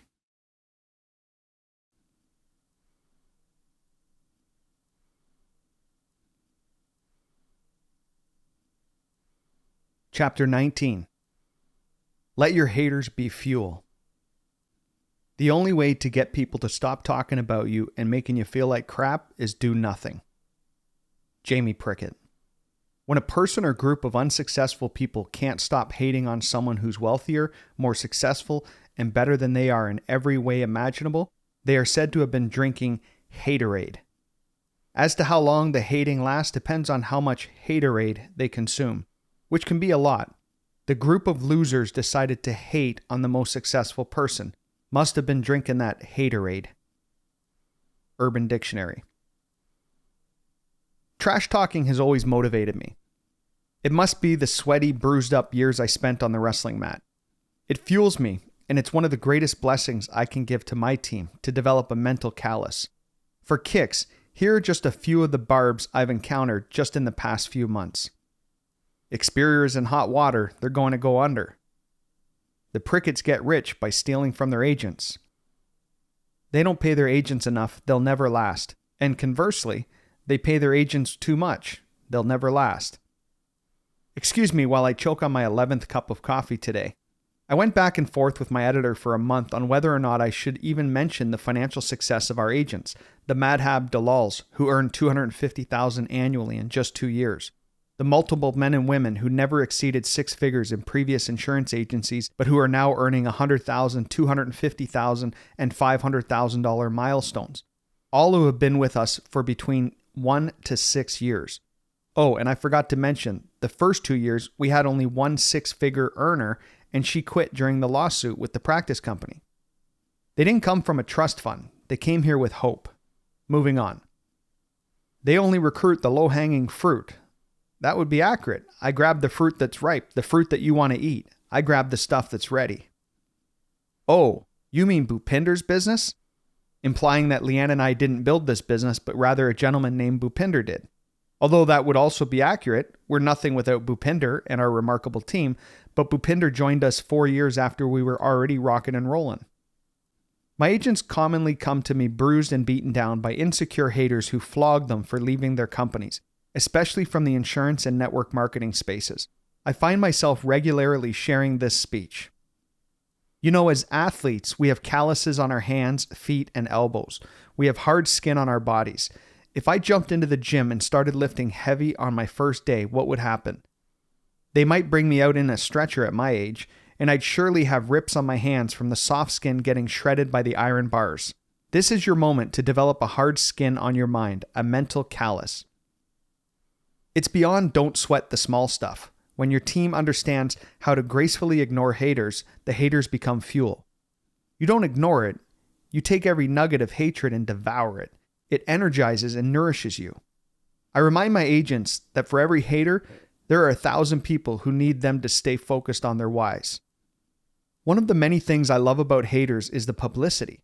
The public slander is just about the best marketing tool in the world, and it's free. The right people won't take things at face value, but they'll get curious. Those critical thinkers are the people you want to attract. When I left my previous company, a woman I'd known for years sent me a Facebook message that I've hesitated about including in this book, even now on the eve before my final manuscript is due. But here it is. She wrote, "I am shocked. I trusted you. I believed you. I thought you wanted to be a good person. You are a hypocrite, a liar, selfish, and self-centered. You don't care about anyone but yourself. You need help. And you are not a Christian. Thank you, though. You leaving is the best thing that ever happened to me. I have learned more and gotten more out of the 2 months in John's base shop agency than I did in 2 years with you. You are a disgrace." I've commenced big lectures by posting that vicious message on the screen. People in the audience accustomed to an enthusiastic, silly, lighthearted, and encouraging leader invariably looked perplexed. I think it's important that my team and you all understand that following your heart and gut doesn't always engender everyone to you. When I received that message on Facebook, I cried. I didn't shake it off overnight, and it took even longer to forgive this former friend. But if I hadn't forgiven this lady and moved on, I assure you, Experior wouldn't be where it is today. Developing a mental callus doesn't mean denying your pain or pretending the nasty words weren't spoken. It means moving that pain through your spirit and body so that you can continue with your dream. Leanne and I had a dream to create the greatest financial services company in the country, and now the world. We spent a combined 16 years working with a company that bamboozled us. Worst of all, thousands of men and women around us were struggling to pay their bills. In a perfect world, we could have taken them all with us, but if you know anything about mass formation and totalitarian dictatorship, a good 30% of those convinced souls were so certain in their rightness that they wouldn't come if we paid them $1 million. God doesn't make junk. Even your haters are divine masterpieces. You can respect them and handle their hatred with grace. You can let the pain be your teacher. You can transmute the trauma into wisdom. But that doesn't mean you have to codependently let the hatred control you. Move the energy into love and let go. I'll go back to the concept of being positively brainwashed. A man who used to share an office with me once said, "Jamie will be washing dishes for a living by the end of the year." On a conference call with the CEO from our former competitor company, where there were over 100,000 agents around the time I'd brought Frank Morrow and Laval on board, he said, "These knuckleheads haven't been in business for 6 months, and they're not going to last 6 months." I got a suit jacket embroidered with knuckleheads on the inner collar, and today I keep a photo of my wife and me back in the day with that gentleman on my desk where I scribbled knuckleheads across the photo. Another whale tried to recruit me to his large company when Experior was just 2 years old. I replied, "Sorry, I can't work for a company that compensates the agents the way yours does." He said, "Jamie, I'm fixing for you to be the captain of the ship."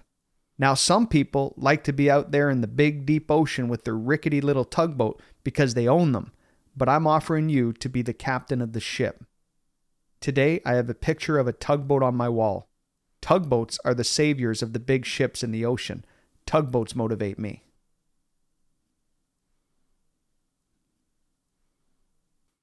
Final chapter. Why not? I guess the guy who won just wanted it more than you. Larry Prickett, my dad. To this day, I thank my dad for infusing me with the heart of a champion. I thought he was tough on me when he let me know that if I wanted to be an Olympic wrestler, I couldn't settle for second place. I never did get the gold, but today I'm fighting for something which is having a bigger impact on the world than me being an Olympian.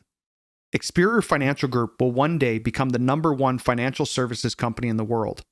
I must also say I am so thankful to my mom, who has believed in me no matter what. Whether I told her I was going to win the Olympics, become a billionaire, or change the world, she believed in me.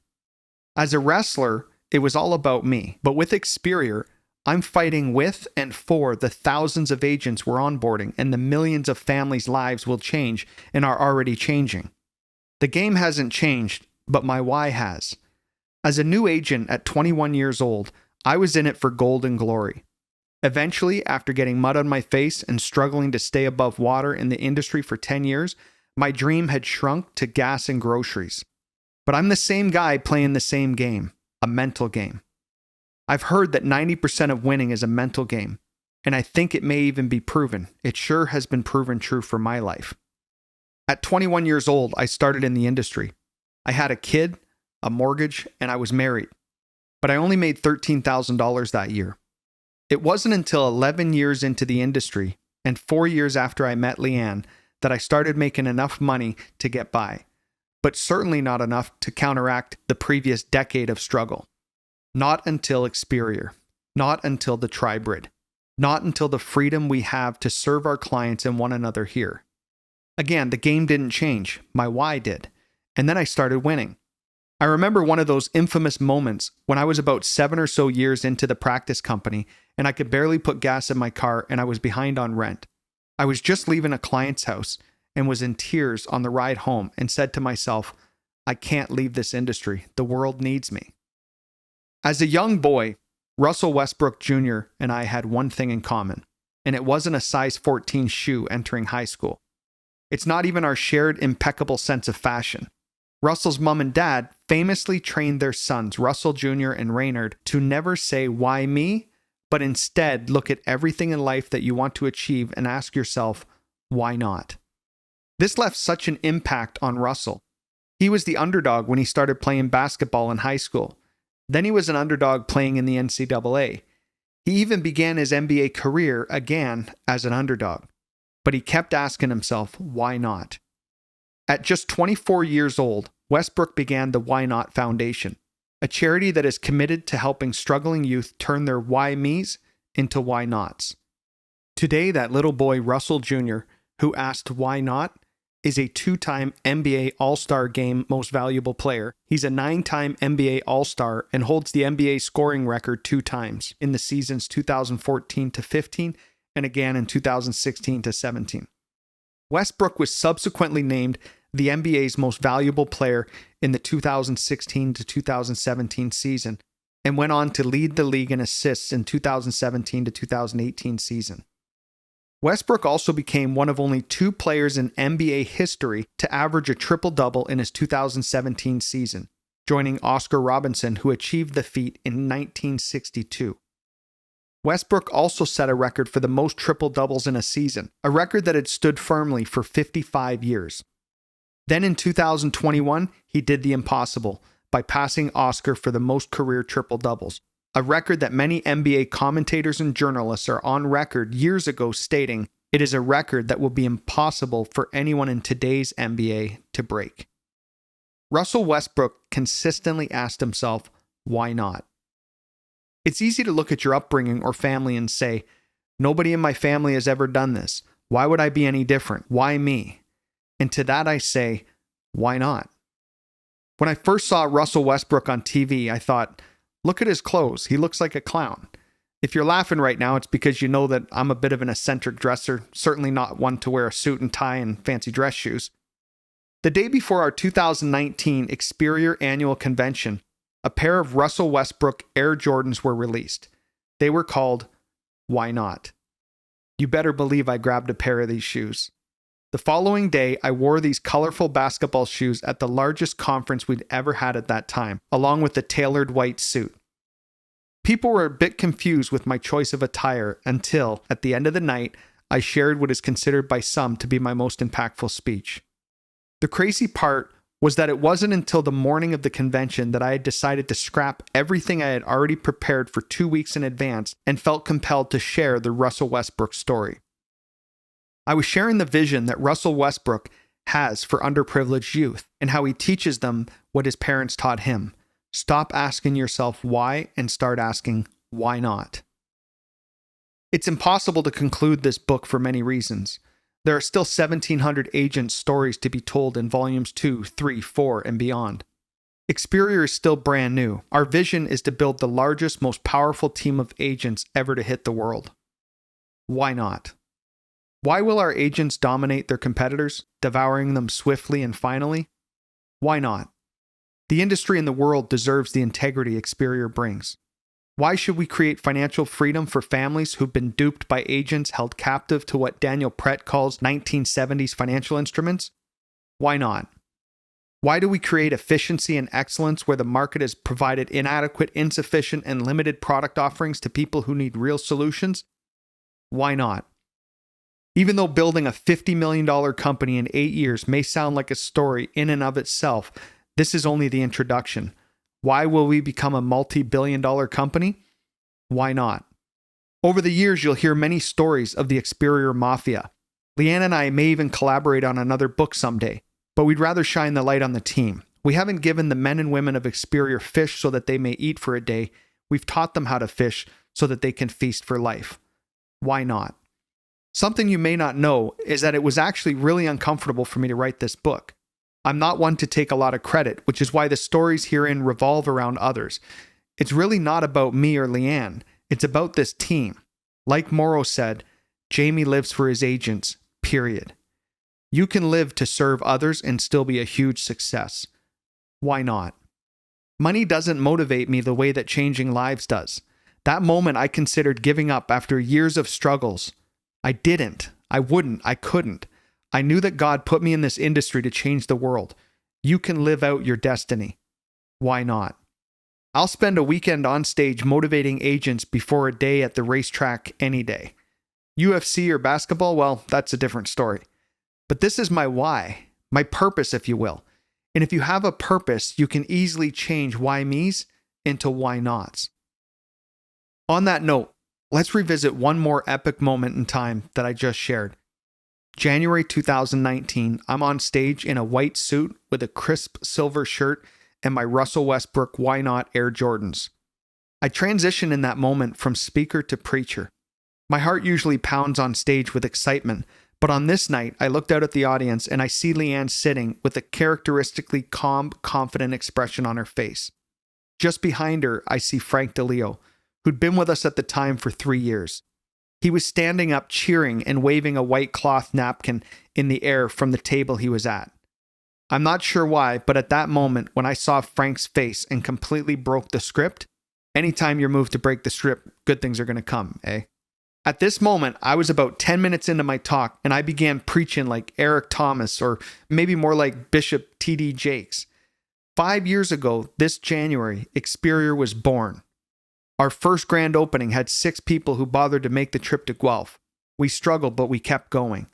I had a CEO from a company I came from tell his senior leaders on a conference call that we were a bunch of knuckleheads. Don't pay any attention to them. They're not going to last 6 months in business. I continued.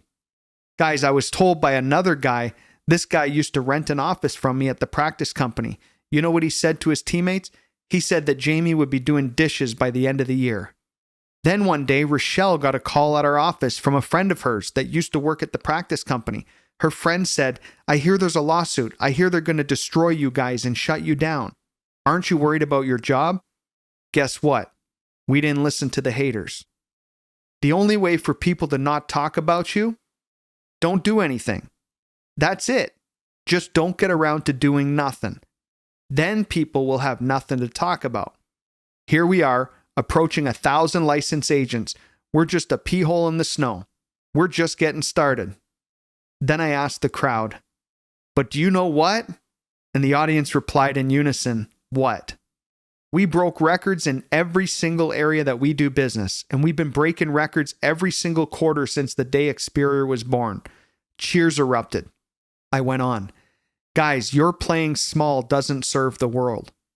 Maybe you want to ask me, Jamie, was it worth it? Every canceled appointment, every person who quit, everyone that said we wouldn't make it, every lie told about us and to us, every bill payment missed, every sacrifice we made, every single bit of the tough stuff that we all went through, that all of us leaders have gone through, I'm telling you, it's worth it. You want to make $1,000 a week part-time? You want to make $10,000 a week? You want to make $10,000 a day? You want to make $10,000 an hour? Frank, why not? You want a net worth of $10 million? Why not? $100 million net worth? Why not? You want to be a billionaire? Why not? Someone told you can't? Someone told you you'd be washing dishes next year? Someone told you you're crazy? Stop letting haters rent space in your head and start evicting them. Stop asking why and start asking why not. You see, most agents didn't come to us as super successful agents. Many had no experience whatsoever. And the ones that came with experience were so beat up and dying for some light in their life. The passion and excitement were so amazing at that moment that even the waiting staff and people working the room at the venue had chills. Many of them mentioned afterwards how it made them feel. But I'm going to direct the final closing of this speech towards you, the reader. You see, many of our leaders simply found their voice. They learned to dream big again. They learned to believe that anything is possible. They learned that failure isn't final, but a necessary step to achieve success. And then they began helping more families. And yes, their bank account certainly reflects it.